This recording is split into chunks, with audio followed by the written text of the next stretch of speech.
Army boys marching into Germany ***** cover. The two forces met with a tremendous shock. The two forces met with a tremendous shock. Title page: Army boys marching into Germany or over the Rhine with the Stars and Stripes by Homer Randall, author of Army Boys in France, Army Boys in the French Trenches, etc. Illustrated, New York, George Sully and Company Publishers. Books for Boys, Army Boys series by Homer Randall, 12 mo. Cloth. Illustrated, Army Boys in France or From Training Camp to Trenches, Army Boys in the French Trenches or hand-to-hand fighting with the enemy, Army Boys on the firing line or holding back the German drive, Army Boys in the Big Drive or smashing forward to victory, Army Boys marching into Germany or over the Rhine with the Stars and Stripes. George Sully and Company Publishers, New York. Copyright 1919, by George Sully and Company. Army Boys marching into Germany, printed in USA. Army Boys marching into Germany. Contents: Chapter page I. The Disguised Officer 1-2 Trapped 11-3 A Breathless Moment 26-4 In the Tunnel 36 VA Masterstroke 46-6 Colonel Pavet returns 57-7 At Grips with Death 72-8 Putting It Over 81-9 The Shining Plane 89X Tank Against Tank 99-11 Liquid Fire 109-12 Beating the Huns to Their Knees 117-13 The White Flag of Surrender 128-14 Victory 139-15 On to the Rhine 148-16 The March of Triumph 154-17 Friends or Foes 160-18 A Perplexing Question 169-19 The Lone Straggler 175-XX On German Soil 181-XXI As From the Dead 187-XXI A Joyous Reunion 193-23 Crossing the Rhine 199 Xiv the Cellar 204-XXV Foiling the German Plot 210 Army Boys marching into Germany. Chapter I. The Disguised Officer We'll hold this position, boys, if we die for it, exclaimed Frank Sheldon, as he wiped the grime and sweat from his face with his sleeve and reloaded his rifle. We'll die all right, muttered Tom Bradford, as his rifle cracked and accounted for another German, but we'll take lots of those fellows with us anyway. There doesn't seem to be any stopping them, grunted Billy Walden. Looks as if the whole German army's wading into us. Hein is there with the goods all right, admitted Frank, but it's his last kick. He's about due to pass out now. We've got his number. Don't be too sure of that, cautioned Tom. It's still a long, long way to the Rhine. Stop your chinning, you fellows, warned Billy. Here comes another rush. Stand fast. Down over the slightly sloping ground came a great wave that threatened to engulf the little band of army boys who were holding the position. A hail of bullets and of hand grenades met the assailants and tore great gaps in their lines. Men by the score threw up their hands and fell, but their comrades pressed on over them in a fierce determination to wipe out once for all the American detachment that had been holding them so obstinately at that point of the long battle line on the edge of the forest. They are gluttons for punishment, panted Tom, as he pumped bullets into the oncoming ranks until his gun grew hot in his hands. "It'll be hand to hand this time," gritted Frank between his teeth. "Bullets won't stop them. We'll have to give them the bayonet." "That's what," growled Bart, as his fingers tightened on his gun stock and his muscles tightened. "I'm glad of it," muttered Billy. "I'm tired of lying here and holding them back. I'm aching to get into the middle of that bunch and give them a taste of cold steel." "They're twice as many as we are," observed Frank, "but that's just about right. One American ought to be able to handle 2 Huns and give them all that's coming to them." On came the enemy until they were so close that the boys could see from the marks they bore that they belonged to the Prussian Guards, the choice troops of the German army. "Tough nuts to crack," muttered Tom, "but we've cracked them before and we'll do it again." Nearer and nearer that mass of field gray came until the boys could literally see the whites of their eyes. But it was no part of the American plan to take that shock standing still and give the enemy all the benefit of the momentum. A bugle rang out with a call that the boys well knew and that thrilled them to the marrow. Then down the line came the sharp, quick command, "Fix bayonet. Ready. Charge." The American boys swarmed out of the trenches and with a shout rushed forward to meet the foe. The two forces met with a tremendous shock that seemed at first as if it would annihilate them both. The impact was terrific. The Germans had the advantage of a greater momentum, but this was offset to some extent by the fact that they were more tired by their exertions while the Americans were comparatively fresh. There was very little firing done now. The machine guns on either side had ceased, as they were as likely to mow down their own men as the enemy by shooting into that dense mass. Rifles and revolvers were used until their charges were exhausted. Then revolvers were thrown aside or hurled into opponents' faces.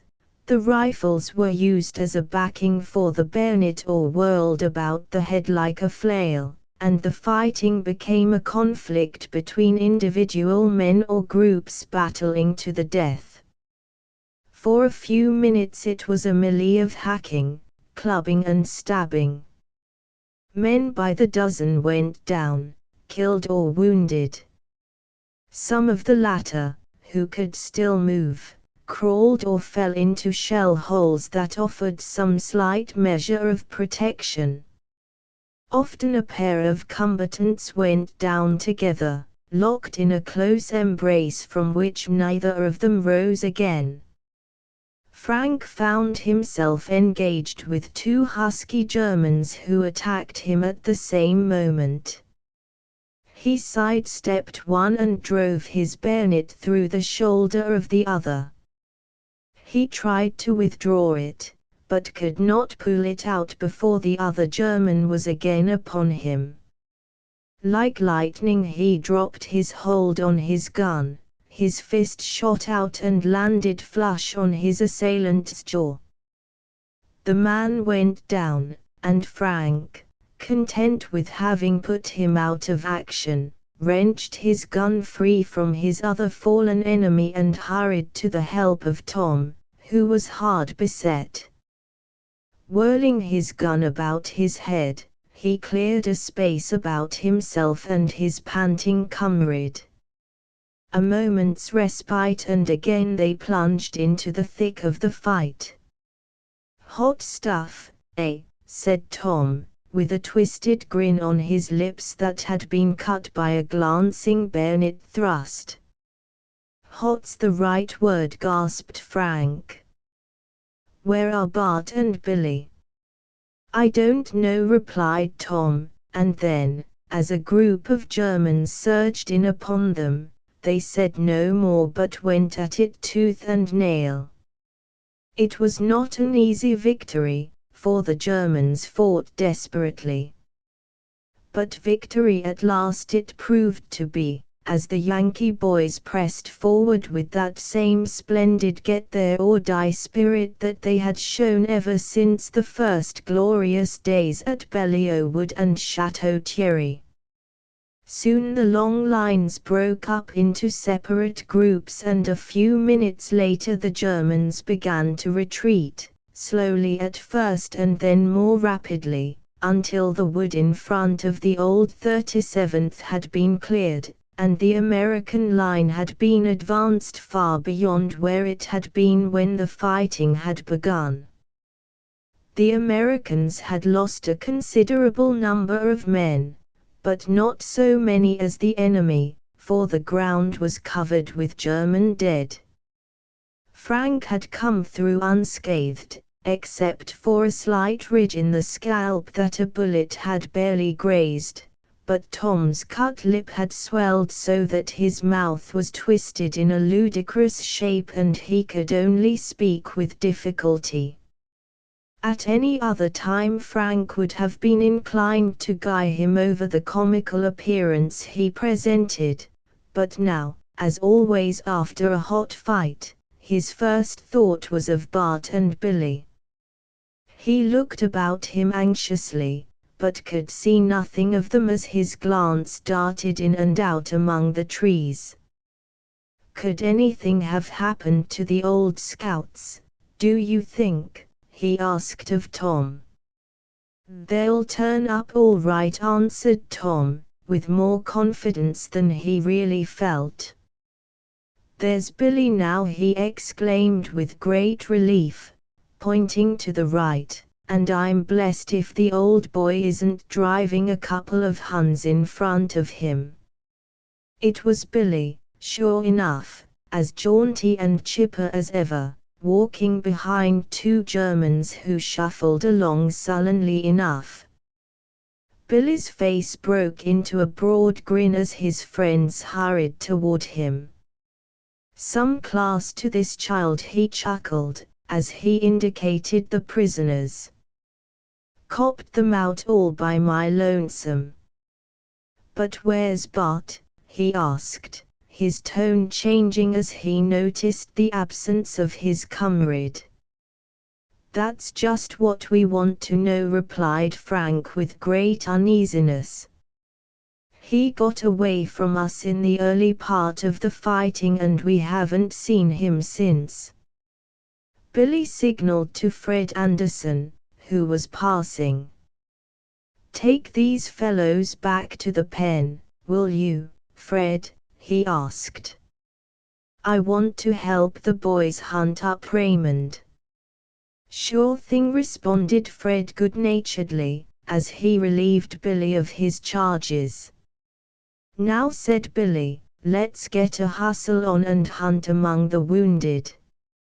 Each of them felt in his heart an awful fear that something worse than wounds might have come to Bart, but by common consent they kept the word dead away from their lips and tried to keep it away from their minds. All of them had been face to face with death again and had been wounded more or less severely, but so far death had spared them and the four had grown to feel that they would all pull through safely. But Bart was missing. Had a break come at last? Already burial parties were going up and down the field and the stretcher parties were gathering up the wounded to convey them to the advanced dressing stations. The three chums attached themselves to these and searched frantically among both the wounded and the dead. For some time their search was unavailing, and then suddenly Frank gave a call that brought the others instantly to his side. "I've found him," he cried. "But I don't know whether he's living or dead." Help me to get him out of this pile of bodies." In a moment their sinewy hands had extricated their comrade, and Frank knelt down and lifted Bart's head in his arms, while Tom tore open their chum's shirt and put his hand on his heart. There was a great gash in Bart's forehead from which the blood had flowed freely. His face was as pale as chalk except where it was streaked with blood, his eyes were closed and he showed no sign of life. But just as Frank was fearing the worst, Tom gave an exclamation of relief. "He's alive," he cried. "His heart is beating." "Thank God," exclaimed Frank fervently and was echoed by Billy. "But I'm afraid he's pretty badly hurt. We've got to get him to the hospital in a hurry." He called out to a couple of litter bearers and they hurried toward him. With infinite care and tenderness they lifted Bart and put him on the stretcher. They would have taken him to the hospital themselves, but that was the work of the bearers, and duty held the boys to the line that might at any moment be assailed by the Germans in a counter-attack. "Good old Bart," murmured Frank. "He's alive anyway, and while there's life there's hope. Bart's luck will stand by him." "All right," prophesied Billy, reassuringly. But that was a fearful swipe he had across his forehead. "It must have been made by a bayonet." "I don't think so," said Tom, who had been looking about him. "See that stump? It's covered with blood." Bart stumbled over a body or something and struck his head against this stump and it's knocked him out. Further conjectures were deferred by a sharp, quick summons for the men to get back into line. An aviator had signaled that the Huns were again preparing to attack with fresh regiments that had been hastily brought up, and the old 37th, like the veterans they had become, hurriedly consolidated their positions and awaited the worst that the enemy could bring against them. Just then there was a stir in the lines and a staff officer, in the uniform of a colonel, came galloping up, attended by an orderly. He dismounted, threw the reins to the orderly and came up to a group of the 37th's officers. "Who is in command here?" he asked briskly. Major Willis, who had charge of that portion of the line, stepped forward and saluted. "I am," he declared. "Orders from headquarters," said the newcomer, as he returned the salute. "You are to retire from this position at once and fall back to your former line of defense. The enemy has been so strongly reinforced that it is inadvisable to remain where you are." The major looked his surprise and seemed about to protest, but instinctively discipline asserted itself and he again saluted and turned to give the necessary orders. The boys had been standing near enough to hear the conversation, and Frank, happening to catch sight of Tom's face, was startled. His face was pale and his eyes were blazing. "What is it, Tom?" he asked in a low voice and put his hand on his comrade's arm. But Tom shook off his hand and sprang forward. His voice rang out like a trumpet. "It's a lie," he shouted.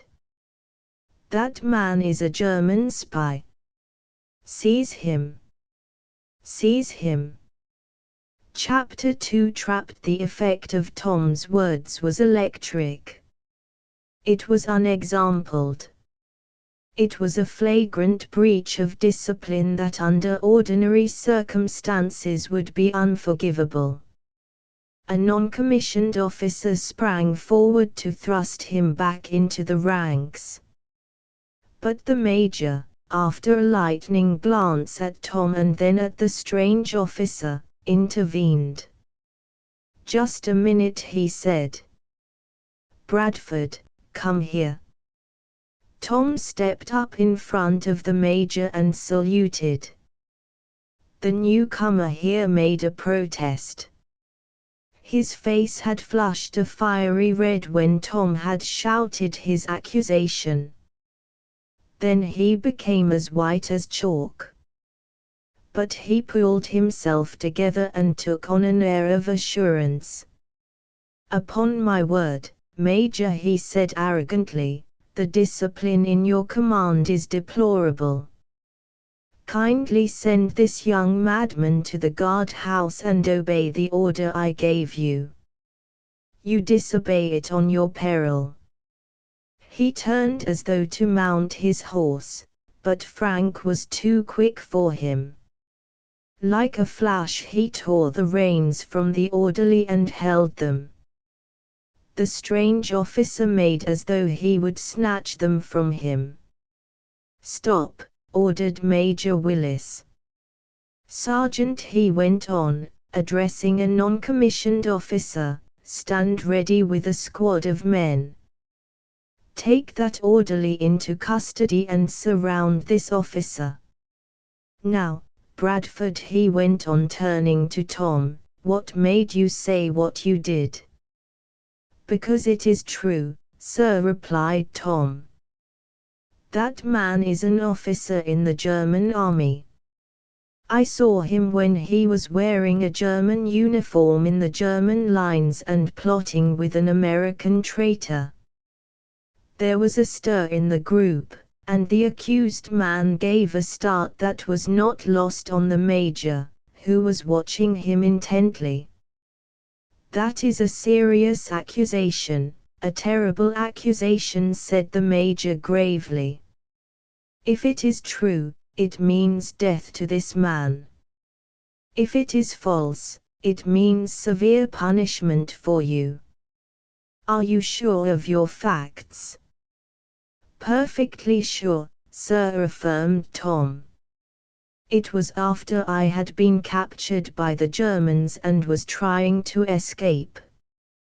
I was hiding up a tree in the woods. Rabig, you know Rabig, sir, the man we're holding for court-martial." The major nodded. "Rabig came into the woods and sat down under the tree I was hiding in. This man," pointing to the accused, "met him there and they talked for a long time together. Money passed between them.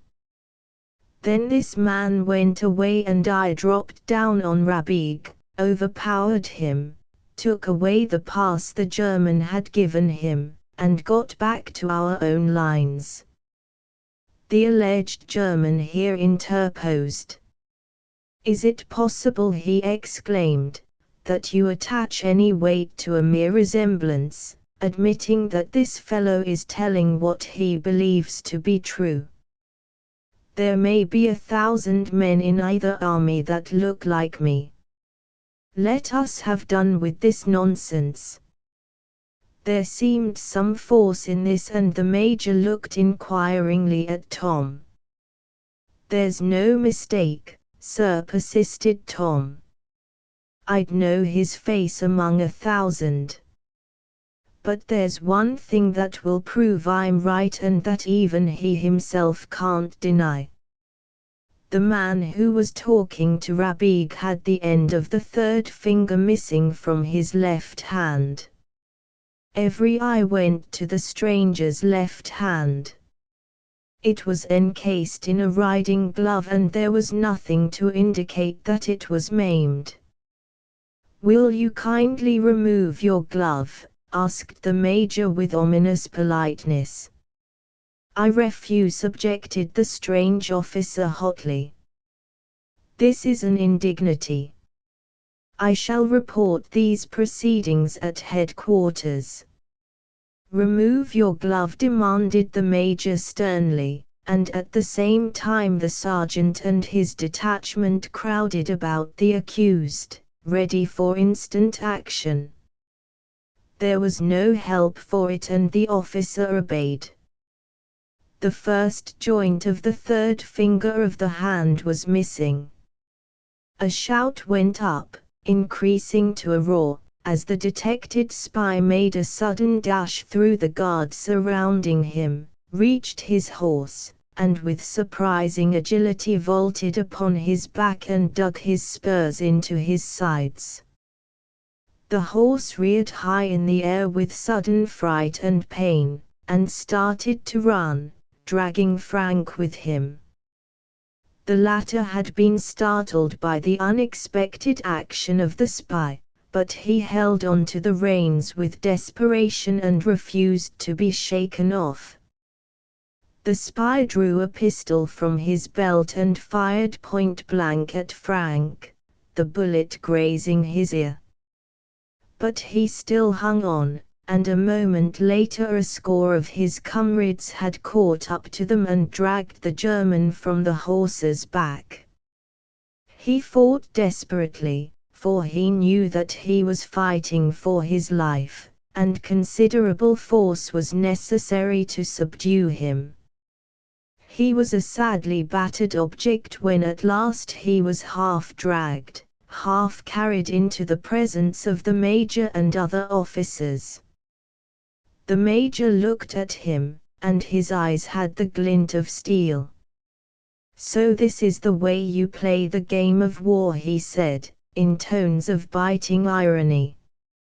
"Is there anything to which your country will not stoop?" The prisoner looked at him sullenly but made no reply. "Take him away," the major directed. "A court-martial will attend to his case before sundown." The man was marched off, accompanied by his orderly who had also been secured, and as he passed Tom he favored him with a glance that was full of venom and malignity. The major turned to Tom. "You have done well, Bradford," he said, "and you deserve the thanks of the regiment. Had that man's trick succeeded, it might have led to a serious situation. I will see that your name is mentioned in the order of the day. You can return to your place."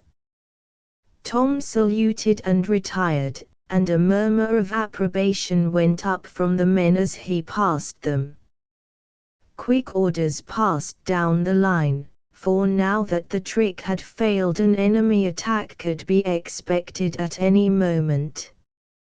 "Good stuff, Tom," exclaimed Frank approvingly as he clapped his comrade on the shoulder. "You were Johnny on the spot that time for fair." "You were the real goods, old boy," agreed Billy.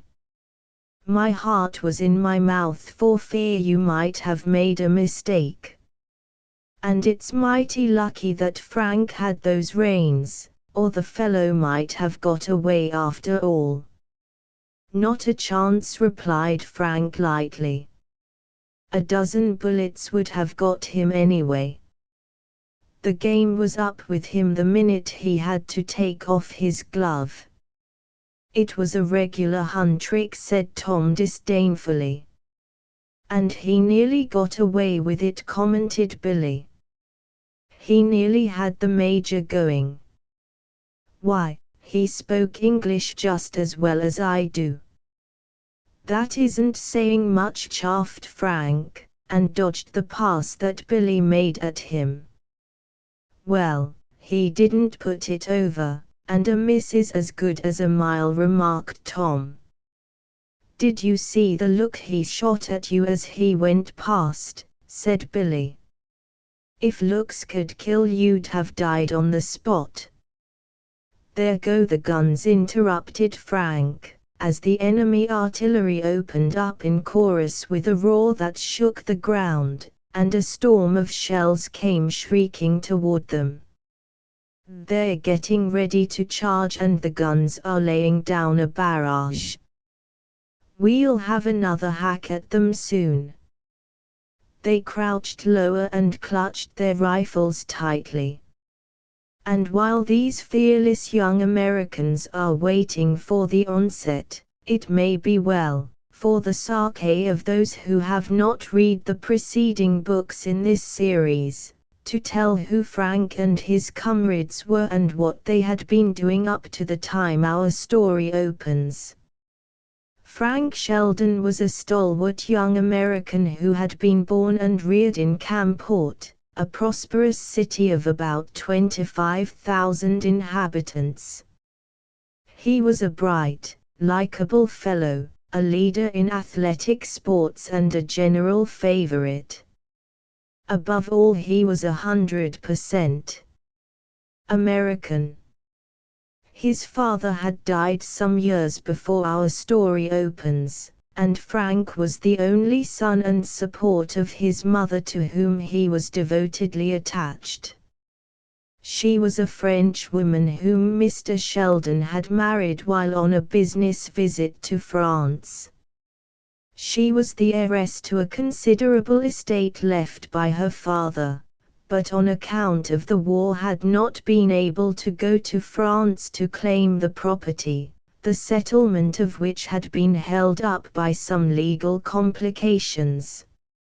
Frank had secured a good position with the firm of Moore and Thomas, and had excellent prospects for the future when the war broke out. His blood was on fire at once and he was eager to enlist, although for a time he was held back because of his mother's dependence on him.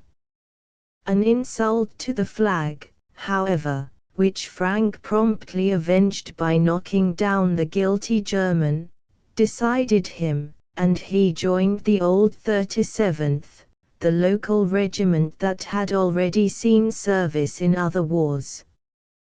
With him enlisted his special chum, Bart Raymond, who was as ardent a patriot as Frank himself. Billy Walden, another close friend, was already a member. Tom Bradford wanted to join, but was rejected on account of his teeth, though afterward he was accepted in the draft, and the four friends to their great delight found themselves together.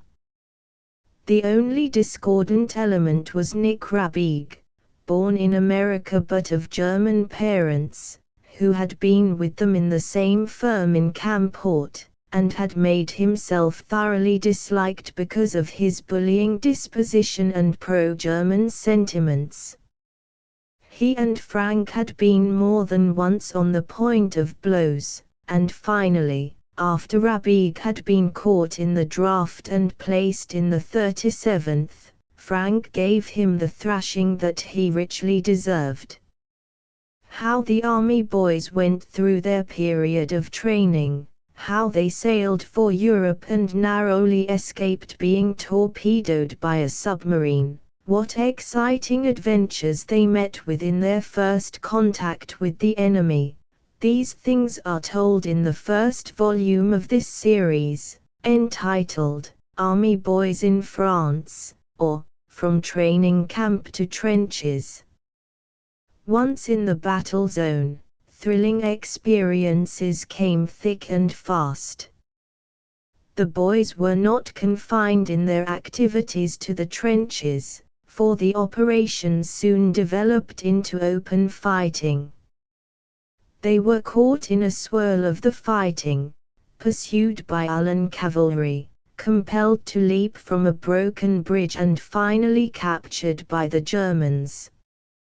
From this captivity they were rescued by their aviator friend, Dick Lever, and carried back to their lines in his aeroplane.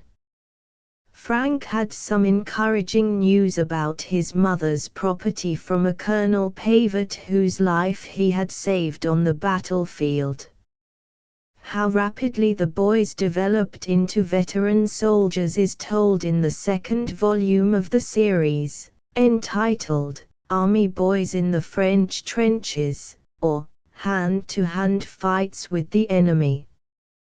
The great German drive was now preparing, and the enemy in his first successes drove the Allies back and threatened to seize Paris and the Channel ports. The old 37th was thrown into the breach with the other American forces and did valiant work in holding the Germans back. Tom was captured and had a series of stirring adventures before he rejoined his comrades.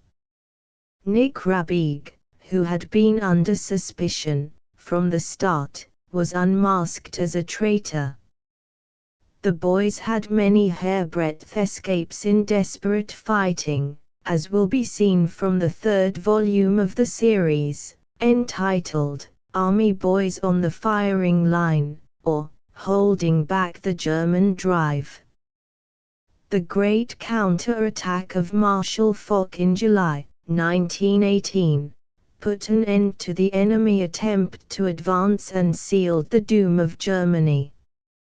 After that time the Huns were steadily on the retreat, although they still put up some bitter battles.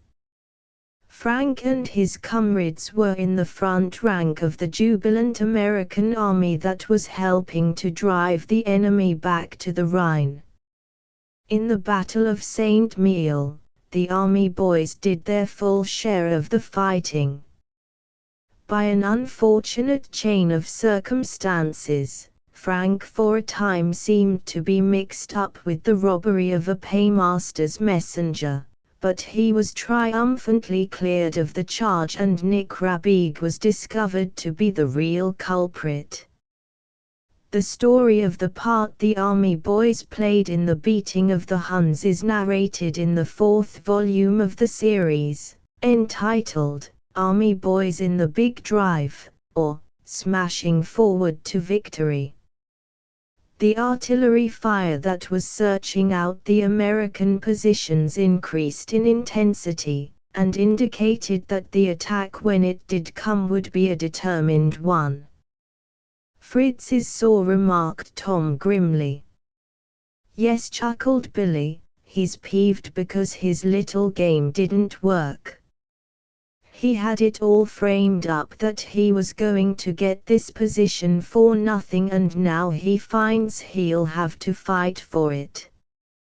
"It's going to be a lovely scrap," said Frank, peering through a chink in the log barricade that they had erected in consolidating their position. "I only wish that poor Bart could be here to share it with us. That boy would rather fight any time than eat." "Maybe some of us will be with Bart sooner than he will be with us," muttered Tom, who, though he had the heart of a lion, was usually seeing the darker side of things. Just then a shell came screaming through the air and dropped on the ground within 10 feet of them. "Duck!" cried Billy, and like a flash they all threw themselves flat on the ground, turning their helmets in the direction of the shell to give their heads as much protection as possible. But the explosion they had nerved themselves to hear did not take place, and after a few seconds they raised their heads and looked curiously in its direction. The shell lay harmlessly embedded in the earth. From some defect, it had failed to explode. The boys scrambled to their feet and looked rather sheepishly at each other. "A dud!" exclaimed Tom in profound disgust and yet with a certain measure of relief. "A false alarm," remarked Billy as he brushed the dirt from his uniform. "It put one over on us that time for fair," admitted Frank, as he picked up his rifle. "But it's a good sign, fellows. It shows the Heinies are running short of good powder and they have to use an inferior brand. You can bet that there aren't very many of our shells that don't explode when they fall into their lines." "Here they come," warned Billy. Gee, but those lines are thick. They're putting all their eggs in one basket this time. The more that come the more to fall, muttered Frank, the light of battle coming into his eyes. It seemed indeed as though the Germans were staking all the day's results on a single throw, for they were in much greater force than before and they fell on the American lines like an avalanche. It was a form of fighting in which they were especially proficient, and against weaker fighters they might have prevailed. But the old 37th and the regiments to the right and left of it had met these men before and beaten them, had beaten them that very day, had seen their backs, and in their hearts they knew that they were their masters. So that when the attack came it beat upon granite. A withering fire from machine guns tore through their ranks, and then from the rifles of the Americans, many of whom wore marksmen's medals, leaped a sheet of flame that was the very blast of death. The thick enemy lines wavered, broke and retreated.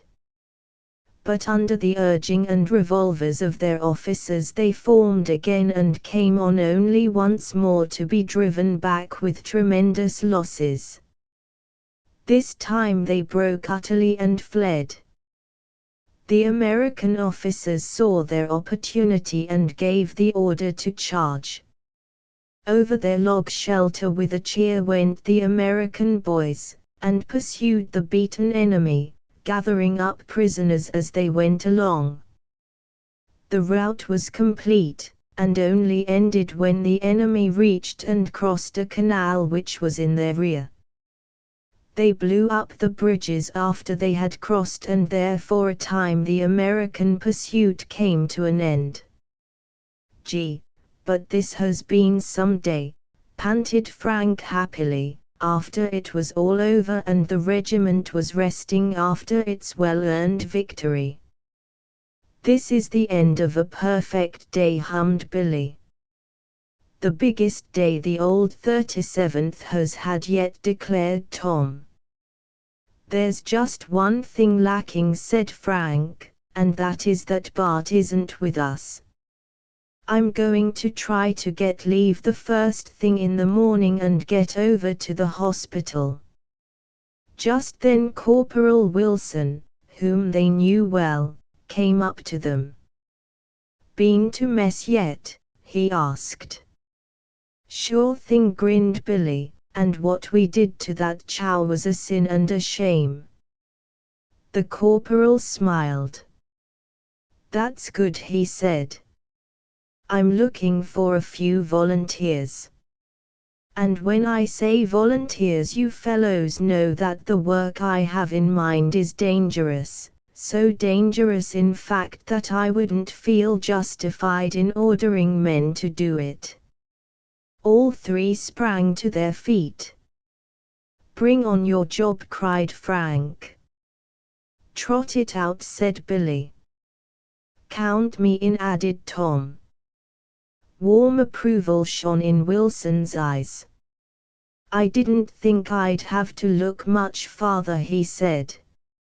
I've been on scouting trips with you fellows before, and there's nobody I'd rather have at my back if it came to a scrap. Go and get your black scouting suits and blacken your faces too. It's going to be a black night, but we can't take too many precautions. When you're ready, report to me and I'll give you your instructions. Of course I'm going with you. He passed on and the boys looked at each other. Wonder what the corp has on his mind, remarked Frank. Something risky, you can bet, said Billy. Well, you have to hand it to Wilson, observed Tom. You notice he said he was going with us. He doesn't ask anyone to go where he won't go himself. In a few minutes they had donned their scout suits and blackened their faces and reported to the corporal. They found him at his quarters dressed like themselves. By this time it was fully dark and time to start. Chapter 3. A breathless moment. "We're going to try to cross that canal yonder," the corporal explained. "Headquarters wants to learn something about the disposition of the German forces. If what we find out suits our officers, they may throw pontoons across and attack. If you ask me how we're going to get across tonight, I tell you frankly I don't know. Perhaps we'll have to swim. We'll have to trust to luck and our own wits. Are you ready? Then come along." He led the way and they trailed after him like so many shadows into the night. There was no special reason for silence just yet, as the army boys followed their leader, for there were no Germans except wounded and prisoners left on this side of the canal, and they conversed freely among themselves, although instinctively in low tones.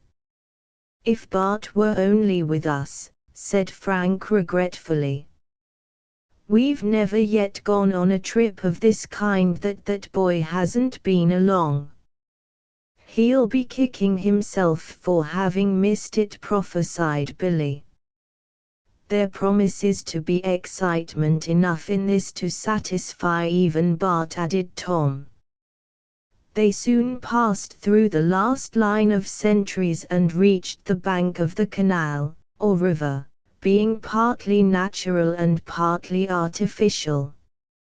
It was quite a wide watercourse and there was a fringe of trees that bordered it back of the towpath, and the boys kept close in the shadow of these. But they no longer stood erect, for they feared that some light from the camp might form a background against which their figures could be seen. Down they went on hands and knees and crept along with the stealth of so many Indians out on a night foray. Across the canal they could see a long and irregular glow which came from the dugouts and trenches where the Germans had established themselves. The line was at some distance from the canal itself, but they did not doubt that sentries were established along the whole bank on the lookout for just such a venture as the boys were engaged in. "The corp was right in calling for volunteers," whispered Frank in Billy's ear. "Looks to me like the riskiest thing we've been in yet," returned Billy. "We'll have to do some classy swimming to get over without making a splash," grunted Tom. For half a mile or more they kept on down the canal, until they got beyond the zone of light and felt it safe to rise and emerge from the woods, cross the towpath, and reach the very edge of the bank. In some places the bank went down straight into the water, and they could not drop in without making a noise. In others, however, it shelved somewhat, and these Wilson explored with the greatest care. Suddenly he stopped and beckoned the boys to come nearer. They gathered about him. "Look at this," he whispered, and they saw that he had his hand on the stern of a small boat that had been drawn in the shelter of a little arch at the side of the canal. "Just what the doctor ordered," commented Frank, as he saw that the boat was big enough to carry four on a pinch and could faintly see the outline of a pair of oars lying across the thwarts. "It beats swimming," murmured Tom. "Get into it," ordered Wilson. "No, don't do that," he said hastily, as Billy was about to take up one of the oars. "I'm afraid they'll hear us if we use the oars. We'll just push it across with our hands."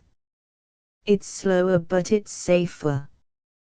They slipped into the boat as silently as ghosts, and dipping their hands in the water with the utmost caution began to propel the craft towards the further bank.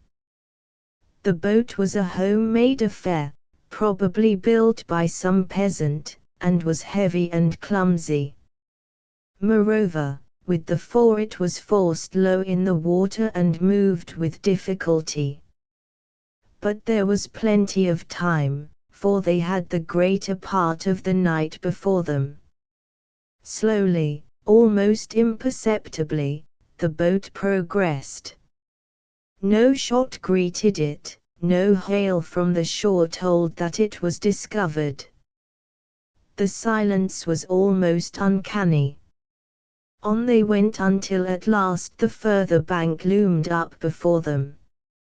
Soon they were near enough to touch it with their hands.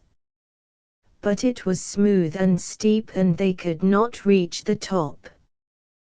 They worked their way along the wall, until finally they came to a place where several stones had fallen out, so that the holes left by them served as holds for their hands and feet.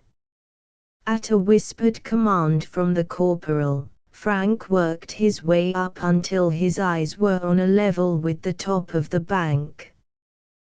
There he stood and looked and listened with every faculty intent. Nothing stirring, he reported, as he let himself down again in the boat. Either the Germans haven't strung their lines down this far or they're lying mighty low. I think it's worth taking a chance to land here. There's a patch of woods 100 yards or so away, and if we can reach that we can take our bearings and decide on what we'll do next. All right, said the corporal after a moment's consideration. I'll chance it on your judgment, Sheldon. We'll leave the boat here and Bradford with it.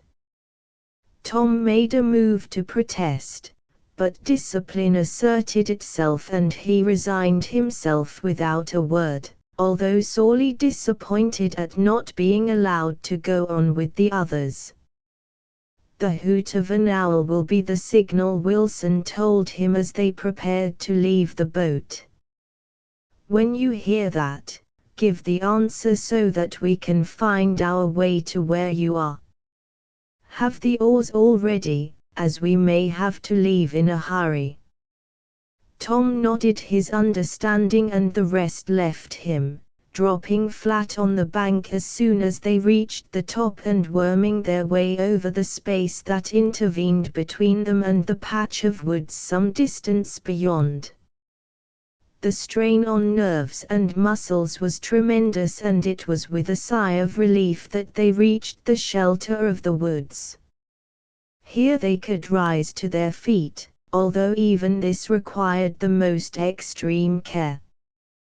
They were by no means assured that it was a friendly shelter. It might contain machine gun nests or strong forces of the enemy. 5 minutes of the most intense silence and listening passed before they dared even to whisper to each other.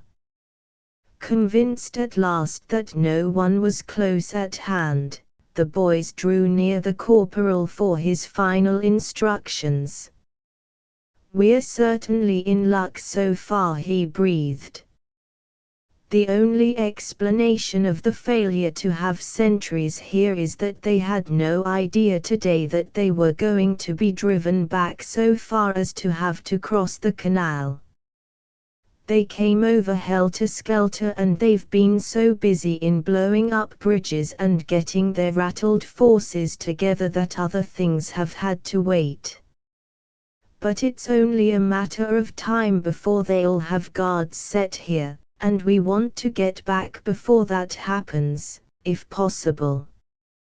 Bring your watch hands close to mine and let's compare so as to see that we have the same time.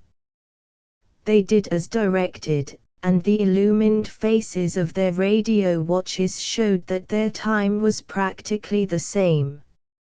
5 after 10, remarked the corporal. That gives us 2 hours until midnight. At 12 o'clock sharp, wherever you happen to be, start back for the boat. You've each got a compass and you can come pretty close to the place, and the owl signal will do the rest.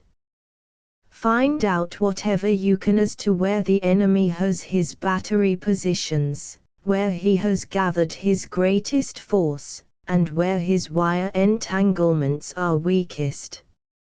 You've got your knives, and if I were you I'd depend on those if you find it necessary.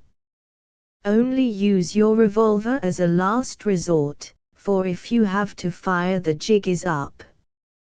Now we're going to spread out like a fan. Sheldon, you go off there to the left. Walden will bear a little away from the canal bank toward the north, and I'll take the path between you two.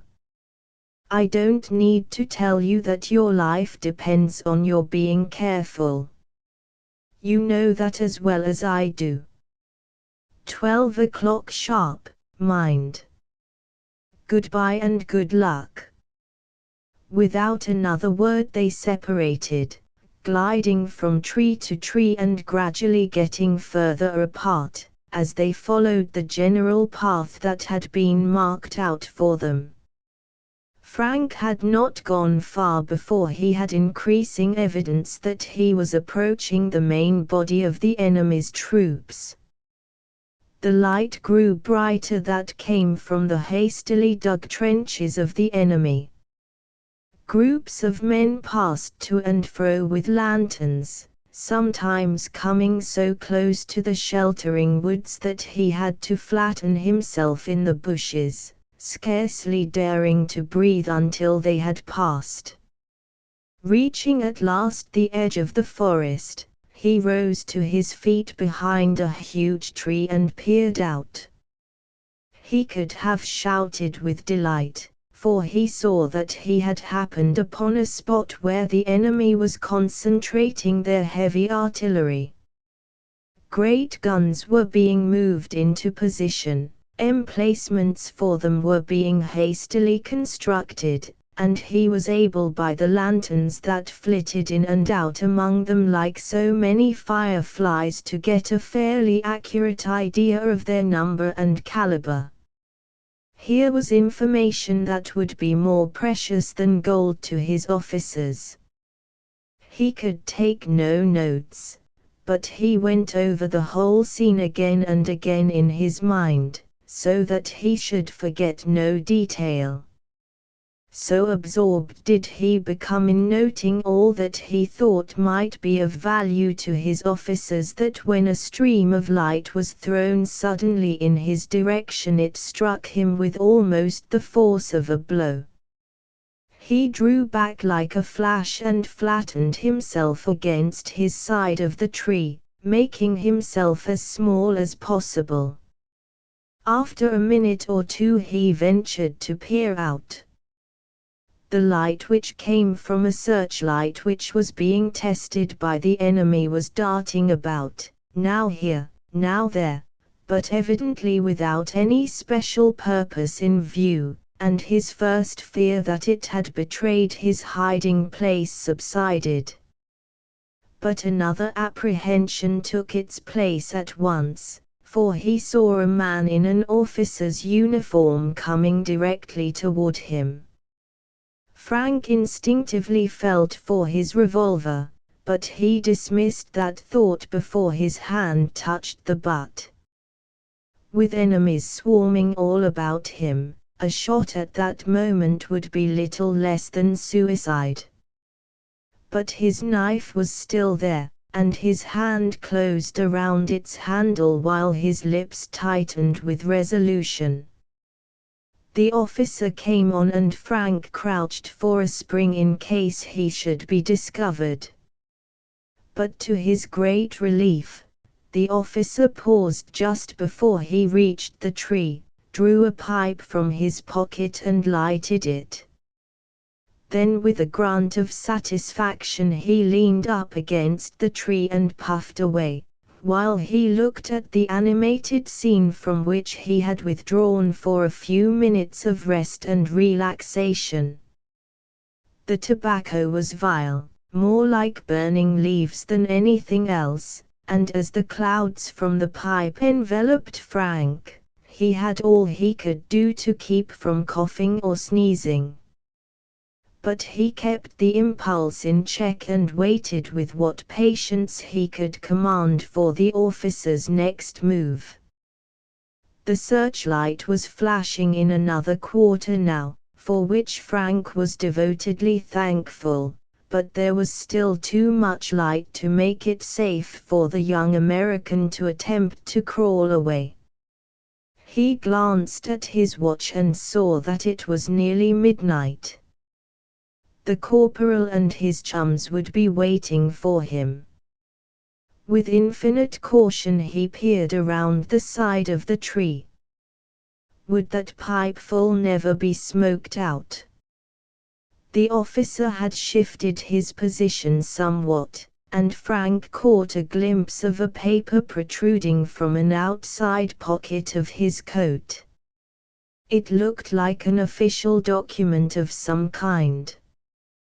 The thought came to Frank that it might contain some plans of the enemy for the next day's fighting.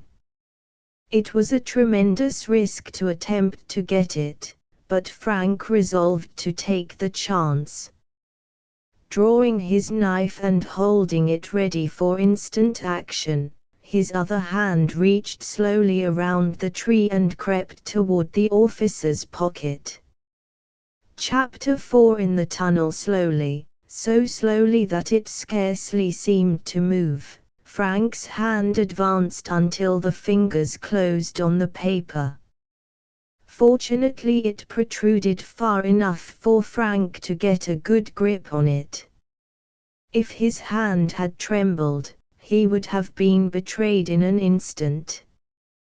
But the experiences he had been through had steeled Frank's nerves and his muscles worked with the precision of a machine.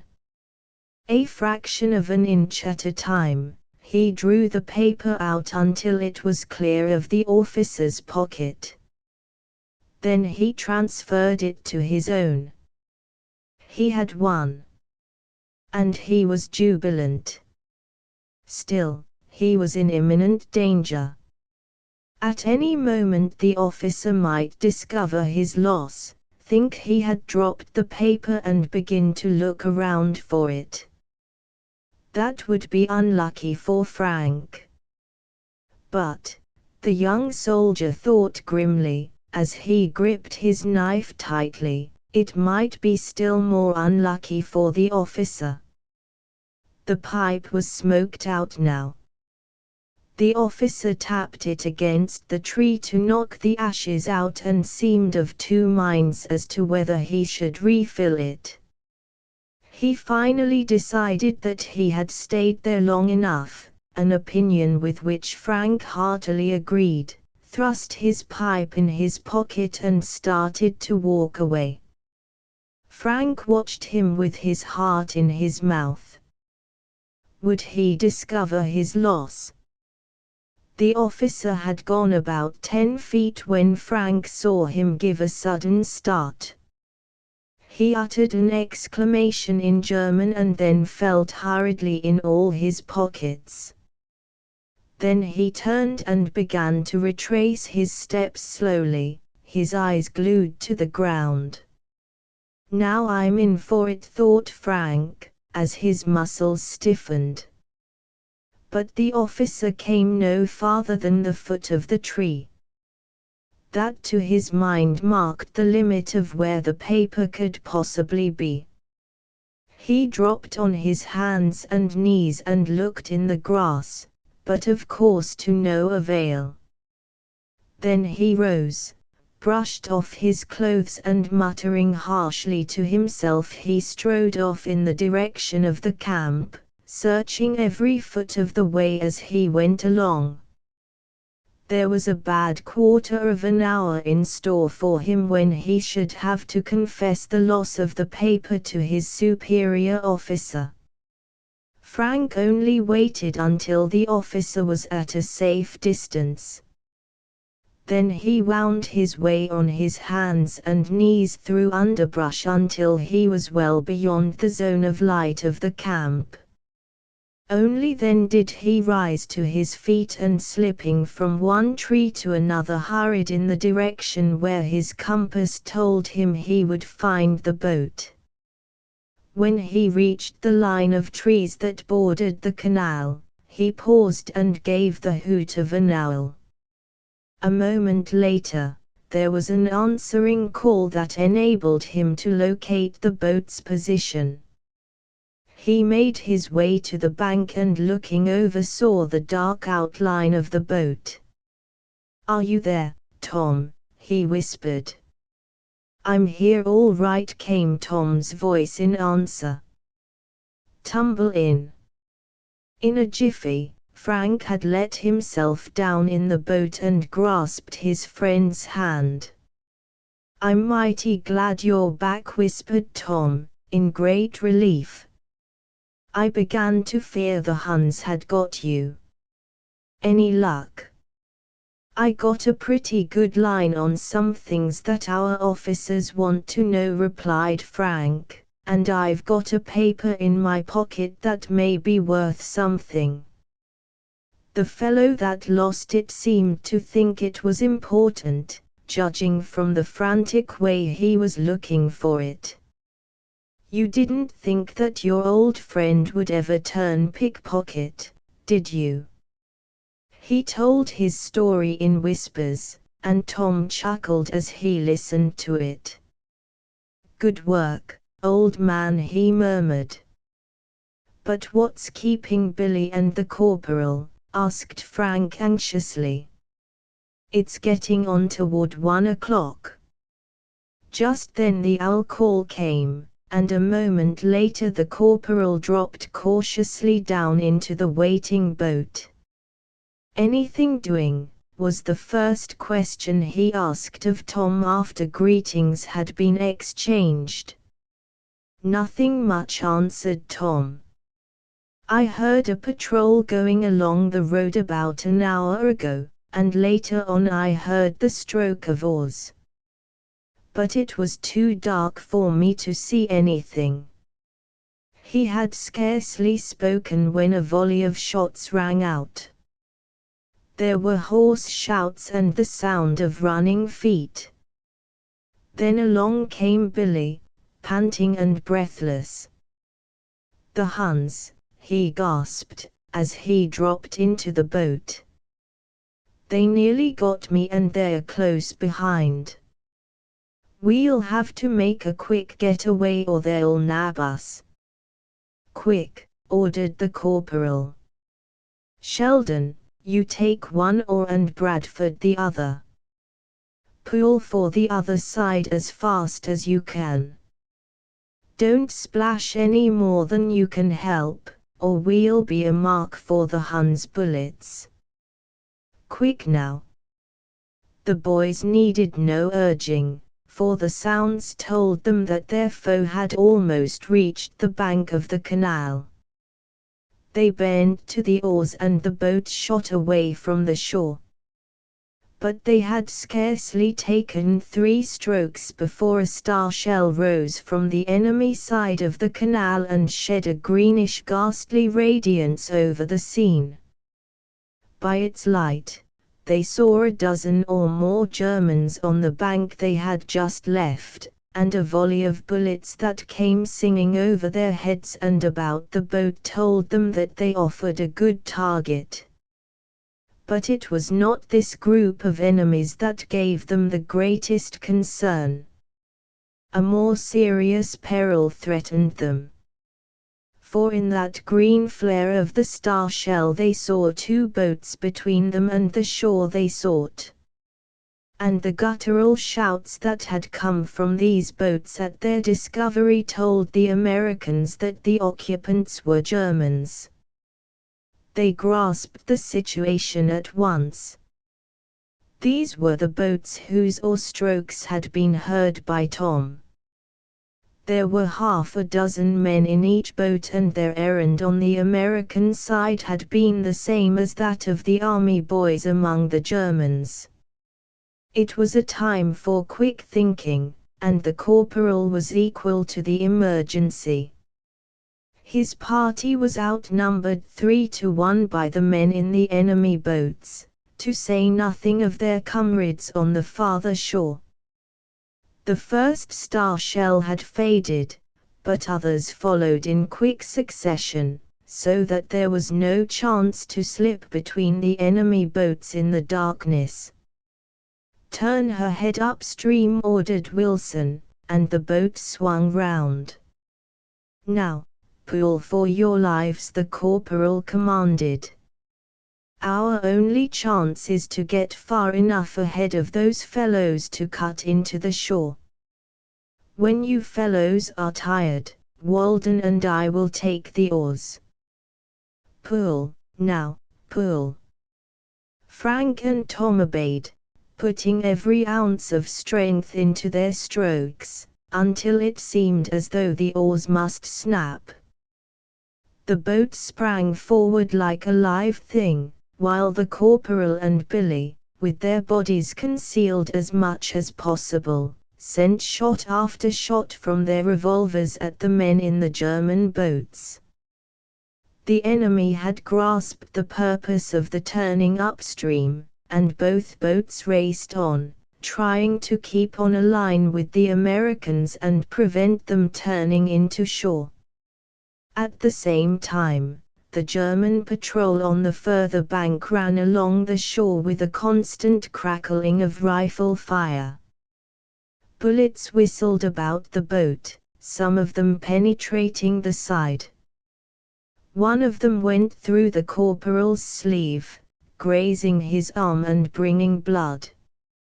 Another knocked Tom's oar from his hand, but he recovered it in a desperate grab before it got out of reach, and the boat kept on with only a momentary lessening of its speed. Suddenly Billy gave an exclamation of alarm as a dark wall of what appeared to be solid rock loomed up before them. "Backwater," he shouted. "The boat will be smashed." "Go ahead," countermanded Wilson after a quick glance. "It's a tunnel. There's nothing to do but keep on. It kills our chance of getting to the shore. But on the other hand, it's dark in there and we may be able to double on these fellows and give them the slip. Keep on." The boat shot quickly into the blackness of the tunnel through which the canal flowed at that point. The bullets ceased to sing about them. The radiance of the star shells died away.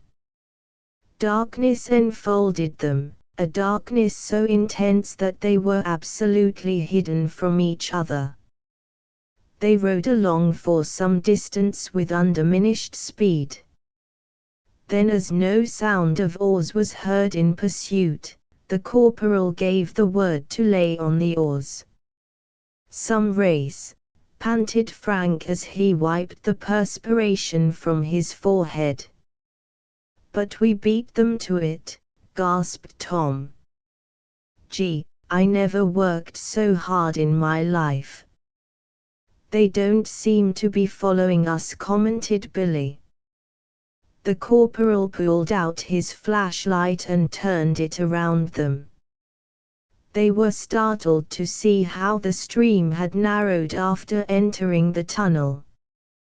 There was barely room for two barges to pass each other.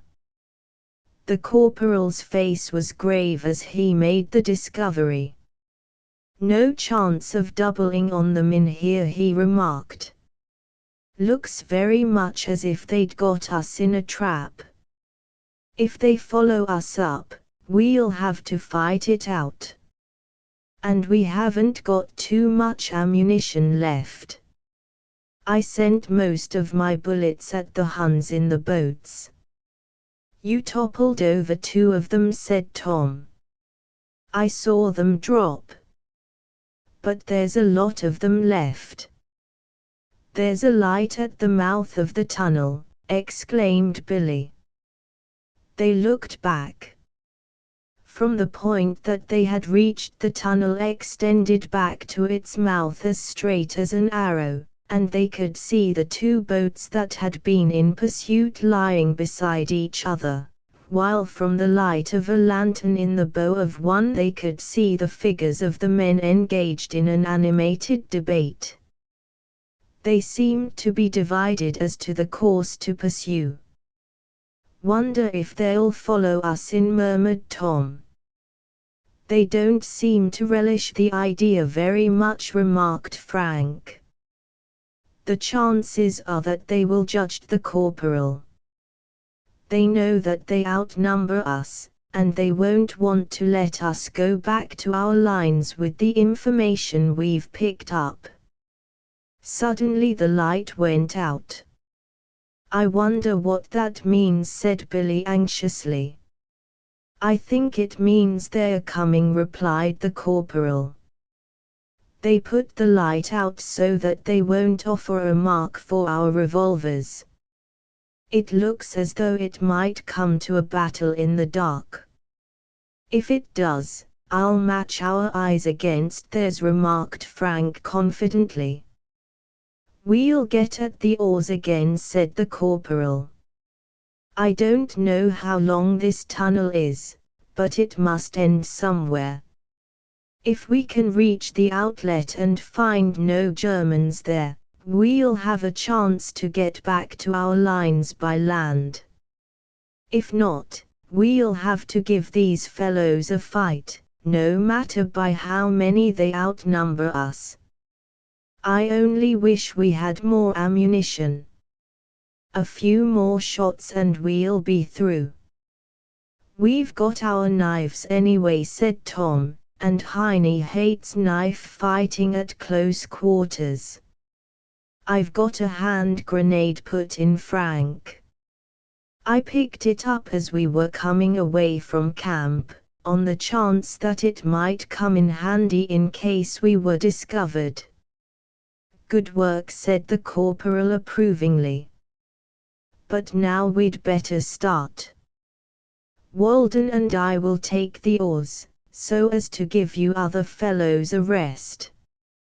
Make as little noise as you can, but work fast. They bent to their work, quickened somewhat by the faint sound of oars which told them that the enemy was approaching. Chapter VA master stroke with fresh arms at the oars. They hit up a rapid gait, which in that unknown passage was not without its dangers. The darkness was so intense that they could not see a foot ahead of them, and they dared not use the flashlight for fear it would betray their location to their pursuers. Let's hope this tunnel is straight all the way through, muttered Tom. If there's a winding in it and we bring up against the sides, it may send us all to Kingdom Come. Right you are, returned Frank, but there's no help for it. We've got to take our chance. He had scarcely gotten the words out of his mouth when what Tom had feared came to pass. The boat smashed head-on into the rocky wall where the tunnel described a curve. There was a grinding of oars, a splintering of planks, and a startled exclamation from the army boys. Luckily Frank and Tom had been sitting in the stern of the boat, and, though they were badly shaken, escaped the full force of the blow. Billy and the corporal were thrown from their seats into the bottom of the boat. The bow was smashed in, and a great jagged hole in the side opened the way for a flood of water that rushed in. In a moment the boat had sunk to the gunwales. Another moment and she had gone under the surface, and the 4 occupants found themselves floundering in the water. All were expert swimmers, and the ducking meant nothing in itself.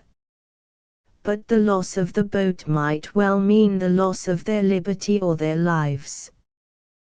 They swam to the rocky side nearest them and clambered up on the bank.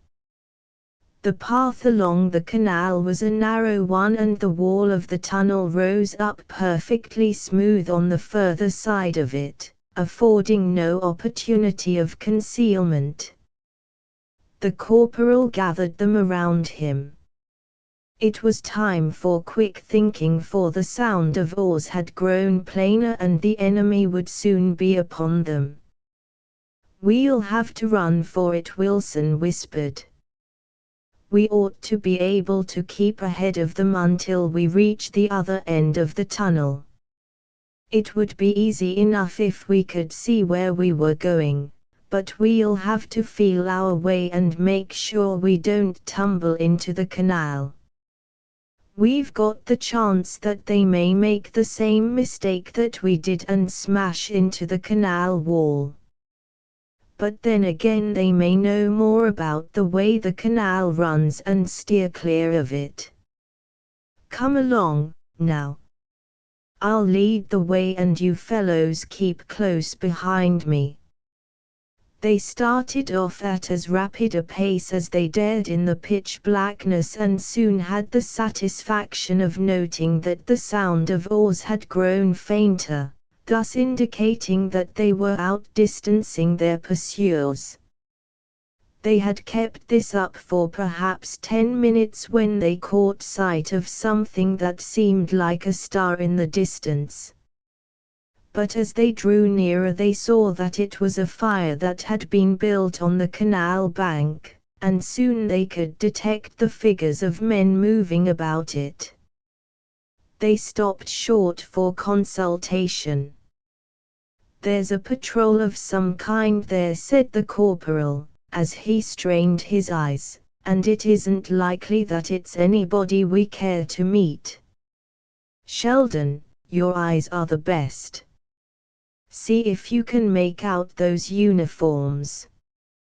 "I think they're Huns," judged Frank, after a moment's intense scrutiny. "But we'll have to get a trifle closer before I can be sure of it." They moved 100 feet closer, and then conjecture gave way to certainty. "No doubt about it," pronounced Frank.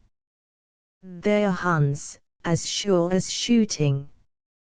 And there are 20 of them if there's one. They're right in our path and there's no getting around them." It was grave news, and their pulses quickened as they recognized their peril. The corporal pondered a moment before reaching a decision. "We're between two fires," he said. "It would be suicide to go forward with our numbers and our scanty ammunition. With the fellows in the boats we've still got a chance. We'll have to double on our tracks and try to get past the boats. When we hear them coming close, we'll lie down flat on the path and trust to their passing us without seeing us. The only thing that will queer us will be if they happen to flash a light when they are abreast of us." The young soldiers followed him as he turned and started on the return journey, listening as they went for tokens of the enemy's approach. Soon the sound of oars grew distinct. The corporal gave a whispered command and they flattened themselves on the bank as far away from the edge as possible. Nearer and nearer came the boat. They listened in vain for the second craft. It was evident that it was either far behind or perhaps had been left at the mouth of the tunnel to trap them when they should try to emerge.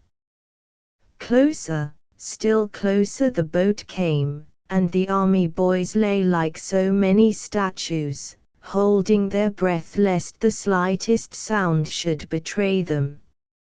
Now they knew that the boat was almost abreast, as they could hear the laboured breathing of the men tugging at the oars.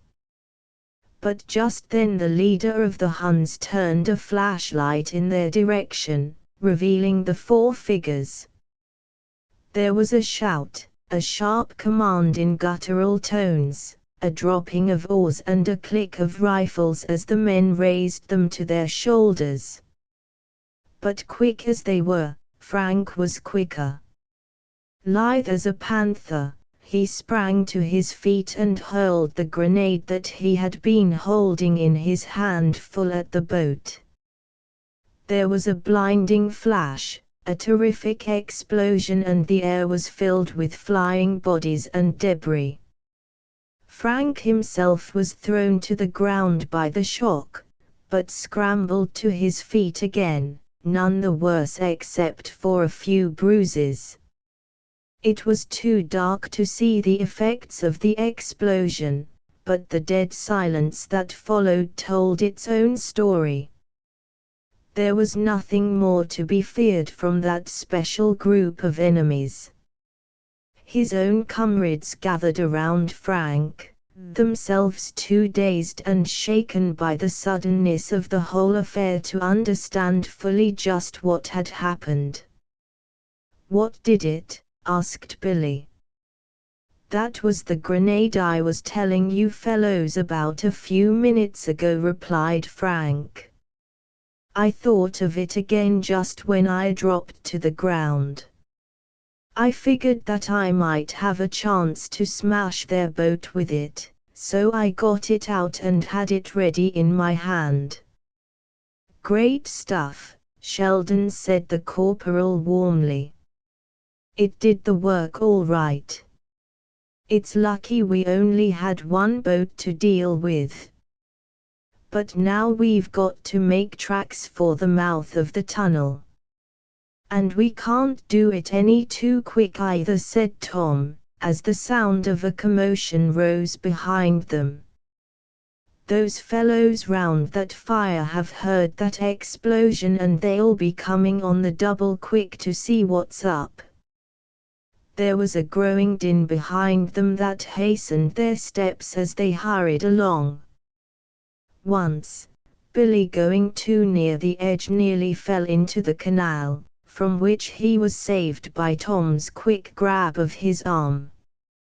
At intervals the corporal used his flashlight on the narrow road ahead of him, but he did not dare to do it very often, for fear that the light might be seen by Huns who might be lying in wait at the tunnel's mouth. Soon they were conscious from the increasing freshness of the air that they were nearing the entrance. They slackened their steps a little, for the noise in the rear had died down. They did not interpret this as meaning that their adversaries had given up the chase, but thought it more likely that they had halted at the scene of the explosion to try to fathom its meaning. "Now," said the corporal, when they were within a few yards of the entrance, "I'm going to scout ahead and see whether that other boat is hanging about. If it isn't, we'll have an easy time in swimming to the bank. If it is, we'll have some fighting before we win out."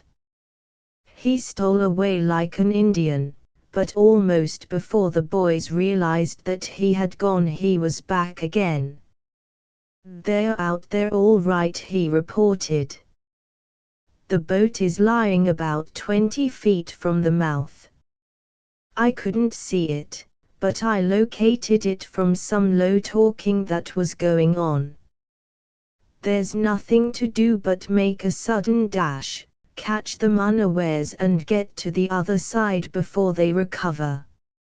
Now here's how I figure we may do it," and he outlined his plan hurriedly while the young army boys listened intently. "It sounds good," said Frank.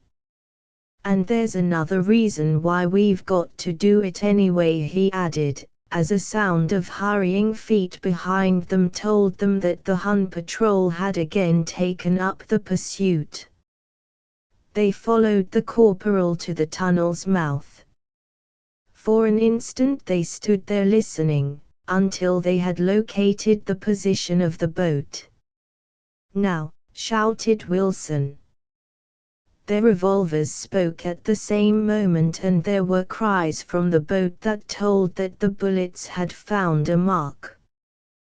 Then they hurled their revolvers into the mass that the light of their shots had revealed, dived into the water, and struck out for the further side. There was a wild commotion in the boat that had been so suddenly attacked. The inmates had been taken totally by surprise, and the confusion was indescribable. Those who had not been wounded and still retained their wits sprang to the oars and tried to turn the boat in the direction of the boys. Others seized their weapons and sent a scattering volley after the fugitives.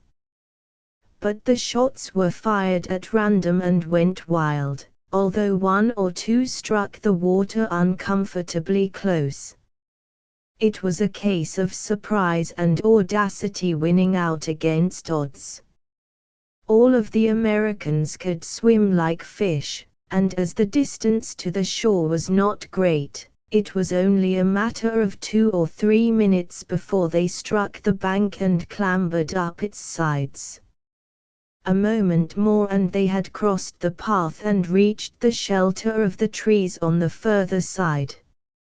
Only then did they pause to take breath. "A close call," gasped Frank, as he shook the water from his face and hair. "Closer than I care for," remarked the corporal, "but we've come off scot-free, or at least I hope we have. Any of you fellows wounded?" "Never touched me," grinned Billy.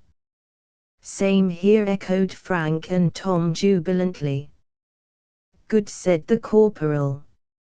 "I think our officers will be satisfied with the night's work. We've got a lot of information, and we've accounted for quite a number of Huns while we were getting it. Now we'll go straight to headquarters." There was no occasion for secrecy now, as they were in their own lines, and they made good time past the sentinels and to the section where the old 37th lay. Their officers were poring over maps in earnest consultation, but Captain Baker and Major Willis came forward when the party appeared. The corporal saluted and made his report.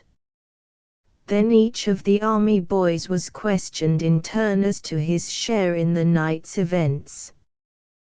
The information they had gained was of marked value for the coming day's operations, but by far the greatest importance was given to the paper that Frank had so cleverly extracted from the German officer's pocket.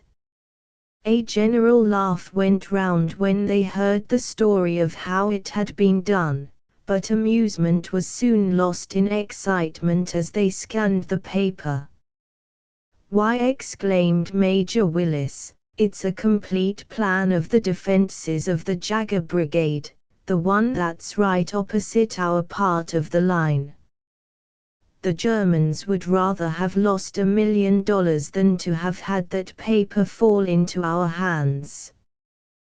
"The beauty of it is," replied Captain Baker, "that they don't know we've got it. If they did, they'd change their plan.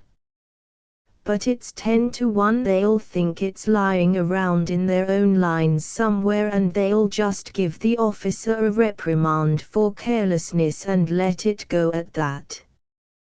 "You have done very well, Sheldon," said Major Willis, turning to Frank. "It was an excellent piece of work. The names of all of you will be mentioned in the order of the day, and there may be other rewards in store for you. You made no mistake, Corporal, in picking out your men," he continued, turning to Wilson. "You were fortunate in your helpers, and they were worthy of their leader. You may go now." They saluted and retired, tired and almost exhausted with the strain they had been under, but happy in the commendation of their officers and the consciousness that they had played their part well. "There's just one thing lacking," said Frank, as they were getting ready to turn in, "and that is that poor Bart wasn't along." "Good old Bart," said Billy regretfully. "How he would have enjoyed that scrapping. He'll feel cheated when he hears of it." "That boy would rather fight than eat," was Tom's tribute to their absent friend. "I'd give a lot to know just how he's getting along with that broken head of his." "We'll go over to the hospital the first thing in the morning and find out," said Frank, as he rolled himself in his blankets. Chapter 6 Colonel Pavert returns. But when the morning came, there was no chance to make the intended visit, for the regiment was shifting its position in preparation for an attack on the enemy lines. Orders were flying thick and fast, orderlies were riding from one division to another, and it was evident that a great battle was impending. Artillery was being brought up from the rear, for the army had gone ahead so fast on the preceding day that they had outdistanced their guns. Tanks, too, were massing in great numbers on the front. As one of the great monsters was lumbering by where the boys were stationed, something went wrong with the machinery and the driver stepped out to adjust it. An exclamation of delight broke from the army boys, as they recognized the bronzed face of their old friend, Will Stone. His pleasure at the meeting was just as great, and his face was beaming as he came over to them with outstretched hands. "What good wind blew you up this way?" asked Frank, after the first greetings were over. "Been ordered up here to help you fellows clean out the Argonne forest," answered Stone with a grin. "Some job, too, if all I hear about the place is true." "It's a big job, sure enough," admitted Frank. "Oh, well, we've turned the trick whenever we tackled the Huns so far, and I guess we're not going to fall down on this," said Billy. "Where's Bart?" asked Stone, as he glanced about him. "I hope nothing's happened to him." "Nothing fatal, we hope," responded Frank soberly. "He hit his head against a stump, in a charge we were making yesterday morning, and cut it badly. They took him off to the hospital and we were figuring on going over today and seeing how he was getting along. But I'm afraid we can't get off if we're going to attack." "Too bad," said Stone sympathetically, "but I don't think we need to figure on an attack today. They won't be able to get things in readiness before night. I was tipped off a little while ago that the fight was going to start tomorrow morning at dawn. So you may be able to see Bart today. If you do, tell him I was asking about him and that I'm rooting for him to get well. But I'll have to tinker up this machine of mine and be getting along." With a cordial wave of the hand he left them, and after adjusting the machinery started off to reach his appointed part of the line. "He's a bully good fellow," remarked Frank admiringly, as they gazed after him. "You bet he is," agreed Tom. Stone's prophecy proved to be correct, for late that afternoon it was announced that the attack would take place on the following morning. The men were released from standing in readiness and the army boys had no difficulty in getting permission to visit their comrade. but the hopes they had cherished of finding Bart better were doomed to disappointment. They were taken by the Red Cross nurse into the ward in which he lay, his face flushed with fever, his hands clenching and unclenching, while incoherent mutterings came from his lips. It wrung their hearts to see their chum in such a plight. "What does the doctor say about him?" Frank asked the nurse anxiously. "He says that the case is very serious," was the reply. "He fears that it may develop into brain fever. He said this morning that if it were not for the splendid vitality of the patient, he wouldn't have a chance. As it is, he hopes he may pull him through." The boys were shocked by this verdict. They had been through so many adventures with Bart, he had been such a loyal and dependable comrade, that it seemed as though he had become a part of themselves. Army life without Bart with them seemed almost unthinkable. Of course the nurse hastened to reassure them, as she saw their clouded faces, "It may not prove as serious as the doctor fears. It will be a day or two before he can predict with some degree of certainty." There was nothing to do but hope, and the boys left the hospital with downcast faces and heavy hearts. They knew that they were carrying a burden that would not be lightened until Bart was once more at their side. On their way back, they passed a prison pen where a large number of Germans captured in the previous day's fighting were confined.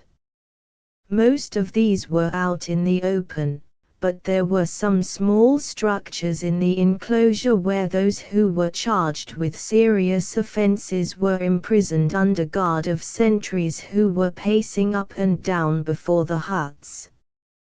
"There's Fred Anderson," remarked Tom. "Hello," Fred called out Billy. "How are you, Billy?" responded Fred, coming to a pause as they drew near.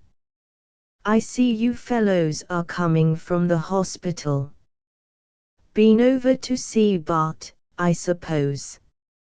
How's the old scout getting along?" "He's in a bad fix," responded Frank sadly. "The doctor doesn't know whether he'll pull through or not." "That's too bad," said Fred with genuine regret, for Bart was a general favorite with the members of the 37th. "I hope he'll come around all right." "We all hope that," responded Billy. "All the boys of the old regiment will be rooting for him." "How comes it that you're on sentry duty, Fred?" "Just my hard luck," grumbled Fred. "Whom do you think I'm guarding in here?" "Oh, some old Hun, I suppose, with an unpronounceable name," said Billy carelessly. "Bad guess," grinned Fred. "It's Nick Rabig." The name acted like an electric shock on the three comrades. "Rabig," they exclaimed in the same breath. "That's what," said Fred. "Seems to be popular with you fellows, I don't think." "The yellow dog," exclaimed Billy. "The traitor," growled Frank. "Why haven't they settled his case long ago?" gritted Tom. "He ought to have been stood up before a firing squad the day after they captured him the last time." "That's what he deserved all right," agreed Fred. "He's the only fellow that ever disgraced the colors of the old 37th. The fact is, I suppose, that we've been so busy chasing the Huns out of France that a court-martial hasn't had time to attend to his case." but it's a dead open and shut case and he'll get his all right when the time comes. It's a long time coming, grumbled Tom, who, as our readers will remember, had especial cause to despise the man whom he had caught in the very act of dealing with the enemy. "Well, so long, old man," said Frank, as the friends prepared to go on their way. "Sorry you got stuck with guard duty. Hope your time's nearly up." "I've got half an hour at it yet," replied Fred, as he consulted his wristwatch and shouldered his rifle. "I'll be back with you then, if a Hun shell doesn't get me.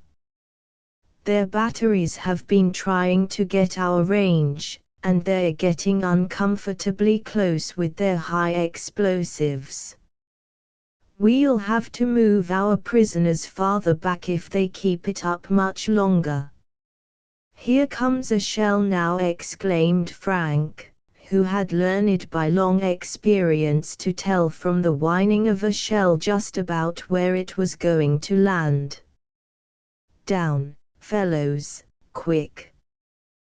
They dropped flat on the ground and none too soon to escape a huge shell that flew over their heads and exploded just beyond.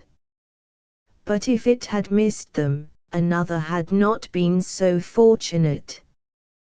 The shell had struck the hut that Fred had been guarding and reduced it to atoms.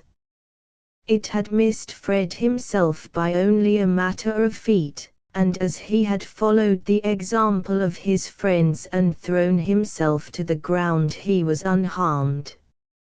As the boys rose to their feet and looked around them, they saw what had happened and ran to the remains of the hut. They looked inside and then turned away. That one glance had been enough to tell them what had become of Rabig. He had gone to his last account, and there was no further need of any earthly court to judge his deeds and fix his punishment. "And it was the very people to whom he sold out that killed him," mused Frank, as the remains of the dead traitor were gathered up to be taken away for burial. There was no sense of exultation in their hearts, only a feeling that in a singular way justice had been done to a man who had committed the unpardonable crime of betraying his country. They had been to mess that evening, and were talking over the events of the day, when an orderly came to say that Frank was wanted at headquarters. Wondering somewhat what the summons might mean, and pursued by the chaff of his friends, who predicted all sorts of dire things in store for him, Frank obeyed the summons, and was surprised and pleased to find Colonel Pavet waiting to see him. The pleasure was felt also by the colonel, as was shown by the warmth of his greeting. Each owed a great deal to the other. Frank, as my old readers will remember, had saved the colonel's life when the latter was lying wounded on the battlefield and had carried him off to safety amid a storm of bullets. The colonel, on the other hand, had been kindness itself in looking after the interest of Frank's mother in property that had been left to her in France. "Ah, Monsieur Sheldon, how glad I am to see you again," said Colonel Pavet. "No more than I am to see you, sir," returned Frank, shaking the hand which the colonel in sheer disregard of the difference in rank had extended to him.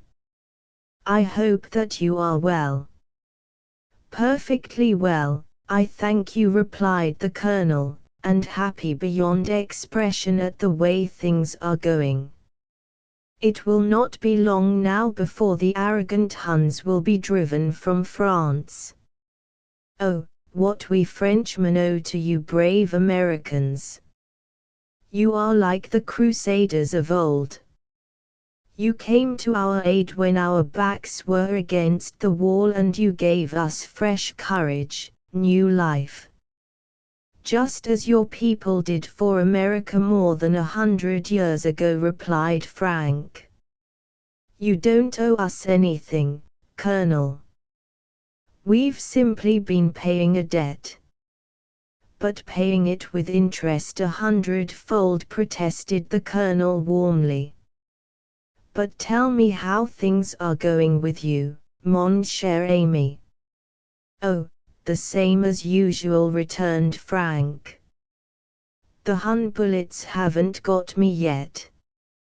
But that isn't because you haven't been where the Hun bullets were, smiled the Colonel. I've been hearing of what you did on that scouting expedition last night. It's a marvel that you came through it alive. But fortune favors the brave. Oh, that was nothing, said Frank, who always felt uncomfortable when anyone referred to his exploits. Your officers think differently, laughed the Colonel. But now to other matters. In the first place, I want to tell you how sorry I was that I was away when that unfortunate accusation was laid against you. A word from me would have shown its falsity at once. I know it would, answered Frank, but luckily things took such a turn that I was soon cleared of that charge. The next thing is, went on the Colonel in a tone of regret, that some complications have developed in the matter of your mother's property. Frank felt his heart sink. It was only a little while since he had written her, telling her that everything was practically settled in her favor, and that all she would have to do after the war ended would be to take possession. I'm sorry to hear that, he replied. I thought that the dying confession of that rascally butler had established her claim beyond a doubt. It did, as far as the attempt to defraud her was concerned, answered the Colonel. This is a technical matter bearing on the title to a part of the estate. It seems that some legal formalities were overlooked at the time of its acquisition. My brother André explained it to me in his last letter. But I am only a plain soldier and I could not quite grasp the details. Now, don't let it worry you, for André thinks that the matter can be attended to and the title made perfect. Only it will take some time, and I thought I ought to notify you just how matters stood. It's very good of you, replied Frank, relieved to learn that the fears he had formed when the Colonel first began to speak of the matter might be groundless. Of course I'm sorry that there's any hitch at all, but if it can be remedied it doesn't matter so much. Right, agreed Colonel Pavet, and if I might be permitted to suggest, I would say nothing to your mother about it at present. If it were anything really serious, of course she ought to know. But under the circumstances it would only cost her needless worry. Now I must be going. Of course you know or have guessed that there will be a great battle tomorrow. I have heard that we attack at dawn, replied Frank. Yes, confirmed the Colonel. To you Americans has been assigned the task of clearing out the Argonne forest. It is one of the most tremendous tasks of the war, but I know you will be equal to it. My own regiment is with Gouraud's forces on your left. We will probably effect a juncture with your forces after you have taken the forest, and the two armies will have a friendly race to see which gets to Sedan first. The luck of battle may bring us together again before long. I hope so, smiled Frank, and when we do meet I hope that we can congratulate each other on the complete defeat of the Huns. We will, replied the colonel with conviction. Their lines are bending now and are ready to break. One more great effort and the work is done. The Allied armies will spend Christmas on the Rhine.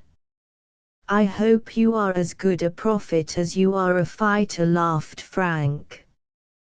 But I believe in my soul you're right. I'm sure of it, replied the colonel. And now I must go. Remember me to your mother when you write.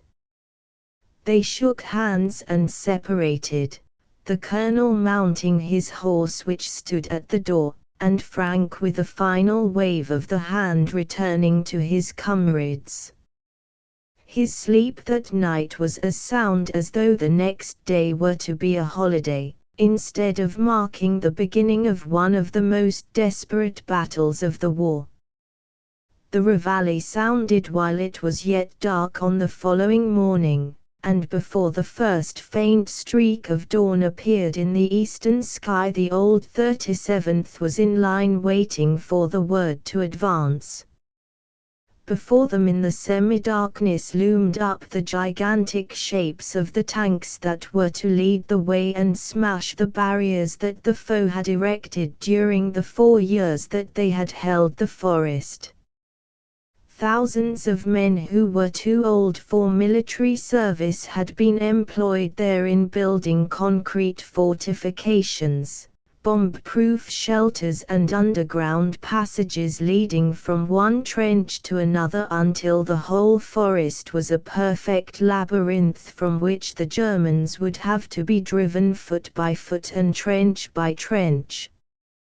There were pillboxes by the hundred set up in concealed locations that commanded the entire territory. Snipers were in the lofty trees and machine gun nests existed by thousands. There were deep pits into which the unwary might fall. Barbed wire entanglements added to the natural difficulties of the position. Deep gulches and ravines made it impossible for the troops to advance in any kind of regular formations, and in places there was only room for them to go in single file over ground swept by enemy bullets. Their heaviest batteries had been brought from other portions of the line and concentrated there. It was the Germans' last stand. If they failed to hold the Americans, their cause was lost. Back of the forest was the railway line that ran from Long Island to Mezieres and Sedan. It was their chief artery of supplies for all their armies in France and Belgium. If the Americans once got astride of that railway, the Germans would be bottled up with no way of escape except through the gateway of Liege. Orders had gone out from the German High Command that the forest must be held at any cost, and their crack divisions of the Jaggers and the Prussian Guards had been brought up with orders to die at their posts rather than retreat or surrender. They had all the advantage of position. They boasted that the forest could never be taken. Even the Americans, whom the Huns had first learned to respect and afterward to fear, could not, it was said, do what was beyond the power of mortal men. It was simply impossible. Had not the great Napoleon himself declined to attack the enemy who held the forest in his day, saying that it was impregnable? But the American troops had learned to laugh at the word impossible. They wouldn't admit that it was in their dictionary. They had been told that their green troops could not hold the Germans at the Marne, but they had held them. They had been told that it was impossible to break the Hindenburg line, but they had smashed it to bits. They had been told that the St. Mihiel salient could not be pinched out, but they did in 2 days what others had failed to do in 4 years. Now, when they heard that it was impossible to clear the Argonne forest, they simply grinned. It was only a German joke. "Wonder when the music will begin," said Frank, as he crouched beside Tom and Billy, waiting for the thunder of the great guns to signal the beginning of the attack. "It won't be long now," replied Tom, as he cast his eyes up to the sky where a faint light was beginning to diffuse itself. "I wonder if Stone is with this bunch of tanks in front of us," remarked Billy. "I'd know his tank if I saw it, but it's a little too dark yet to make it out," said Frank, as his eye ran along the silent row of monsters that stretched up and down the line. "But one thing's certain, if he isn't in the front row at the start, it won't be long before he gets there."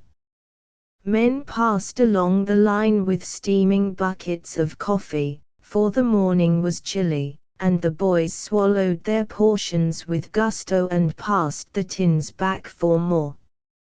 "Gee, but that tastes good," said Tom, smacking his lips. "It warms me to the toes." "You'll get exercise enough to keep you warm before many minutes are past," prophesied Billy. "It can't come too soon," put in Frank, as his fingers tightened over the stock of his rifle. Just then the word came down the line, "Fix bayonets." Chapter 7. At grips with death. There was a series of clicks as the bayonets slipped in their sockets. "In less than 5 minutes now," muttered Tom. Suddenly the great American guns opened up with a roar that sounded as though the earth had split asunder. There was a deeper bass note than usual that the Army boys' trained ears detected in an instant. "Those must be the naval guns we've been hearing so much about," said Frank to Billy. "That's what," replied Billy, "and there's some guns, too. I hear that they throw nearly a ton of metal a distance of 16 miles. They're the biggest guns that have ever been used in battle, and they spell hard luck for the Heinies. I wonder how we're going to get across this canal," pondered Tom, as they waited for the word to charge. "Our engineers will have seen to that," said Frank confidently. "Trust those boys to be on the job. Maybe it will be rafts, maybe pontoons. You remember how we got across the Meuse the other time? At the worst we can swim it." But as it grew lighter with each succeeding minute, they saw that they would not have to swim. During the night, the engineers had assembled a string of barges which they had laid beside each other and covered with planking.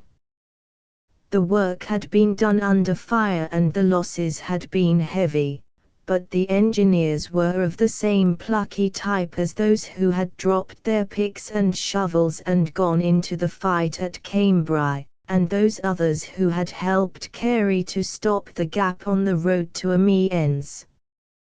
They had stuck to their job until their work was done, and several such bridges were now ready for use at different points along the American line. "Stand ready," came the command that thrilled the Army boys from head to foot. "Charge!" With a rousing cheer the line swept forward, and the greatest battle of the war was on. The American guns laid down a barrage, a veritable curtain of fire that went before their men and kept lifting as the line advanced so as not to kill their own men. The Americans were so eager to get forward that this was an ever-present danger, and many lives had been lost in the earlier battles of the war from this cause. But now the men were veterans, and while they were just as full of ardor and eagerness as ever, they had learned not to throw their lives away by being over rash. A hail of fire came from the German guns as the first detachments reached the bridges and began to cross. Great lanes were torn in the American ranks, but they closed up at once like the water in the wake of a ship. The tanks went first, and though the floating bridges swayed beneath their weight, they were soon safely on the other side of the canal. After they had reached the bank, they halted for the infantry to come up and form rank in the shelter of their armored sides. The bullets rattled against them until the din was like that of a boiler factory. 2 of them were struck by monster shells that put them out of action, but the majority of them came through the storm of fire without material damage. In the meantime, the first detachments of infantry had crossed the bridges, although their losses were heavy and the planks of the bridge were red. Some had been swept into the canal and the water was dotted with bodies, some motionless, while others, who were only wounded, sought to swim to the nearer shore or were rescued by American boats that put out into the stream. The old 37th had been given the post of honor in their section of the line and the army boys were in the first rank. A bullet clipped off a lock of Billy's hair just above the ear, and one had pierced the sleeve of Frank's arm, blistering the skin as it went along as though it had been seared by a hot iron. But the lads were so full of the spirit of the fight that they scarcely noticed these trifles when they brought up breathless on the further side. "So far so good," gasped Frank, as he and his comrades halted to draw breath in the shelter of a great tank. "Talk about 100-yard dashes," exclaimed Billy. "I'll bet we came near beating the record for crossing bridges." "I don't know," grinned Tom, as he took off his helmet to wipe his forehead. "I think we beat it that time when we scurried over the broken bridge like jackrabbits with the Ullen cavalry only a dozen jumps in the rear. But we're lucky this time as we were then, and we've come through with scarcely a scratch." "Knock wood," warned Billy. "This is only the curtain raiser. The real play is yet to come." In less than an hour, sufficient forces had crossed the bridges to justify the officers in ordering an advance against the first line of the enemy trenches that had been established just within the edge of the forest. The trenches were heavily manned and bristled with field and machine guns, while back of them in the grim and forbidding forest stretched other lines of defense that the boys knew would cost thousands of American lives to take. But the job was there and had to be done. And they vowed in their hearts that it should be done. The huge tanks lined up for the attack and got once more in action. Into the woods they went, crushing down trees as though they were pipe stems, lurching into and out of shell craters, tearing into the barbed wire entanglements, plucking up the posts to which they were fastened and opening huge gaps into which came pouring the long lines of shouting, cheering men. Like an avalanche they struck the trenches, and the Germans poured out to meet them. The opposing lines swayed back and forth like gladiators in a death grip. Then they broke up into hundreds of battling groups, a dozen men here, 20 there, struggling with bayonets and rifle butts, hacking, stabbing and at times throwing their empty guns aside and fighting with knives and even with fists. It was the kind of close-in fighting in which the Americans excelled and which they always sought when the plan of battle made it possible. Frank, Tom and Billy fought as closely in company as they could, and many a blow had been warded off by one of the three from the others that would otherwise have found its mark. For a long time the battle seemed to be fairly even, for the Germans fought with the fury of desperation and were constantly reinforced from heavy divisions kept in reserve. Each side attached especial importance to this first stage of the fight, because of the influence it might have on the morale of their men. The side that lost in the first phase of the battle would be depressed, while the side that won would be correspondingly elated and strengthened in spirit for the struggles that were yet to come. But American blood and American fighting qualities were not to be denied. Gradually the Germans were pressed back, but as they retreated they kept up a stubborn resistance by means of machine gun nests posted in every conceivable place, at every turn in the forest paths, in clumps of bushes, in forks of trees. They made the Americans pay dearly for every foot of ground that they gained. But the Americans had learned by long experience not to advance in mass formation against these messengers of death. They spread out in units and in groups, worming their way through the bushes, seeking the shelter of every rock and tree and shell hole. In following up this method of fighting, the three army boys were separated. Frank found himself in a shell hole alone. He peered over the edge and could see nothing of Tom and Billy. He crouched low in the hole, reloading his rifle. Then he took stock of his position.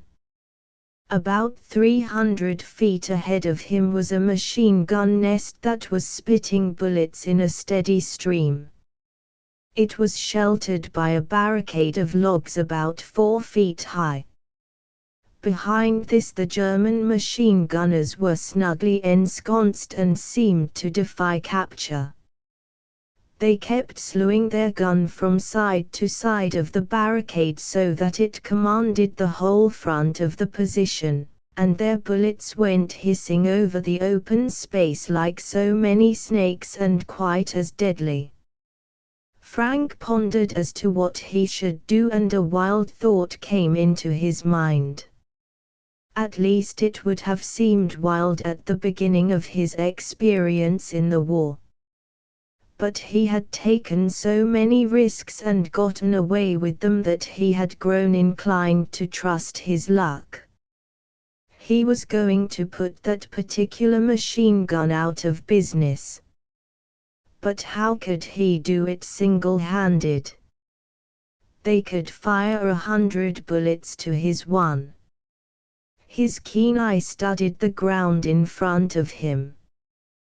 There were perhaps half a dozen shell holes between him and the barricade. But they were too far apart for him to slip from one to another without being seen.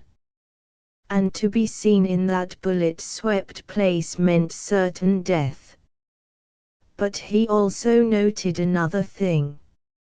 A heavy German field gun from a distance of miles behind the lines was sending huge shells that were falling with tolerable regularity in the space between him and the barricade. Every minute or two, a shell would explode with a tremendous roar, sending a volume of black smoke and tons of dirt into the air. Here was the solution of Frank's problem. He measured the distance between him and the next shell hole, and poised himself for a spring when the next shell should fall.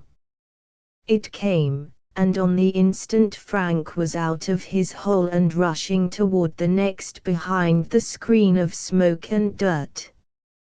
He dropped into it and waited for the next shell. Several times this was repeated, until at last Frank found himself in the last shell hole less than 50 feet away from the barricade. This was his limit of possible shelter. The rest of the way he must be in the open. He crouched low in the hole, waiting for a favorable moment. Just at that time bullets were whistling directly above his head.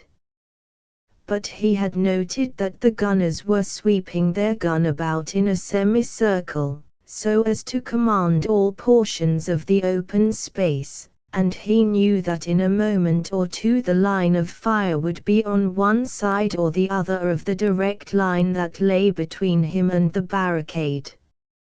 How many men there might be in the machine gun crew he did not know. There would surely be 2, perhaps half a dozen. He did not greatly care. In that moment of intense exaltation he would have fought a regiment. The bullets ceased to sing above his head. He peered cautiously above the edge of the hole. The wicked-looking muzzle of the machine gun was pointing considerably to his left. He leaped from the hole and raced for the barricade. There was a startled shout and a frantic effort to slew the gun around. The next instant Frank sprang high in the air, struck the topmost log of the barricade with both feet and sent it tumbling down upon the machine gun crew while he went down with it. Chapter 8 Putting it over. There was a wild scrambling and confusion in the machine gun nest, as the log came down, followed by Frank. The latter lost his balance and went down on all fours, but was on his feet again in a second. The log had struck one of the crew in falling and knocked him unconscious. But his companion in serving the gun had risen to his feet at the same moment with Frank and had drawn his revolver to fire. Frank had no time to raise his rifle, but quick as lightning he swung it from the level of his waist against the upraised arm of his opponent. There was a sharp crack that told that the bone was broken, and the man sank to the ground with a groan. Frank heard a shout just behind him and wheeled about. A helmeted head was emerging from a trench that had been dug in the rear of the machine gun, and in this a squad of Germans had been stationed to support the crew. Frank's rifle spoke, and the German sank back with a bullet through his shoulder. 2 jumps carried Frank to the head of the trench, where he saw 7 Huns, who had evidently been rattled by the fall of their leader and were hesitating, not knowing how many enemies might be waiting for them on the ground above. Frank covered them with his rifle, whose muzzle darted from one to the other in the line. "Hands up," he commanded. The words were American, but the Germans understood what it meant. If they had any doubt, the rifle would have enlightened them. Their guns dropped from their hands and they raised the latter above their heads. "Kamerad," they shouted in chorus. Still keeping them covered, Frank motioned them to come out one at a time. They did so and formed in line, their hands still upraised. The look of amazement on their faces, when they looked around for Frank's comrades and failed to see them, was comical beyond expression. But Frank was too keyed up at that moment to pay any attention to the humorous side of it. He shot a glance at the machine gun. It had been knocked down by the falling log and the machinery by which it was fed with cartridges was unusable. "March!" Frank commanded, taking his station in the rear of the line of prisoners. They obeyed sheepishly enough, and one or two of them in the rear of the line were inclined to be sullen, but a sharp jab of Frank's bayonet decided them, and they went off at a jog trot toward the American lines. They had covered perhaps 2/3 of the way, when Frank met a squad of his own regiment who were advancing after clearing out a ravine. They raised a shout as they saw Frank coming along herding his flock, and in a moment he was surrounded and overwhelmed with eager questions. "Where are the rest of the fellows that helped you take this bunch?" asked Corporal Wilson, who was in command of the squad.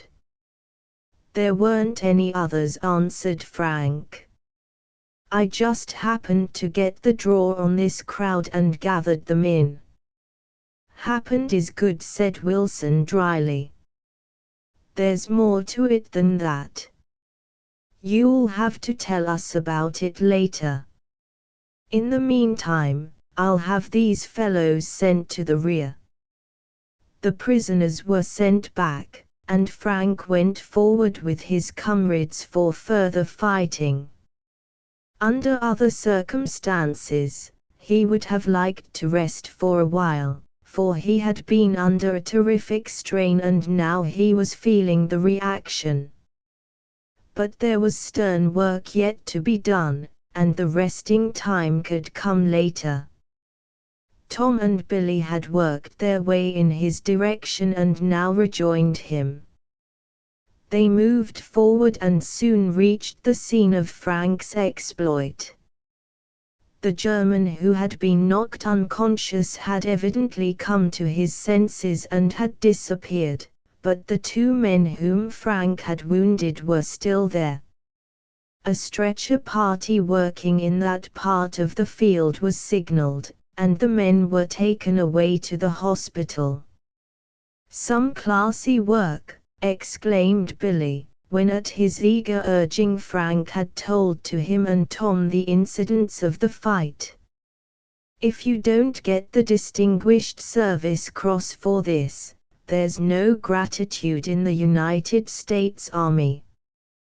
"Billy's right," declared Tom, as he clapped Frank on the shoulder. "There isn't one man in 1,000 who would have thought of it or done it if he had thought of it.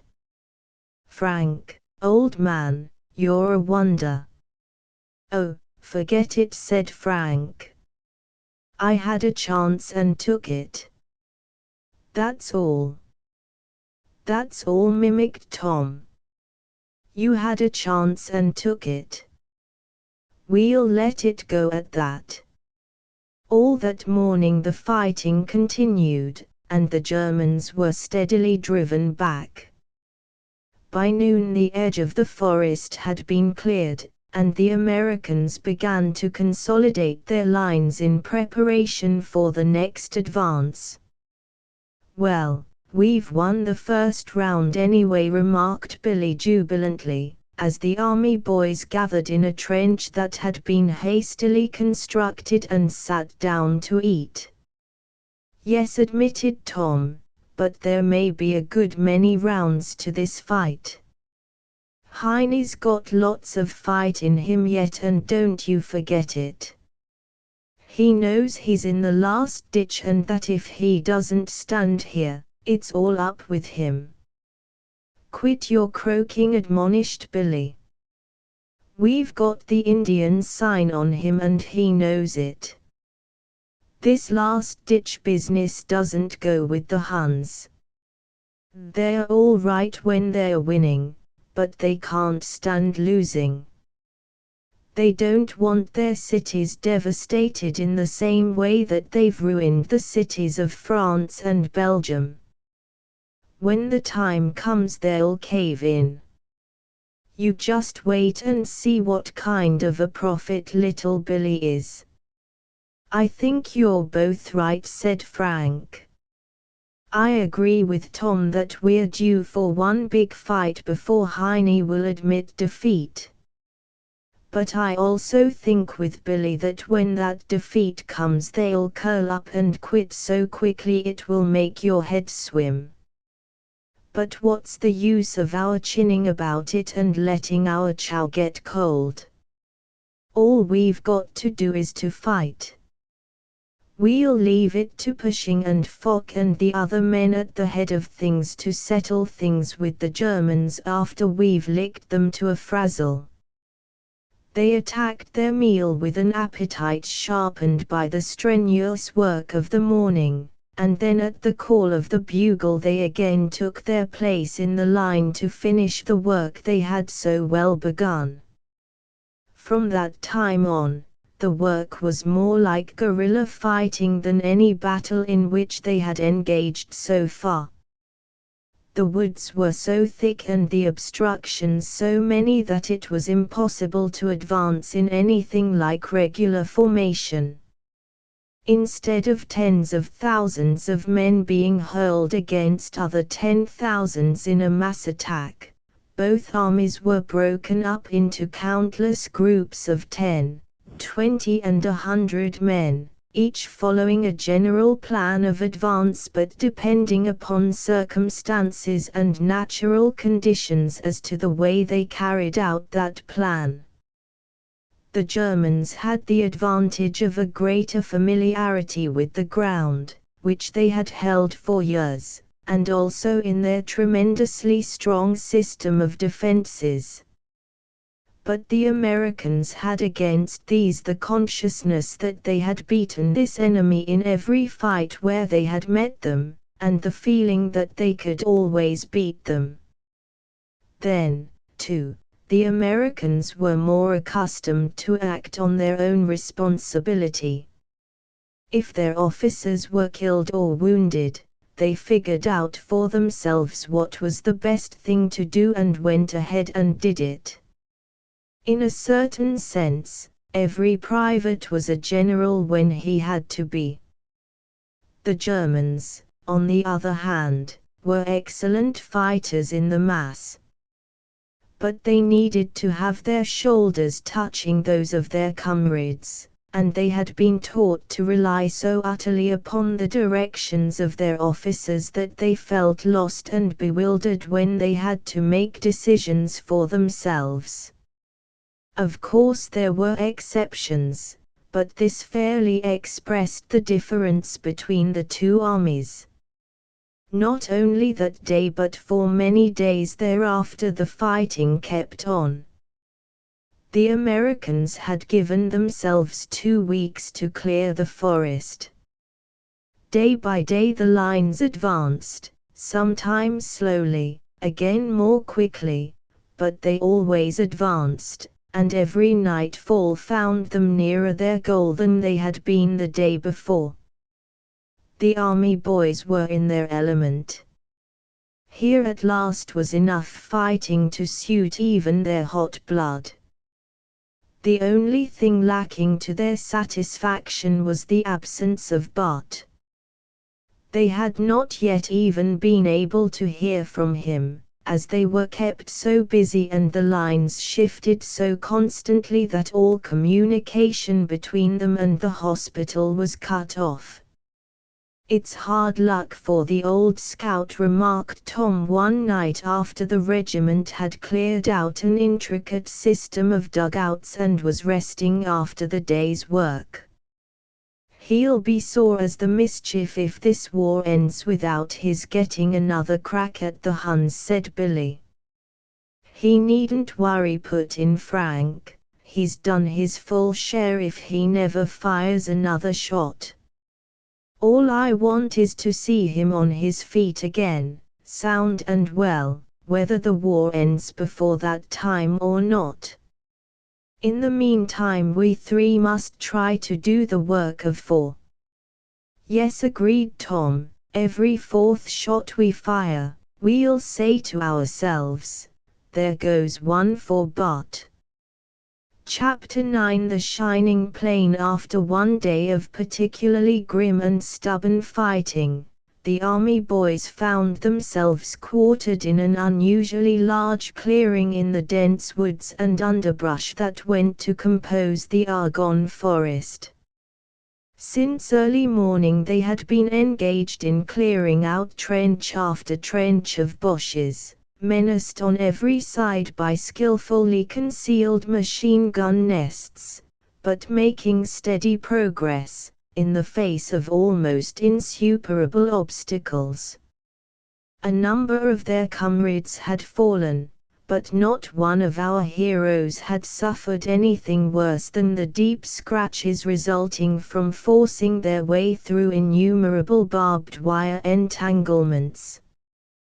They seemed to bear charmed lives, for always there had been the whine of machine gun bullets, and the scream of shrapnel thrown from the heavier guns situated in the rear of the German lines.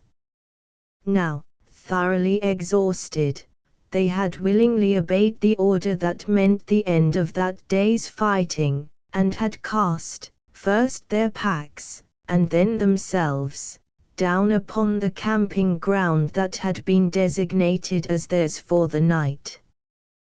By the time chow had been eaten, they began to feel a little better, but had nothing in mind except to turn in, when suddenly their attention was arrested by the whirring hum of an aeroplane engine coming rapidly to a position directly over them. The first thought of every soldier is it an enemy machine? But one glance served to assure them that it was an American plane. They naturally expected that the machine would continue on its course, but suddenly Frank exclaimed, "Look at that, fellows! It's circling around as though the pilot intended to land. What in the world would he want to come down here for? Possibly he's been having engine trouble," speculated Tom. And he was not far wrong, for this was indeed the reason for the aviator's sudden descent. Spying the opening in the trees, he had decided to make a landing there, rather than proceed further and take the chance of being forced to descend in even a more unfavorable location. The boys watched with interest as the machine descended lower and lower in graceful spirals, and finally took the ground as the aviator landed skillfully on a smooth patch of turf. "By Jove!" exclaimed Frank, as the friends started to run toward it, "there's something about that aviator that looks mighty familiar to me." "I knew it," a moment later, "it's good old Dick Lever, and he's sure a sight for sore eyes. How in the name of all that's good did he ever happen to get in this part of the world, I wonder?" This question was soon answered, for by now the boys had reached the machine, and amid joyful shouts Dick Lever was dragged from the pilot's seat and laughingly told to give an account of himself. "Well, that's not very hard to do," he said, "provided, of course, that you Indians don't pull me limb from limb before I get the chance to. It's fine to be so welcome, but I'm beginning to be afraid I'll never be able to live through it. Have a heart, can't you? All right, then, come across with the information," laughed Frank. "We're so used to questioning Hun prisoners, that we've got the habit, and find it hard to be easy with you, I suppose." "Well, there's not much to tell," said the aviator. "I was just recently detailed to this sector, and since arriving here I have been having a busy time of it, I can tell you. The Boches on this sector are right on the job, and don't seem to scare nearly so easily as they generally do. I had a brush with one several hours ago, and chased him well back of the German lines. He landed safely, though, so I turned around to get back, when my engine started missing. It wasn't so very bad, but I thought it would be better to land and tinker it up before it got worse, so when I saw this opening through the tops of the trees, I decided to come down and see if I couldn't make temporary repairs. But if I had known you fellows were down here waiting for me, I think I'd have come down even faster than I did. Well, said Frank, let's take a look at your engine, and see if we can't locate the trouble. But I won't really be sorry if we don't, because then you'll have to stay here all night. Yes, that's true enough, replied Dick. But just at present I don't want to be put out of business overnight if I can help it. Every aviator on this sector is on the lookout for a certain Bosch plane that has been making a pest of itself around here, and the one that succeeds in bringing him down is going to be considered a real ace. Why, has he been doing such a lot of damage? Asked Billy. Damage, exclaimed Dick, I should say he has been doing damage. And not only that, but he does it in such a way that none of us so far has had any chance for a comeback. How's that? Inquired Tom. His favorite stunt is to come over our lines along about dusk, and drop his load of bombs where he thinks they will do the most good.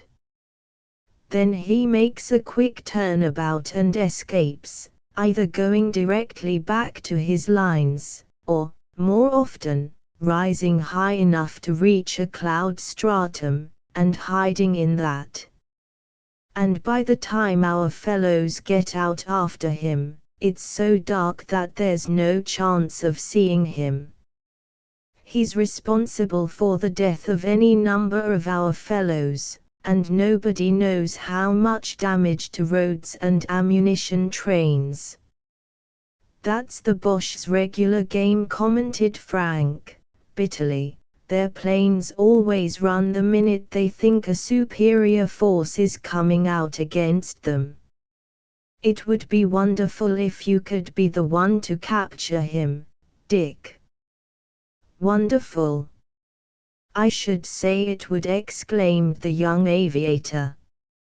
But that tricky way he has of cloud hiding, together with his habit of only attacking right on the edge of darkness, makes it a mighty hard proposition to come up with him. But I or one of the other fellows will get him eventually, never fear. If only there were some way to tag him so that he could be followed easier, said Frank, slowly. Yes, but that's a pretty big if, said Billy. Supposing you come down to earth and give us some practical suggestion about how it's going to be done. Well, maybe I will, replied Frank, to whom had come the glimmering of an idea. You fellows know that illuminating paint they use for signs, and so forth, so that they can be read in the dark, don't you?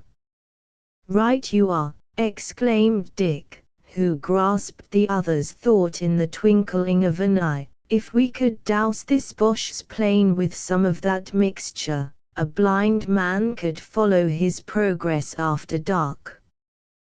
But then, he concluded, less enthusiastically, the problem arises as to how we are going to get the paint on his machine.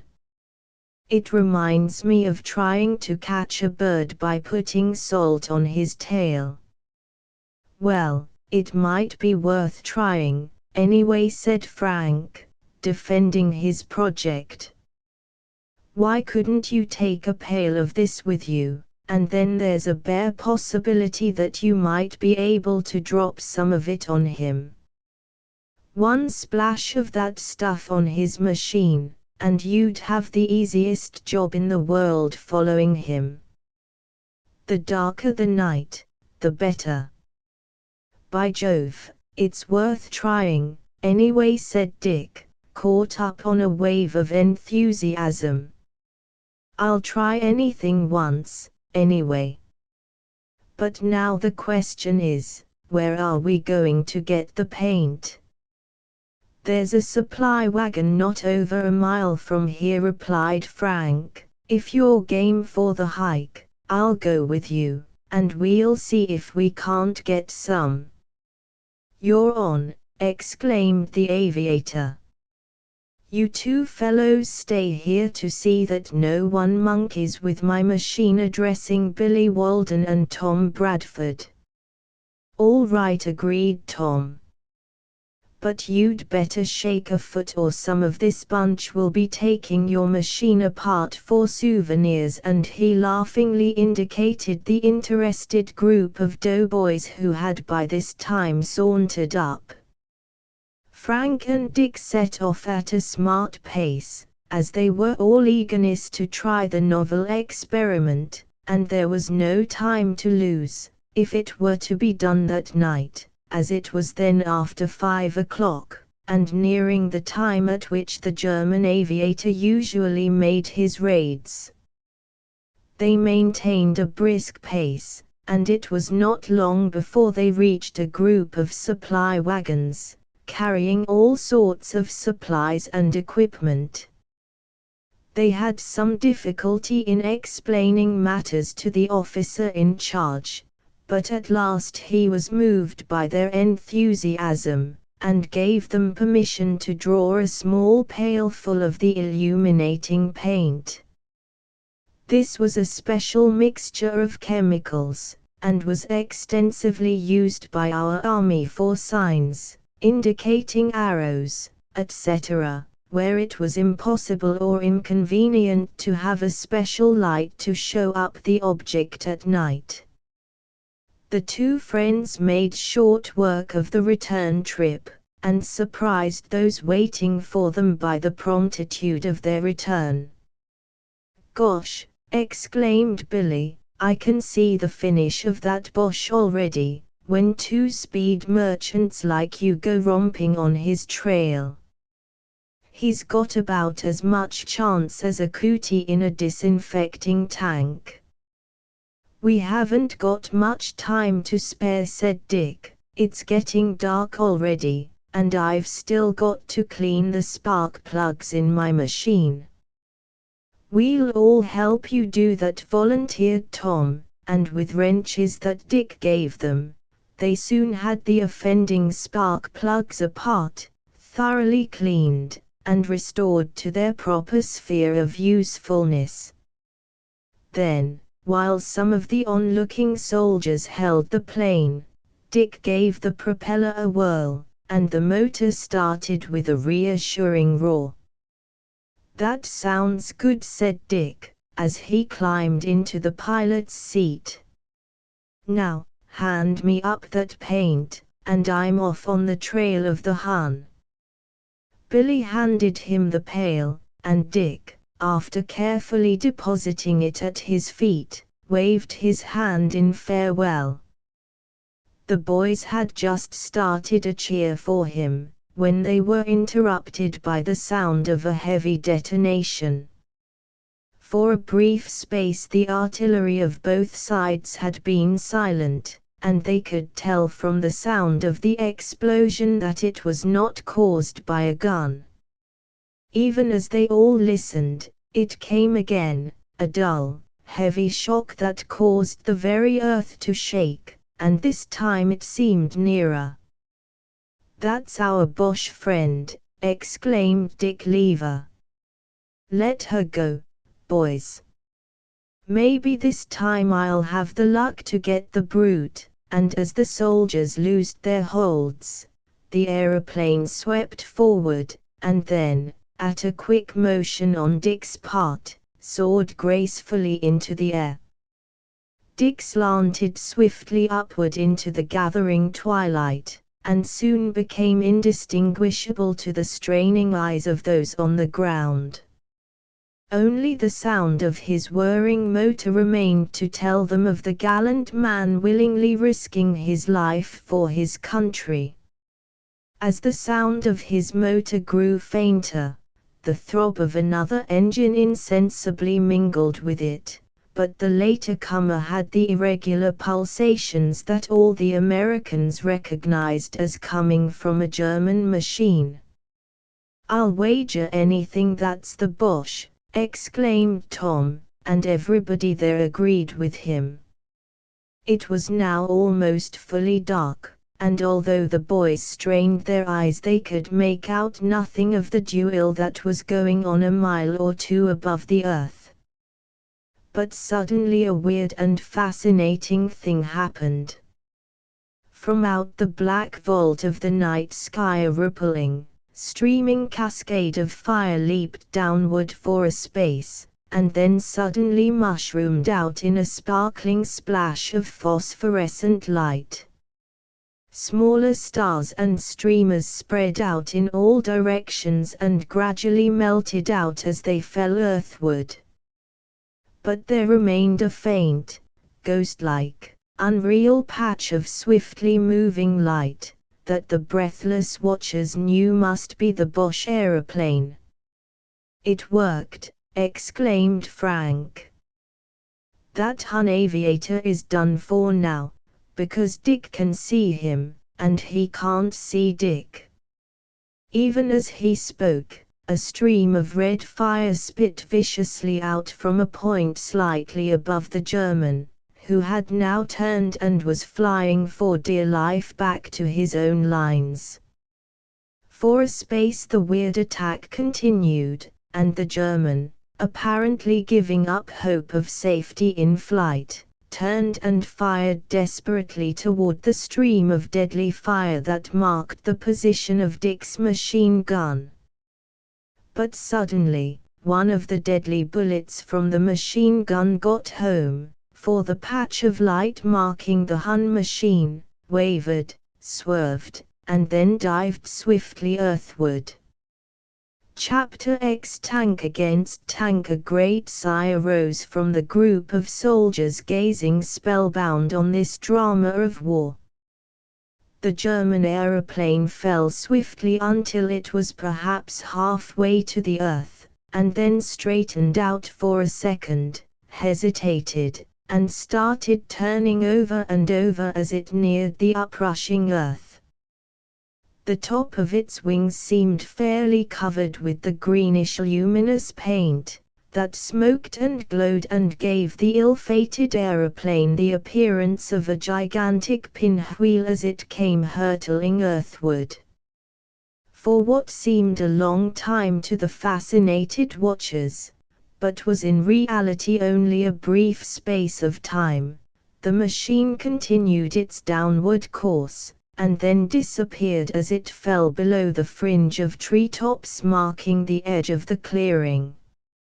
It seemed to have landed quite near, but the Americans, experienced in these matters, knew that it was probably a matter of 2 or 3 miles from where they stood.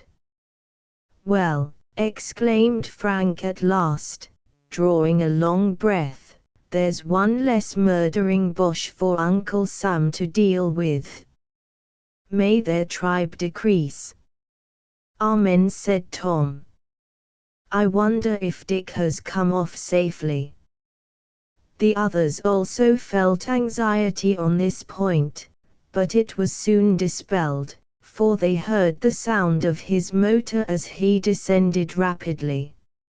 Of course, it was impossible for him to land now, on account of the darkness, but as he swooped low over the treetops he fired a few rounds of ammunition from his machine gun, by way of greeting, and the boys raised a lusty cheer, which, however, it is very doubtful if he heard, owing to the noise of his motor.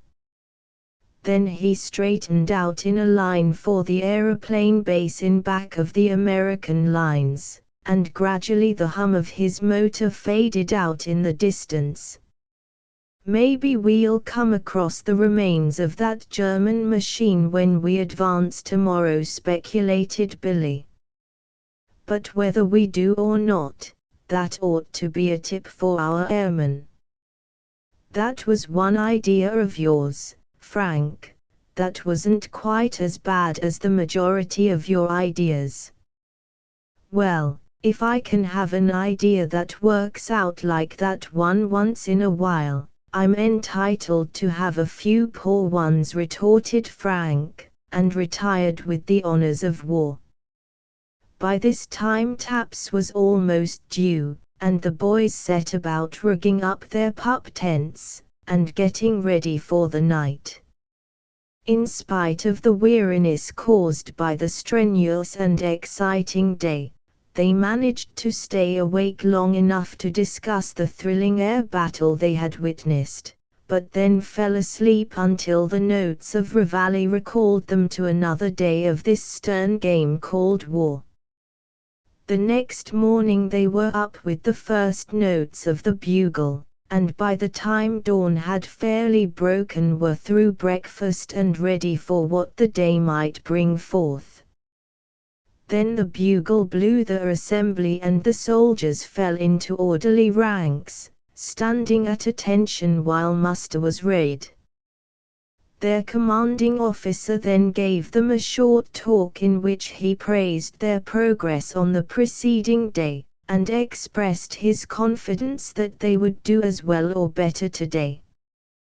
Then the order was given to advance, and the formation moved forward at a walk, keeping as good a line as possible over the broken terrain, but inevitably breaking up into small parties as the difficulties of the advance became more and more pronounced.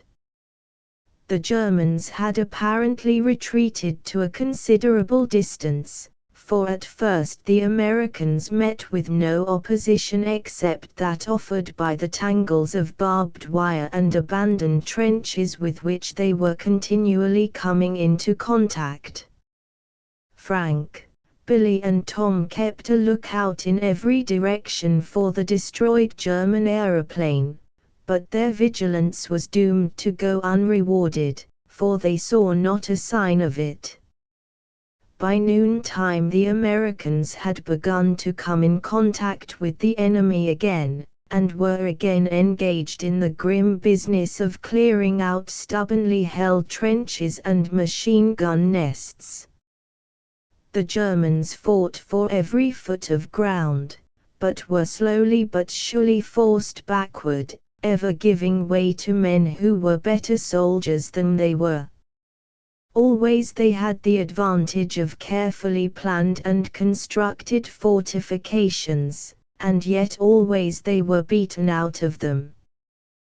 By noon the Americans had registered a satisfactory advance, and the order was given to rest while the wearied soldiers were given food and a chance to get a very much needed rest. Soon after our three friends had eased the packs off their aching shoulders and thrown themselves on the ground, they saw a small party of 5 men, 3 of whom were officers, approach their commanding officer, and after the usual salutes, enter into conversation with him. Shortly afterward, the 2 non-commissioned men were dismissed, and strolled over toward the 3 friends. Seeing them coming, these latter hospitably offered tobacco, matches, and chewing gum, and shortly learned that the newcomers were members of the Tank Corps. One of them had seen a good deal of service in this comparatively new branch of the army, and with a little skillful urging was led to talk of some of his experiences. "Yes," he said, in answer to a question from Tom, "some pretty queer things happen out there in no man's land, and the tanks get their share, I can tell you." I've had experiences myself. I don't doubt it, said Frank. But these tanks seem to have put a great fear into the bushes, at that. You bet they have, exclaimed the other, and it's too bad that we can't use them very much here. But of course, with all these trees and the thick underbrush, they're practically out of the question. But that's what we're here for now, looking over the ground, to see if in some places they can't be used to some extent. I've often wondered, said Billy, why the Huns haven't used tanks more. They don't seem to have anything like the success with them that our men have had. Well, for one thing, they are not as well made, and when it comes to tank against tank, we almost always outmaneuver them, said Arnie, for such was the tank man's name. I've often wondered what would happen if two tanks had a pitched battle, said Frank. I suppose that happens sometimes, doesn't it? Often enough, said Arnie. I was in one once that stacked up against a Bosch tank, so I am in a position to know, if anyone is. How was that? Queried Tom. Well, the way it happened was this, replied the other. Our side had planned an attack one morning at dawn, but as it happened, the German had also planned one against us at the same time. Of course, neither side knew what the other was up to, so it came as a pretty big surprise when the Boches opened their bombardment just a few minutes before ours was due to commence. This didn't stop us, though, and our batteries opened up full split in reply.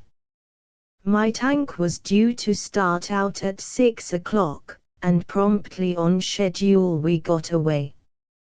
It was still pitch dark, though, and raining as usual, and as neither side was sending up star shells for fear of exposing their own operations, we had very little to guide us.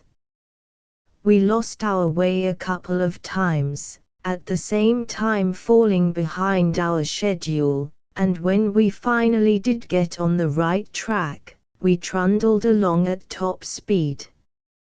Top speed doesn't mean very much to a tank, to look at it from the outside, but when you're on the inside, with the engine going full split, and rocking along over ground that's been plowed up about 1,000,000 times by big shells, you certainly do know you're moving. Well, we had traveled maybe half a mile, when suddenly we stopped dead, with a slam that nearly took my teeth out.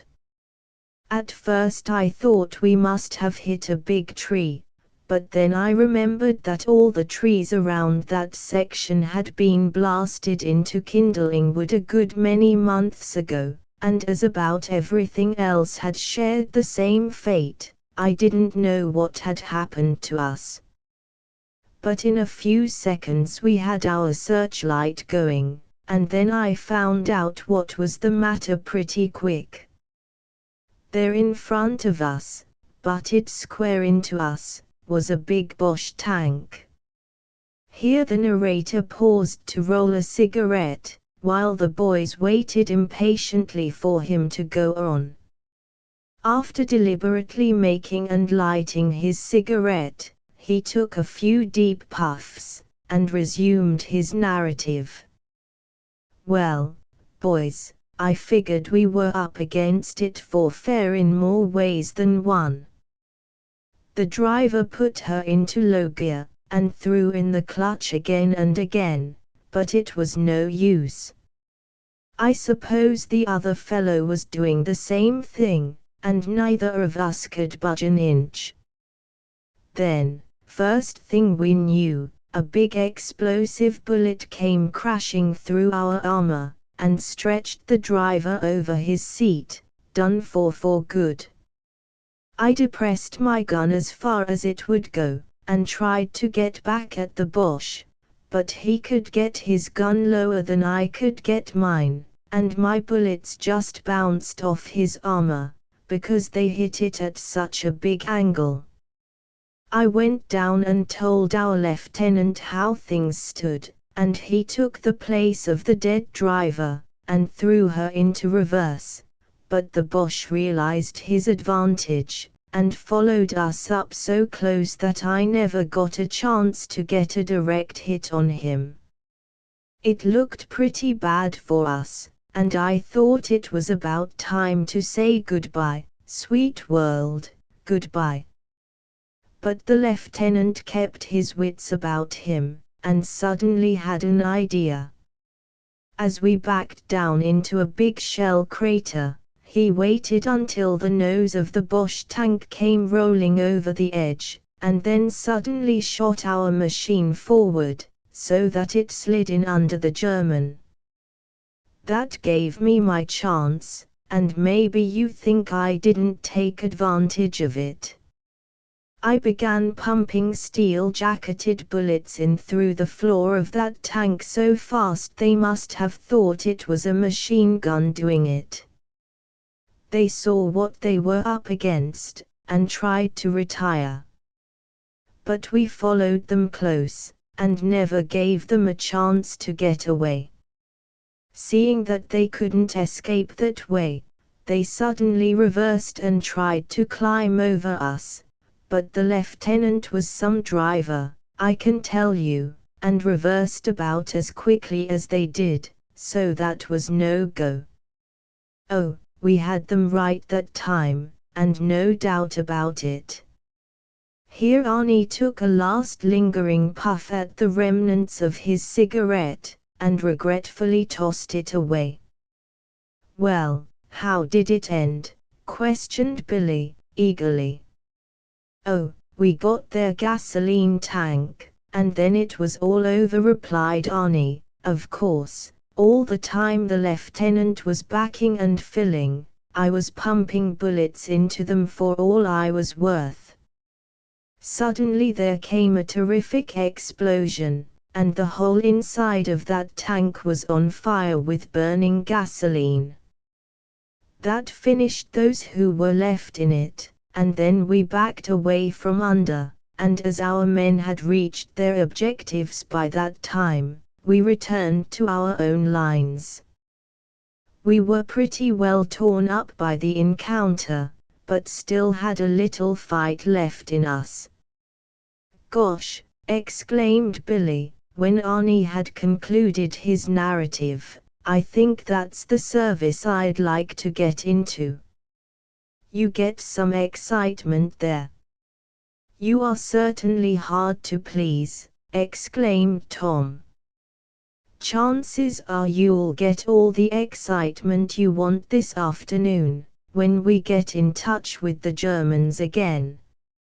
Making a frontal attack on a machine gun emplacement is all the excitement my young heart craves.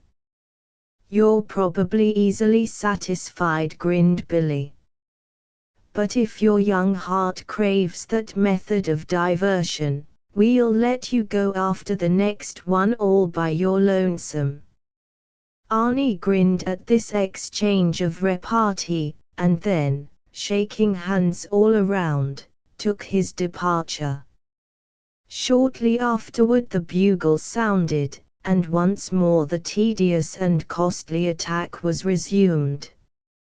Chapter 11 Liquid Fire. It was soon apparent that contact with the Germans had been made in earnest, for the resistance, which had been comparatively light in the morning, stiffened perceptibly.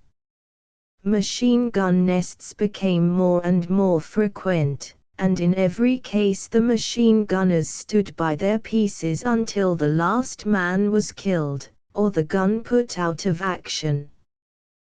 The Americans advanced as they could, some parts of the line of course preceding others, according to the resistance offered by the Germans.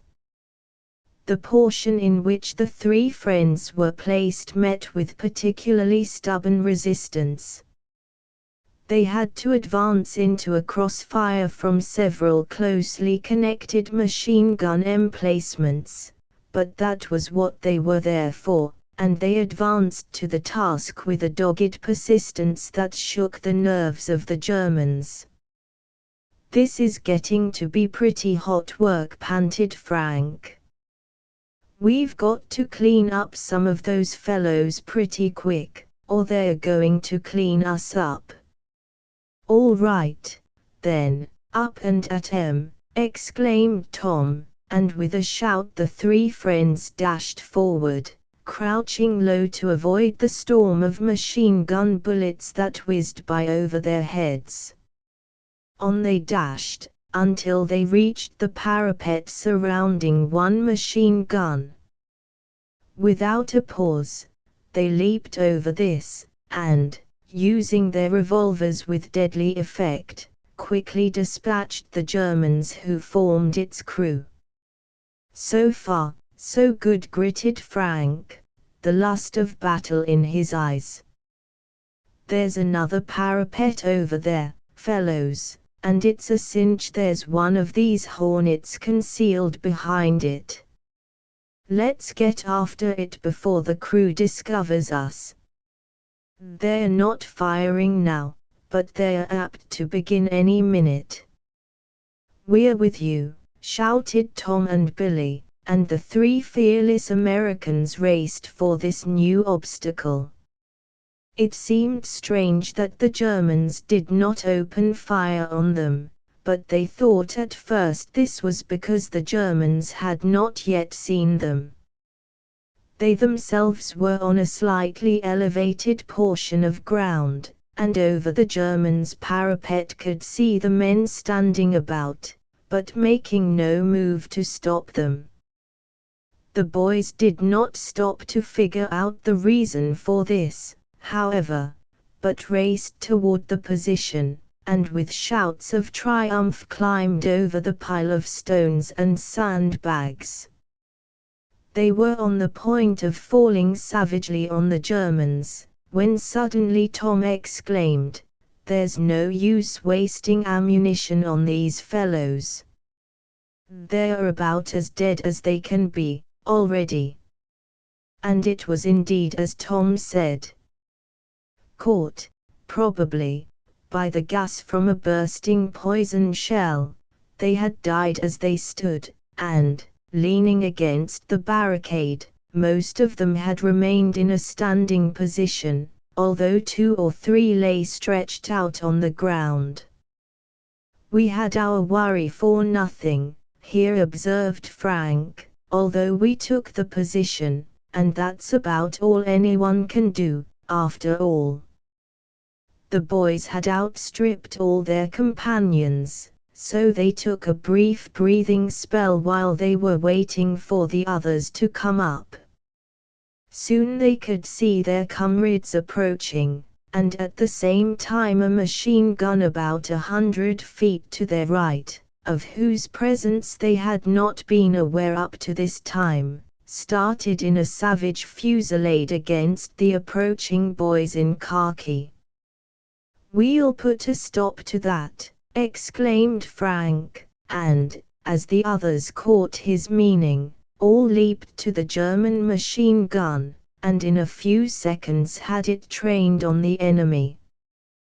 The Hun position was only lightly defended on the sides, and the machine gun projectiles bored through these, and wrought instant execution among the startled Germans. The fire from their machine gun died out, and the boys knew that here was one more menace disposed of. The Americans, with this handicap removed, rushed forward with cheers, and soon the three friends were surrounded by their comrades in arms. The line pushed forward again, the places of those falling being taken by others eager to get their chance at the hated Boche. Machine gun after machine gun was taken, and trench after trench cleared out, but the defenses were so elaborate and so numerous that progress was at times heartbreakingly slow. Shells from the American batteries in the rear fell constantly before them, helping somewhat to clear the ground, but still leaving much to be done by the infantry. About the middle of the afternoon a halt was called, the Americans crouching in captured trenches for a brief period of recuperation. "Gosh," exclaimed Billy, "I may be all wrong, fellows, but just the same I have a feeling that the Boches don't want us to capture the Argonne Forest. Don't know what gives me that feeling, but I've got it all the same." "You certainly have wonderful powers of observation," said Frank, dryly. "But come to think of it, I shouldn't wonder if you were right. But before we get through with them they'll wish they had made us a present of it in the first place, and saved themselves a bad licking." "Maybe," started Tom, but he was cut short by the command to resume the advance. The Americans leaped from the trench and with a lusty cheer pressed onward. But the Germans had a most unpleasant surprise in store for them. As they approached one trench, instead of bullets, streams of searing fire came shooting toward them. The Americans knew that this was the dreaded liquid fire that they had heard about, but up to now had never actually experienced. However, they knew that the trench had been captured, and so, shielding their faces as well as they could with their arms, they dashed forward, throwing hand grenades as they ran. The liquid fire only reached a distance of about 100 feet, which made their task a little easier, cutting down the distance they had to go in the face of this obstacle to reach the trench. This liquid fire was one of the most infernal of the German inventions. The soldier operating it had on his back a bag containing the necessary chemicals, connected to a short length of hose with a narrow nozzle. When the chemicals contained in the bag combined, they formed a high pressure, and as the chemical stream left the nozzle it burst into flame. The pressure was sufficient to carry it a considerable distance, and the acid seared and ate into any object with which it came into contact. It was one of the most dreaded of modern instruments of war, and it took the highest form of courage to face it. But it was just that kind of courage that distinguished the American army, and with shouts and cries of encouragement the American soldiers leaped forward. Their hand grenades took instant effect, for almost at once the number of streams turned on them lessened, but there were still plenty left to make it exciting and hazardous work. Crouching almost double, the Americans dashed forward through this shower of death, and at last leaped into the German trenches. Then their heavy revolvers came into play, and the tables were quickly turned. In a very few minutes the remaining Boches threw up their hands and cried for quarter. A number were taken prisoners, but the majority had made their last accounting. "By Jove!" exclaimed Frank, when he had recovered his breath. "That's the first time I ever bumped up against that stuff, and I sure hope it's the last. I'm willing to take my chance against bullets, but that chemical fire is a little too much to suit me." "It came near getting me," said Billy. "Just take a look at my coat, will you?" They looked, and uttered exclamations of astonishment. The entire front of Billy's coat was eaten away, with blackened edges for all the world as if it had been burned by ordinary fire. You're pretty lucky to have gotten off as easy as that, said Frank, soberly. Uncle Sam will give you a new coat. Some of the poor fellows have been horribly burned, and he indicated a number of stretcher bearers who were slowly carrying their burdens to the rear. Yes, I guess I can't kick, agreed Billy. Just make out we won't have something to tell Bart when we see him again. He'll certainly be sore at having to miss all this. He sure will, agreed Frank. He'll never get over not being with us on this drive. Let's investigate one of these flame-throwing machines, proposed Frank. It looks as though we might be here a little while, and I'm curious to see what the things look like.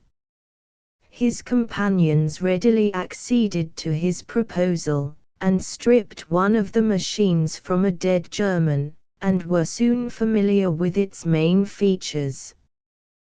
They did not have time to make a very thorough examination, however, for the word to resume the advance was shortly passed down the line, and they resumed the drive. From that time on the going was a little easier, and they made satisfactory progress, inflicting great losses on the Germans, and losing only a comparatively small number of men themselves. Toward nightfall, the rain, which had held off all day, began to fall heavily, and this soon put an end to the advance for that day, as they were already far beyond the point they had expected to reach. It was a thoroughly weary but nevertheless cheerful and triumphant lot of young Americans who made camp that night, for they had the consciousness of obstacles overcome and difficult work well done that made their bodily weariness seem a thing of small account. Chapter 12. Beating the Huns to their knees. Hurrah! Cried Frank, as he came running up to his comrades in a state of great excitement. What's up? Asked Billy. The jig's up, returned Frank. Whose jig? Asked Tom. The Huns, you boob, Frank replied exultantly. They've come to the end of their string. They're down and out, kerflumexed, ausgespielt, and if there's anything worse than that, they're that. Now, said Billy, come down to earth and tell us what you mean. Talk to us in plain English, so that our simple minds can take it in. Simple is right, grinned Frank. Well, then, here goes. The Huns have applied for an armistice. They've thrown up the sponge. They want to quit, and they say so. Bully, cried Tom. So they've got enough of it at last. We've hammered them into pulp. I knew we'd bring them to their knees, exclaimed Billy jubilantly. Their goose was cooked when the Yanks got into the fight. But how do you know? Where did you get the news? I heard the major talking with the captain about it, replied Frank. I was sitting on a log cleaning my gun, and they came along and stopped to chin close to where I was. I got an earful of all that's been going on for the last 2 or 3 weeks. It seems that the high muckamucks in Berlin have been reading the handwriting on the wall, and it's been giving them the shivers. First Bulgaria caved in, then Turkey followed suit. Both of them have surrendered and are out of the war. Austria took a last chance, and the Italians have smashed her to bits and captured 500,000 men. The boys gasped. You're kidding us, protested Billy. Not a bit of it, denied Frank. I'm giving it to you straight. They've just gone down one after the other like a row of dominoes. And now Germany has made up her mind that she'll have to eat crow, too. The Huns sent a letter to President Wilson asking him to take steps toward giving them an armistice. Armistice, echoed Tom a little doubtfully. I don't exactly like the sound of that. It means that we shall stop fighting for a while. Why should we? That would only give Heine a chance to get his breath and start in fresh again. We've got him on the run now, and we ought to keep it up until we send him hot-foot over the Rhine. Wait now, said Frank. I'm not through yet. Likely enough Heine had that in mind. He's got everything to gain by getting a rest, and we've got everything to lose. But if that was one of his cute little tricks, he didn't get away with it. The president wrote back asking some awkward questions that put Heine in a hole. There were 2 or 3 other notes, but the upshot of it all was that the Huns were told to apply to Marshal Foch and he would tell them where they got off. Of course it wasn't put in that way, but that's the sense of it. They've got to send to the Marshal and beg him to stop licking them. In other words, they'll have to admit defeat and sue for peace on the best terms they can get. But will they do it? Asked Billy. They've still got a big army and a big fleet. You'd think they'd stick it out a bit longer in the hope that things might take a different turn. Yes, replied Frank. The English would. The French would. The Americans would. But the baby killers wouldn't. They're like all bullies. The stuff isn't there. When the pinch comes they curl up. They're ready to quit right now, and in a few days you'll hear they've done it. It listens good, said Tom, and of course in one way it's fine. But after what I've seen of the things they've done to France, it seems as though they were getting off too easy. They ought to have their own towns and cities devastated, their orchards cut down, their mills blown up and their coal mines flooded. Then they'd get a taste of what they've been doing to others. That's right, agreed Billy. But don't think they're not going to pay for everything they've done. They'll be stripped to the bone, and don't you forget it. Well, I hope so, said Tom, but with not much assurance. I'd rather take it from them now and make sure of it. Nobody knows what will happen when those fellows get together and begin to bargain. They may throw away all the results of the war for all we can tell. It's happened more than once that the party that's been licked on the field has got off almost scot-free, if not actually gaining, when the peace treaty came to be signed. Well, you old croaker, laughed Frank, we'll have to leave all that to the diplomats and take our chances on their not letting the Huns put anything over on them. In the meantime, all we've got to do is to fight. Ours not to make reply, ours not to reason why, ours but to do and die, chanted Billy. But with all his doubts, Tom went on with the fighting with renewed inspiration at the news that victory was near at hand. And his friends were filled with rejoicing that the Huns were being beaten to their knees and were about ready to acknowledge it. Their tremendous exertions and sacrifices in leaving America and coming across the sea to fight for liberty and civilization against brutality and barbarism had not been in vain. They felt something the way the Crusaders must have felt when they caught sight of Jerusalem, the goal of their endeavors.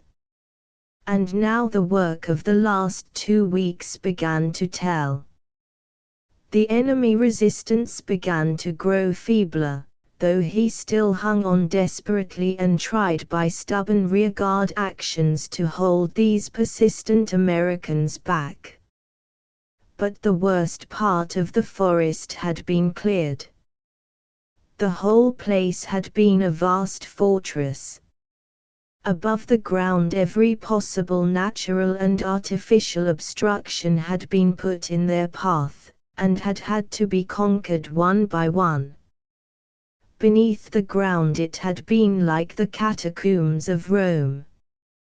There were subterranean passages, bomb-proof shelters, railways, communicating trenches, cunning traps, 1,000 devices that the Germans had been for years in perfecting. But none of these had thwarted American ingenuity and American courage. And as the enemy saw how fruitless their endeavors were, their confidence melted away and began to give place to panic. Nothing could stop these Americans. What was the use of trying? So the work grew easier for the army boys. They advanced faster and faster. They had got through the worst part of their task and were reaching the higher and clearer ground where tanks could operate more readily. Armored trucks and lorries were loaded with men and were sent forward in the direction of Steny and Sedan. More prisoners were being brought in every day. The big naval guns that had been brought over in sections by Plunkett's men were beginning now to demonstrate their value. They outranged anything the Germans had. They threw projectiles that weighed 1,400 pounds a distance of from 15 to 20 miles, and they were concentrated now on the railway line from Mezieres to Sedan. That was the Germans' last hope either for supplies or retreat. The end was coming and coming fast, and the army boys were jubilant. They were pressing forward in this mood one afternoon when they found themselves held up by an especially stubborn machine gun nest. It commanded a position that was the key of the German defense in that section, and the Germans were putting forth Herculean efforts to hold it. It was useless to try to take it from in front, for a storm of bullets swept the road along which nothing could advance and live. Corporal Wilson was given a squad of men, among whom were Frank, Billy and Tom, and commanded to silence the position. They made a wide detour, worming their way along on both sides of the nest, and then at a given signal rushed the position. The startled gun crew turned their gun first one way and then the other in an attempt to check their assailants, but although some fell dead or wounded, the survivors reached their goal, leaped upon the gunners and bayoneted them at their posts. "Gee, but that was a hot scrap," panted Frank, as the last of the enemy went down. "You bet it was," agreed Billy. "And we've had to pay for it too. We've lost several of our fellows." Poor Milt Barlow was toppled over and Fred Anderson got a bullet in his shoulder. "This was a regular fort," commented Tom, as he looked about him. "Look at that pile of cartridges. There's thousands of rounds there."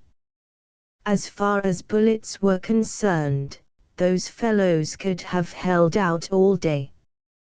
The Heinies certainly wanted to hold it, said Billy, and I shouldn't wonder if they tried to retake it. Here comes a bunch of them now, said Frank, as he looked in the direction of the German lines.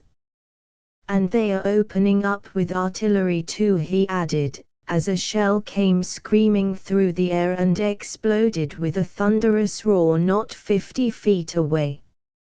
A crackling rifle fire followed the shell, and a bullet plowed through the scalp of the corporal, knocking him senseless. There was no other officer at hand, and Frank took command at once. His quick eye glancing about caught sight of a disabled and abandoned tank that was nearby. It lay in such a position that its open door was on the side that faced the enemy. "Quick," he ordered. "Put the machine gun in that tank. Hurry now and bring all that ammunition along. But first put the corporal behind that tree where a bullet can't get him." Hustle's the word. There was need for haste, for a body of the enemy that outnumbered them 10-1 was approaching on the double quick.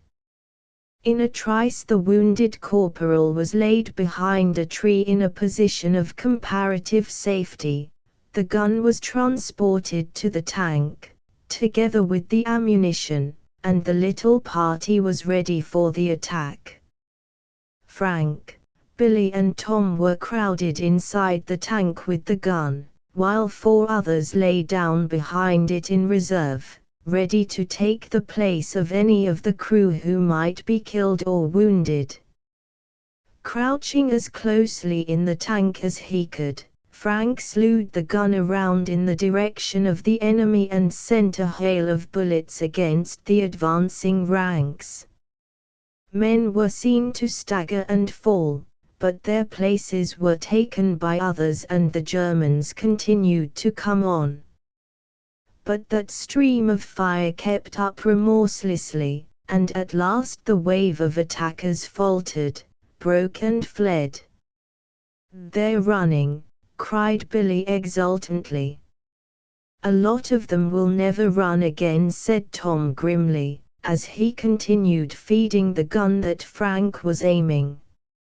"They'll be back," prophesied Frank, for he could see the enemy in the shelter of the woods trying to reform. "This place is too important to give it up without another try." "How's the ammunition holding out?"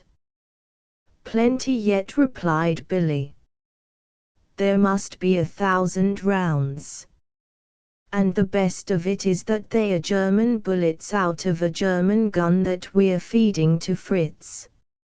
"Shows how honest we are," chuckled Tom. "We're giving him all that belongs to him. And we're giving it to him too with compound interest." Once more the Germans came on, only to be mowed down like corn before the reaper. The boys had thrown off all their upper garments now and were stripped to the waist, for the confined quarters of the tank and the heat of the firing were causing the perspiration to run down their faces and bodies in streams. Suddenly Tom gave a cry of alarm. "The gun's getting too hot," he exclaimed. "It blisters you when you touch it. We'll have to give it a rest and let it cool off." "Rest nothing," declared Frank, as he saw that the Germans were trying to advance. "They'd be on us before we'd be ready to fire again. Quick, you fellows, get your canteens and pour the water into the cooler of the gun. That'll keep it going so that we can use it." In a twinkling his comrades obeyed, and every drop that their canteens contained was emptied into the cooler. The result was apparent at once. and the gun continued its deadly work without interruption. But now the Germans had brought up a field piece and placed it in position where it had a good target in the tank, and shells began to fall thick and fast in the vicinity of their temporary fort. It was evidently only a matter of time before one of them would strike it and put it out of business. "Getting pretty hot," muttered Frank, as one shell fell within 20 feet and a great volume of smoke and dirt rolled over them. "Can't you pick off the gunners, Frank?" asked Billy. "I'm trying to," answered Frank, "but the bullets fall short. Those fellows are too far out of range." As he spoke, there was a roar that almost split their eardrums and a shell exploded within a few feet of the tank. It dug a great crater under one edge of the tank which began to topple ominously. "Jump!" shouted Frank, and they leaped out just as the tank lurched over and tumbled into the hole. They were just in time, for in another instant the monster would have carried them with it and probably caught them beneath its weight. As it was, Tom's leg was badly scraped by one of the edges as it passed him. Chapter 13 The White Flag of Surrender. The Germans sent up a triumphant shout as they saw the tank go over, and a large detachment came rushing out of the woods. But by the time they had advanced a few yards, Frank and his squad grabbed their rifles, and, crouching behind what shelter they could find, sent a volley of bullets into the enemy ranks. It was a critical position for the little group of Americans. The enemy at that special point outnumbered them, and military prudence would have dictated a retreat. But their fighting blood was up and their rifles still held several bullets each. They would at least empty these into the enemy ranks before they fell back. Then, too, there was the corporal, who had as yet given no sign of consciousness. The boys could not think of leaving him to be captured by the foe. Moreover, the position was an important one, as was shown by the frantic eagerness of the Germans to regain it. All things considered, Frank determined to hold the ground to the death. "They'll have to pay dearly for this place if they get it," he muttered between his clenched teeth as he disposed his little band to the best advantage. "Don't waste your bullets, boys. Take aim and make every one of them tell." "Righto," responded Tom, as cool as a cucumber, as he took careful aim and saw a German throw up his hands and fall. "There's one less to bother about." The others followed his example, and their bullets did stern execution, so much so that the Germans had an impression that they were faced by a much larger detachment than was really there. They hesitated and sought shelter behind trees while their officers conferred. "Heine thinks he's bitten off more than he can chew," chuckled Billy, as the little squad took advantage of the respite to reload their rifles. "I guess the whole German army has had that impression for some time," laughed Tom. "Don't kid yourselves," warned Frank. "This is only a breathing spell.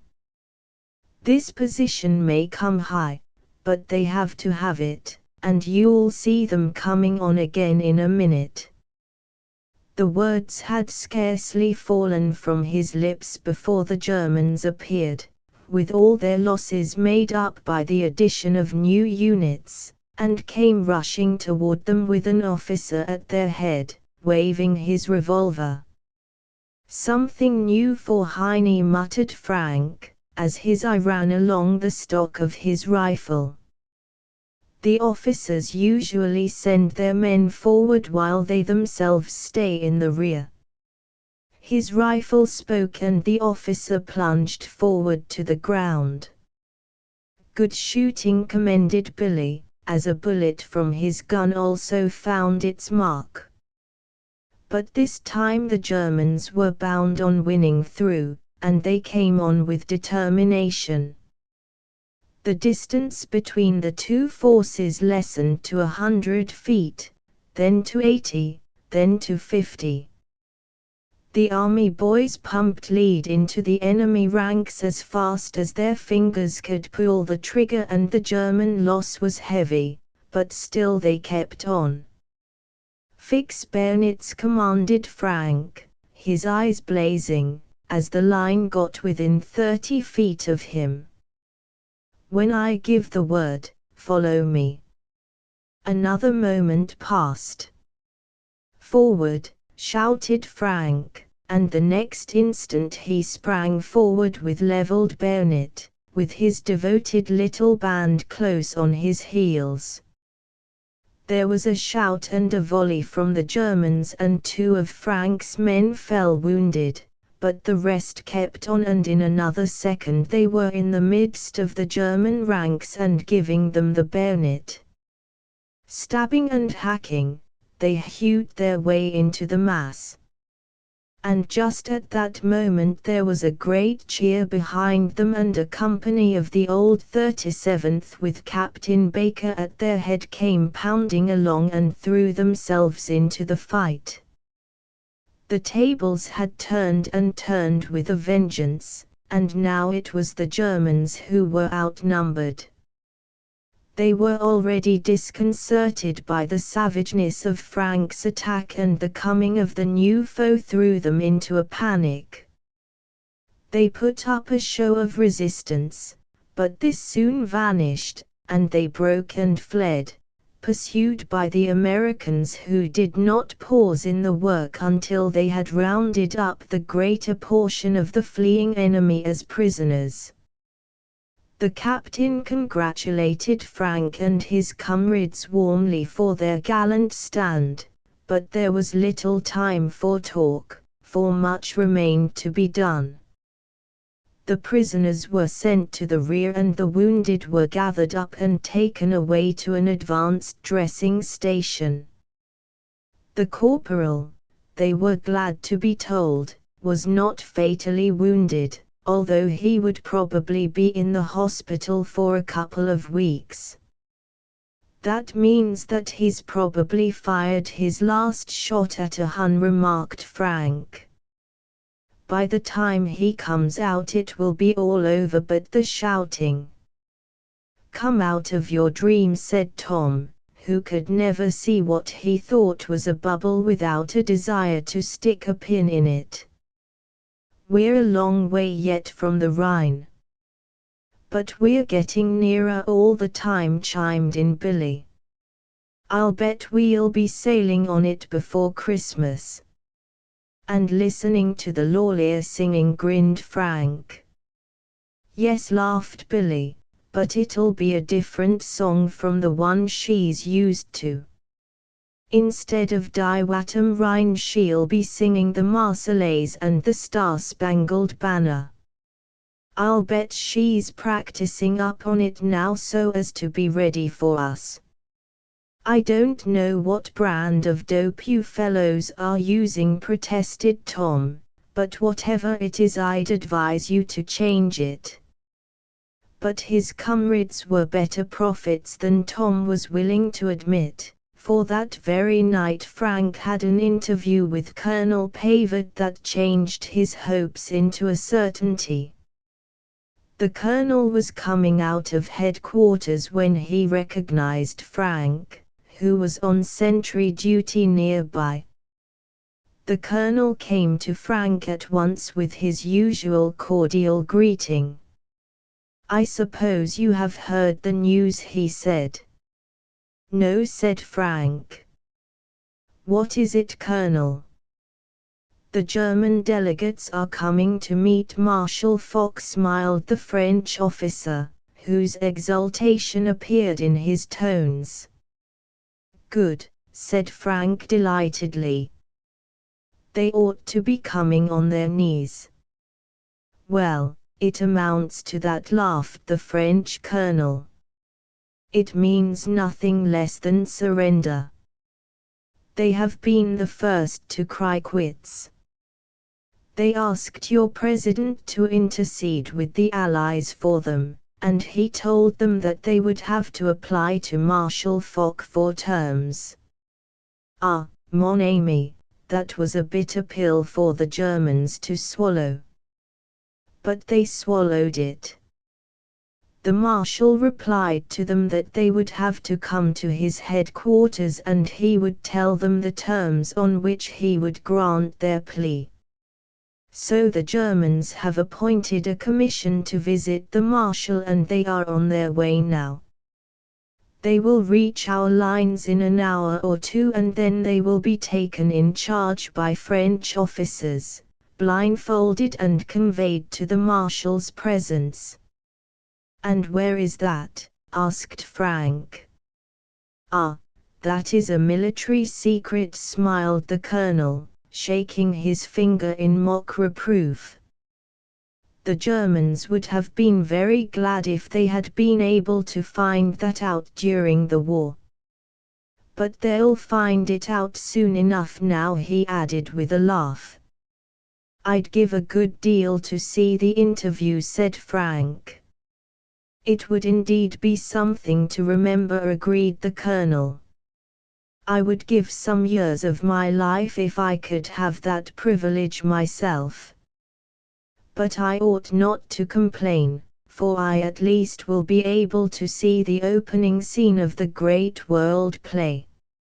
How is that? Asked Frank with great interest.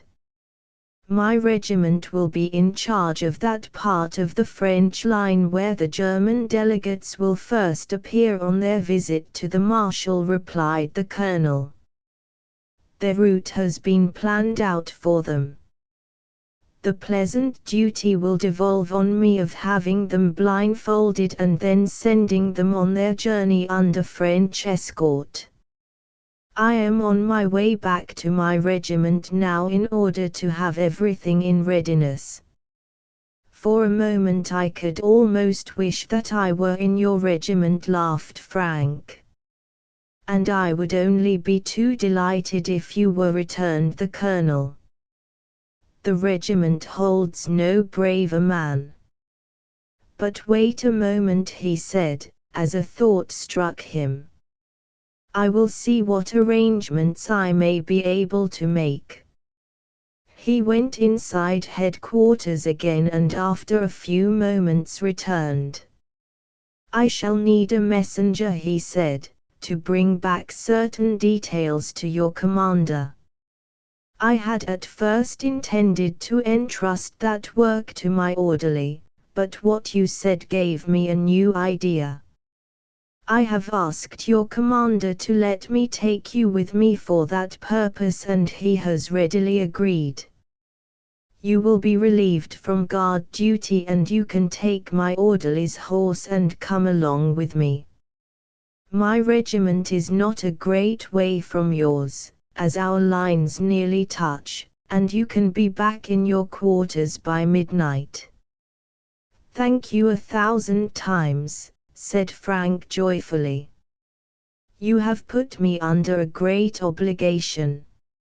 A mere trifle, replied the colonel, waving the thanks aside. I can never forget that I owe my life to you. You can join me here in a few minutes and we will go on. The sergeant of the guard came up shortly and relieved Frank, who hurried to his dugout to make some hasty preparations and tell his friends of his good fortune. They were overjoyed. Lucky dog, remarked Billy, giving him a resounding thump on the shoulder. I only wish that the colonel needed 3 messengers instead of 1 so that we could all go along. If you fell overboard, you wouldn't get wet, chaffed Tom. Give my best regards to the Heinies when you see them and tell them how sorry I am that they've got to eat crow. I won't forget, laughed Frank, as he shook hands hurriedly and hastened off. He found the colonel waiting for him. In a moment Frank had mounted the orderly's horse and he and the colonel rode off together. By the way, remarked the colonel, in the course of the conversation that ensued as they rode side by side, I heard from Andre 2 days ago, and he said that things were not progressing as favorably as he could hope in regard to the Delator property. Quite unexpectedly, additional obstacles have come up. I was not going to bother you about this, for I knew you would be greatly worried. But the war has changed many things, and things in law are not so easy to adjust as they were. I am still hoping that all will come out right in the end. He, however, expects that he will be able to have the title perfected before Christmas, which is now less than 2 months off. I know the delay is exasperating, but that is to be expected in all legal affairs. I thank the stars, he added with a smile, that I was made a soldier instead of a lawyer. I agree with you, returned Frank, and yet we couldn't very well do without them, and I am very thankful to your brother as well as yourself for the kindness you have shown in trying to secure my mother's rights.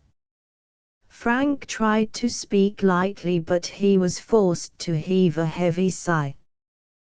There had been so many delays in the past. Would his mother ever be able to prove her claim to that property and really take possession of it? In a little while they had reached the French lines. You see, smiled the colonel, that I was right when I said it would be a race between us to see who would get first to Sedan. We've kept pretty well up with you, although your task has been far the harder. Oh, you Americans! I'm glad that you're our friends instead of our enemies, as I should hate to have to face your soldiers in the field. We'll never meet except as brothers in arms, returned Frank. That's what Washington and Lafayette were, and our nations have been the closest of friends ever since. The greatest republic of the Old World and the greatest of the New have always stood and will always stand for liberty and civilization. They soon reached the colonel's quarters, and the latter then confided Frank to the charge of a young lieutenant, with instructions that he should be given refreshments and be treated with every courtesy and attention.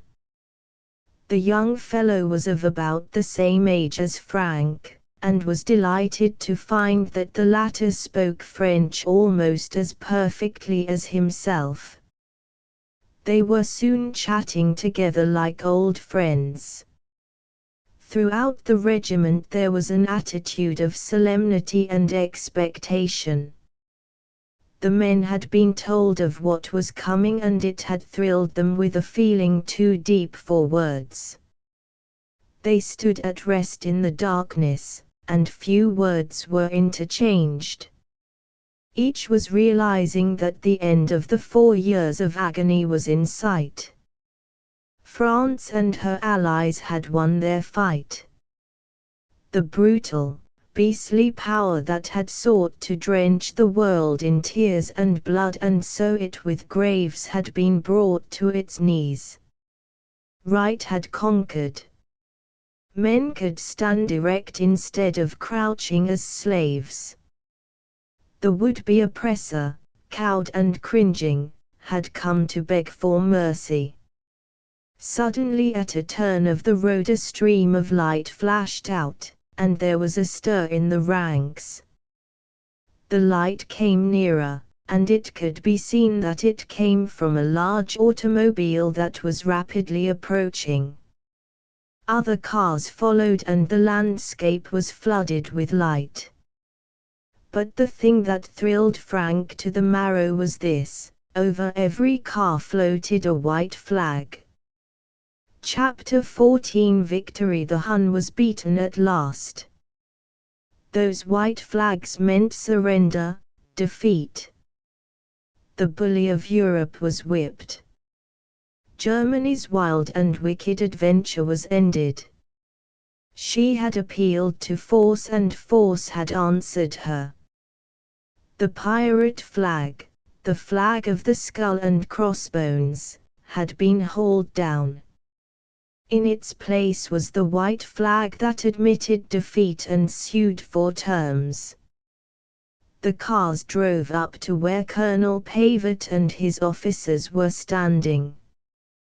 There they came to a stop.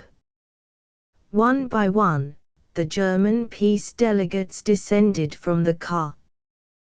They were received with cold and ceremonious politeness. One of the men, the leader of the party, was in civilian dress. The others were in military or naval uniforms. The formalities were soon over. They had reached the French lines and from now on would be in the custody of French officers. One by one the delegates were blindfolded, so that they might gain no information of military importance as they passed through the French lines. Then the delegates were helped into their seats. The French officers who were to accompany them gave the signal, and the cars started off on their long journey to the forest of Compiègne, where in a railroad car, drawn up on a siding, there was waiting for them the grave, stern soldier, whose genius had struck a death blow to the German cause just when its prospects seemed brightest, and who had kept hammering at the crumbling lines until the end had come in the blackness of utter and absolute defeat. Frank drew a long breath as the last of the line of cars faded from sight in the darkness. So many sensations had come crowding in upon him in the last few minutes that his brain was in a whirl. He knew that he had been privileged to see one of the most momentous happenings in the history of the world. So engrossed was he in his thoughts that it was almost as in a dream that he exchanged cordial greetings with Colonel Pavet and the young lieutenant and started on his ride homeward. He had anticipated a hilarious time in narrating to Tom and Billy all he had felt and seen, but he was really glad when he arrived at his quarters that they were sound asleep. Ordinarily he would have wakened them without ceremony, but just now he wanted to snuggle down in his blanket and go over and over again in his mind the events of that night of nights. His first and controlling thought was that of his country. Above everything else he was an American through and through. He was proud of his country, of its traditions, of its history, of its glorious flag. For that flag he had risked his life again and again. He loved it with a consuming passion. Old Glory. The tears came to his eyes as he thought of it. The flag that had always stood for human freedom and human rights, the flag that had never covered an ignoble cause, the flag that had never been sullied by stain, had never been smirched by defeat, had never been dragged in the dust. Now once more it was triumphant in the greatest war that had ever been waged on earth. God bless it. Later his thoughts took a more personal turn. It meant that soon he would be back with that dear mother of his whose love for him had kept him clean and straight through all this terrible conflict. He saw the little house in Camport, embowered in roses, saw himself going back there, saw his mother running to the gate to meet him. It was a long time before he fell asleep.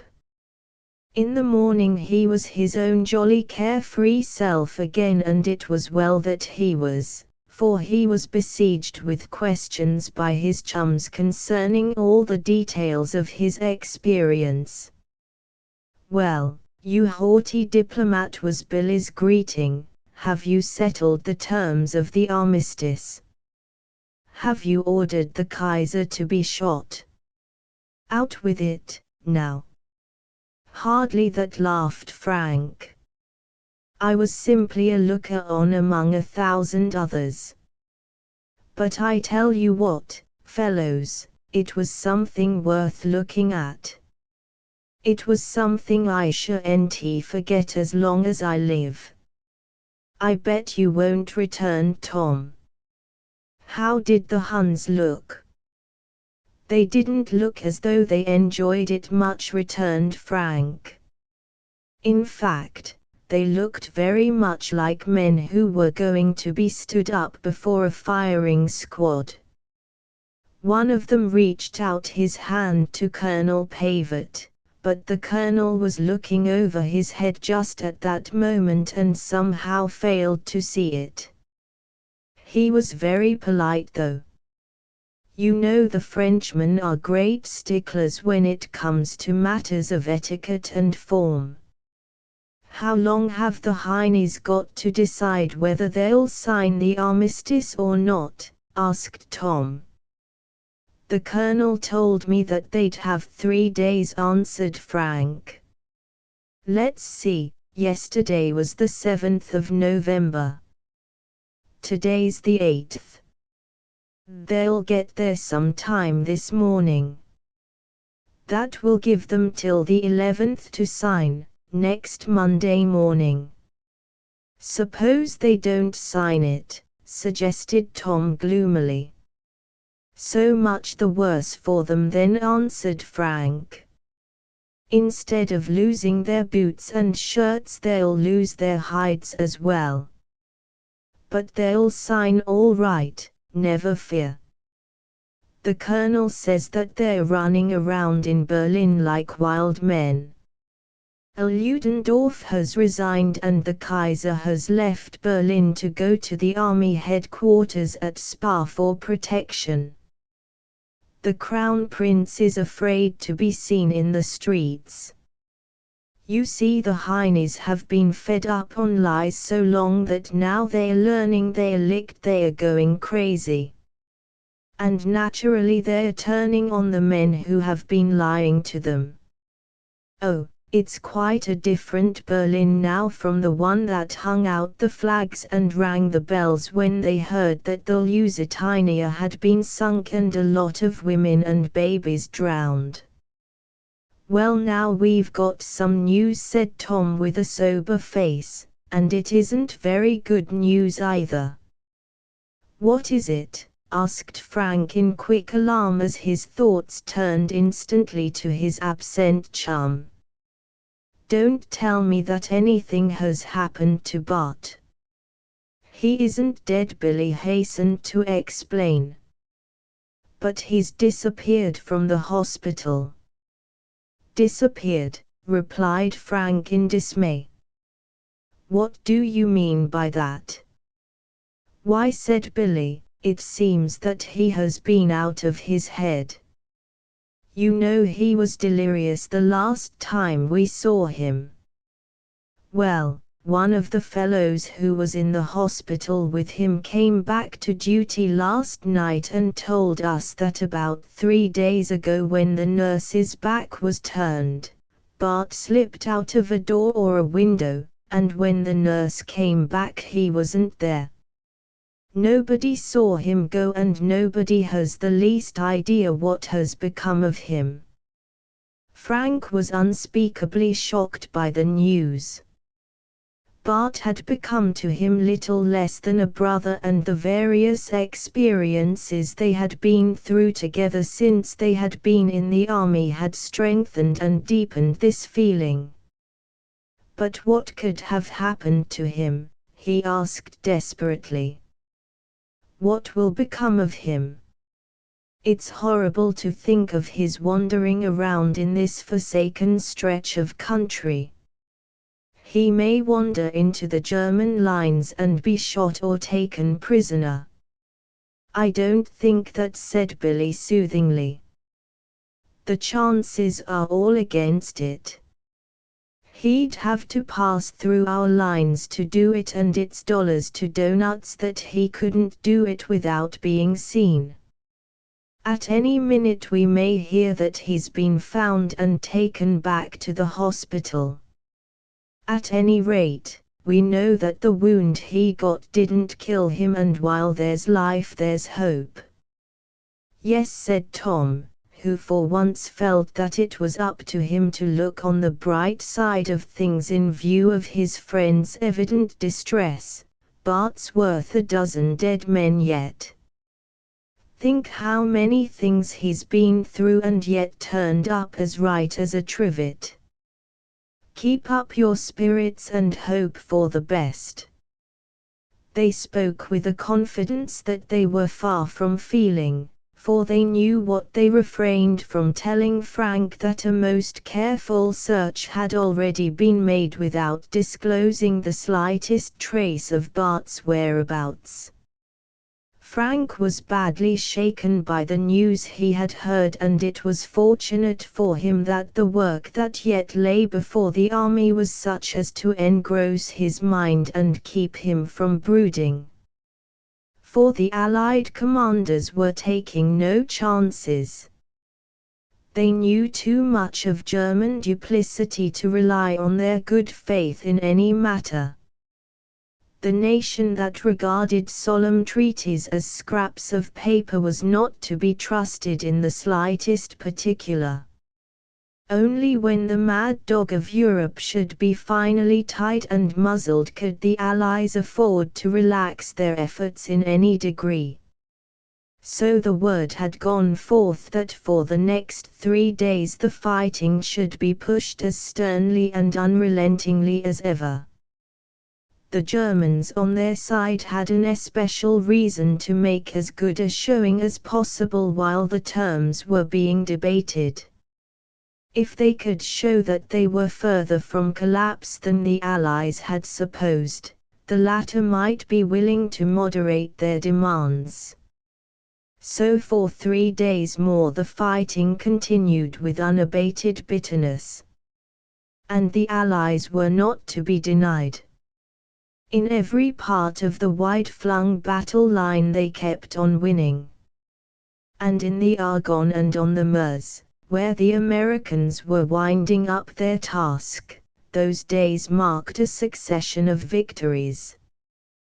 The war was ending in a blaze of glory for the forces of civilization. Monday morning came at last, the 11th of November, 1918. When the whole world was listening for news.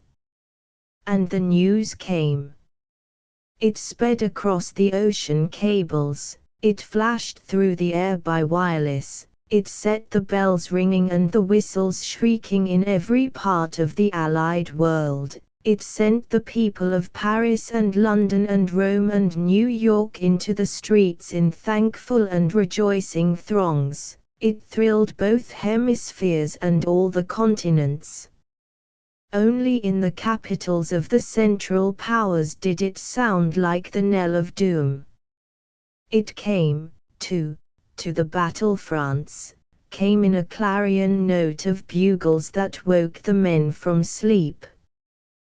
"What is it?" asked Tom sleepily. "It's too early for reveille," grumbled Billy. "Wake up, you boobs," cried Frank joyously. "The armistice is signed. The war is over. Chapter 15. On to the Rhine. It would have been hard to analyze the feeling of the army boys when the meaning of it all dawned upon them. Their first feeling was that of satisfaction at work well done. Uncle Sam had sent them over to finish the job. Well, they had finished it. Their next sensation was that of delight at having accomplished the downfall of the Huns. They had saved the world from slavery to the most brutal nation that the modern world had known. Then there was the feeling that at last they could be free from the daily danger of wounds and death. They had risked this freely and gladly as long as it was necessary. Yet life was sweet and they were young. "I told you they'd sign," exclaimed Frank as he gave Tom a resounding thump on the back. "Now what have you got to say for yourself, you old croaker?" "I'm the goat," admitted Tom with a joyous grin. "Josh all you like. I'm too happy to want to come back at you. But don't forget," he added, as a thought struck him, "that they may back out yet. They're the greatest crawfishes on earth." "Not a chance," chimed in Billy. "They're down and out. Gee, wouldn't you like to be in little old Camport this minute? Can't you see them all out on the streets, and the laughing and the crying and the shaking hands and all the rest of it? Just wait till the old 37th goes swinging through the Camport streets," gloated Tom. "They'll give us the town. Nothing will be too good for us." "We'll surely be it with a capital I," agreed Frank happily. "If only good old Bart could be with us," he added, and a shadow came over his face. "That's the one fly in the ointment," admitted Billy. "But he will be with us, and don't you forget it. He's liable to turn up any minute. And now that the fighting is over, we may have a chance to look for him ourselves," put in Tom. "It stands to reason he can't be very far from here. But now let's go to chow. We ought to have an extra good meal this morning with a lot of victory sauce to season it." They found the rest of the regiment as wildly excited as they were themselves, and there was a perfect babel of voices as the matter was discussed in all its bearings. "Look at the fellows' faces," chuckled Billy. "They're like so many full moons. Rather different from what they were when the Germans seemed to have the upper hand in the spring," grinned Frank. "If anyone then had told us that the Germans would have caved in before Christmas, we'd have thought he was crazy. But here it isn't Thanksgiving yet and they've cried quits. I suppose there'll be a little more fighting yet this morning," said Tom hopefully. "You know the armistice doesn't go into force until 11 o'clock. Hear the glutton," chaffed Frank. "He hasn't got enough fighting yet. He wants to get another crack at the Hun. I suppose there will be a show of fighting until the last minute," said Billy. "But I guess it will be a matter of form. The artillery will open up, but they'll fire wild. There'll be just enough to show that the army's on the job." Billy was right. The morning wore away in a desultory fashion, with every man looking at his wristwatch every 5 minutes until 11 o'clock approached. Then when the moment came, all the big guns let go at once in one tremendous salvo that seemed as though it would split the heavens. The war was over. The silence that followed was the most curious sensation that the army boys had known. Day and night, the guns had been growling for months, sometimes faintly, sometimes strongly, but always growling. Now all along that vast battle line of 500 miles there was that moment of blessed silence for which those millions of men had been waiting and fighting. The end of the long agony had come. Frank, Billy, and Tom dropped their rifles and looked at each other. Usually they were talkative enough, but just now they were too full for words. Over the hill in front of them appeared a group of German soldiers. They advanced a little, then hung back, then advanced again, and made signs that indicated that they wanted to talk with the Americans. But they were waved sternly back. The Americans wanted to have nothing to do with them. The strictest rules had been laid down by the American officers that there was to be no fraternizing with the enemy.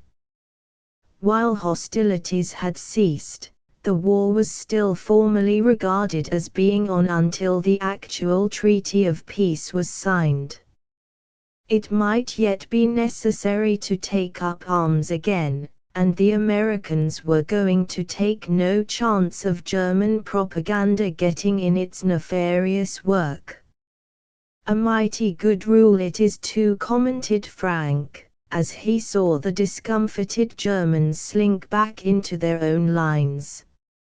"If those fellows had played the game fairly and gallantly as we played it, I'd be the first one to shake hands with them after the fighting was over and let bygones be bygones. But there isn't a decent rule of civilized warfare that they haven't violated. I'd as soon shake hands with a rattlesnake." "I didn't know a rattlesnake had hands," gurgled Billy, and dodged the pass that Frank made at him. "Well, now that the fighting is over, what's the next thing on the program?" asked Tom.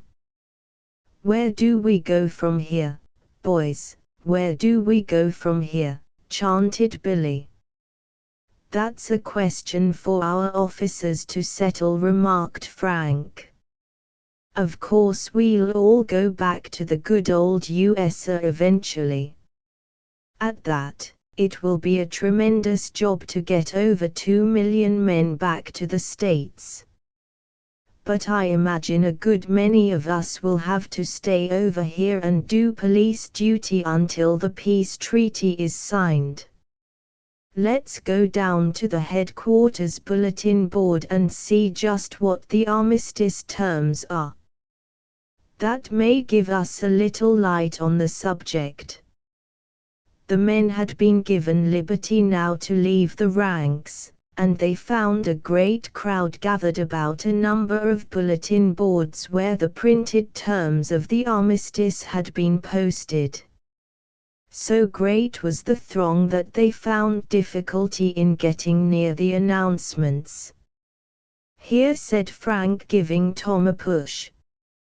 "You've got gall enough to get in anywhere. Buck the line and come back with the dope." Tom obeyed and wormed his way through the crowd until he got a good view of a board. He jotted down some of the main points and came back with his eyes bulging. "We're going to the Rhine, fellows," he exclaimed. "We're going to the Rhine." Chapter 16 The March of Triumph. "How do you know?" asked Frank, as he and Billy made a grab for the piece of paper on which Tom had jotted down his notes. "Leave that alone," said Tom, holding it out of reach.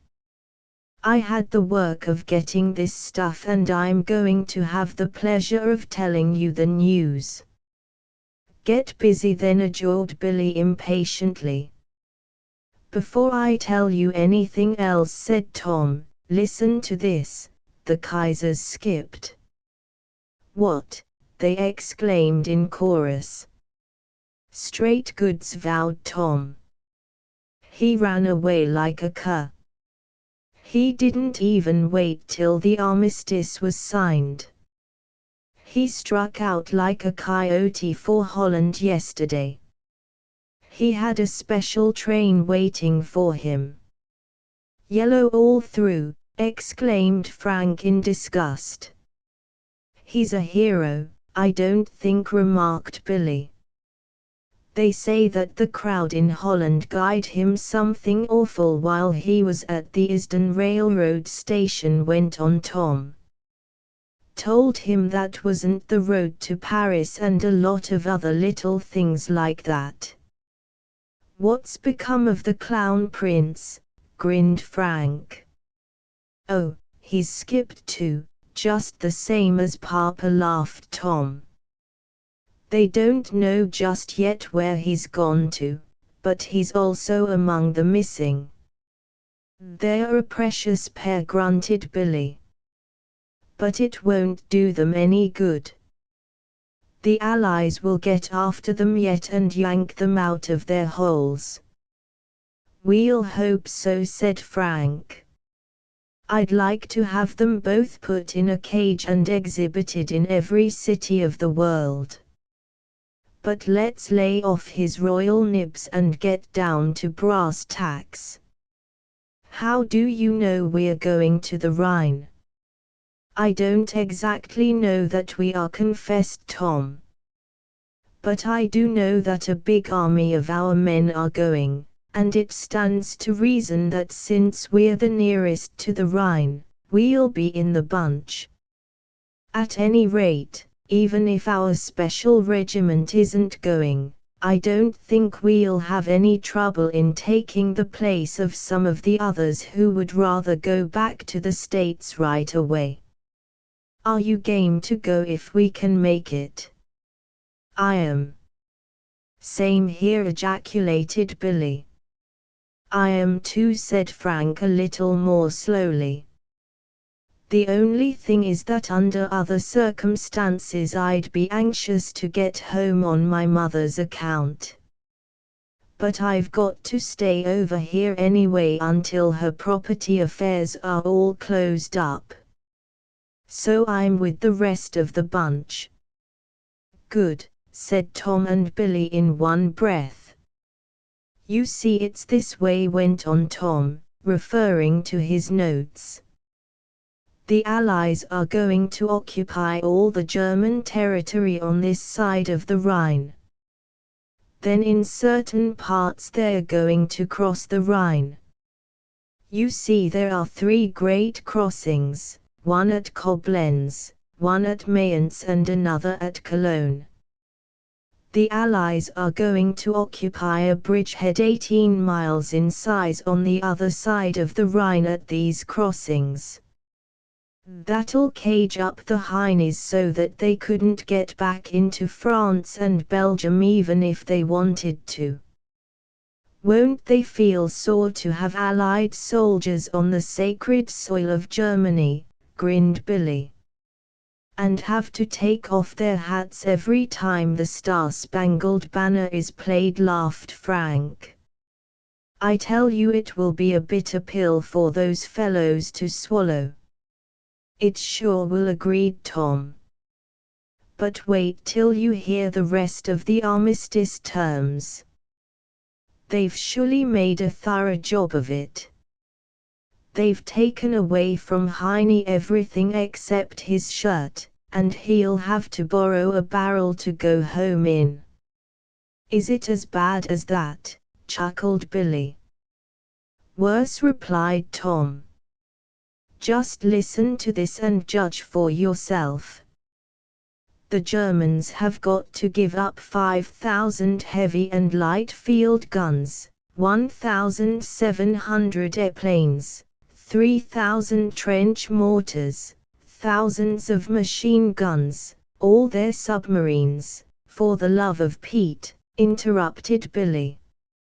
All their submarines went on Tom, 10 of the dreadnoughts, 8 battle cruisers, 6 light cruisers, 50 destroyers, 5,000 locomotives, 150,000 railroad cars, and a lot more things that I didn't have time to jot down.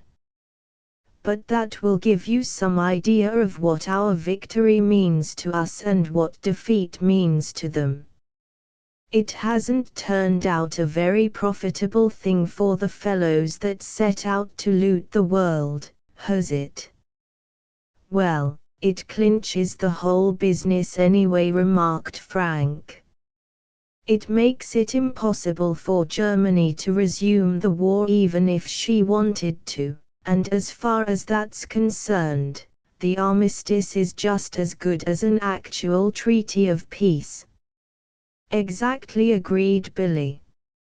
I guess we've seen our last fighting.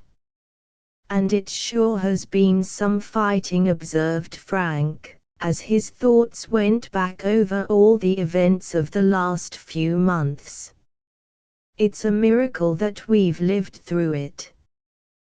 There have certainly been times when I wouldn't have given a plugged nickel for our chances of coming out alive, agreed Billy, thoughtfully.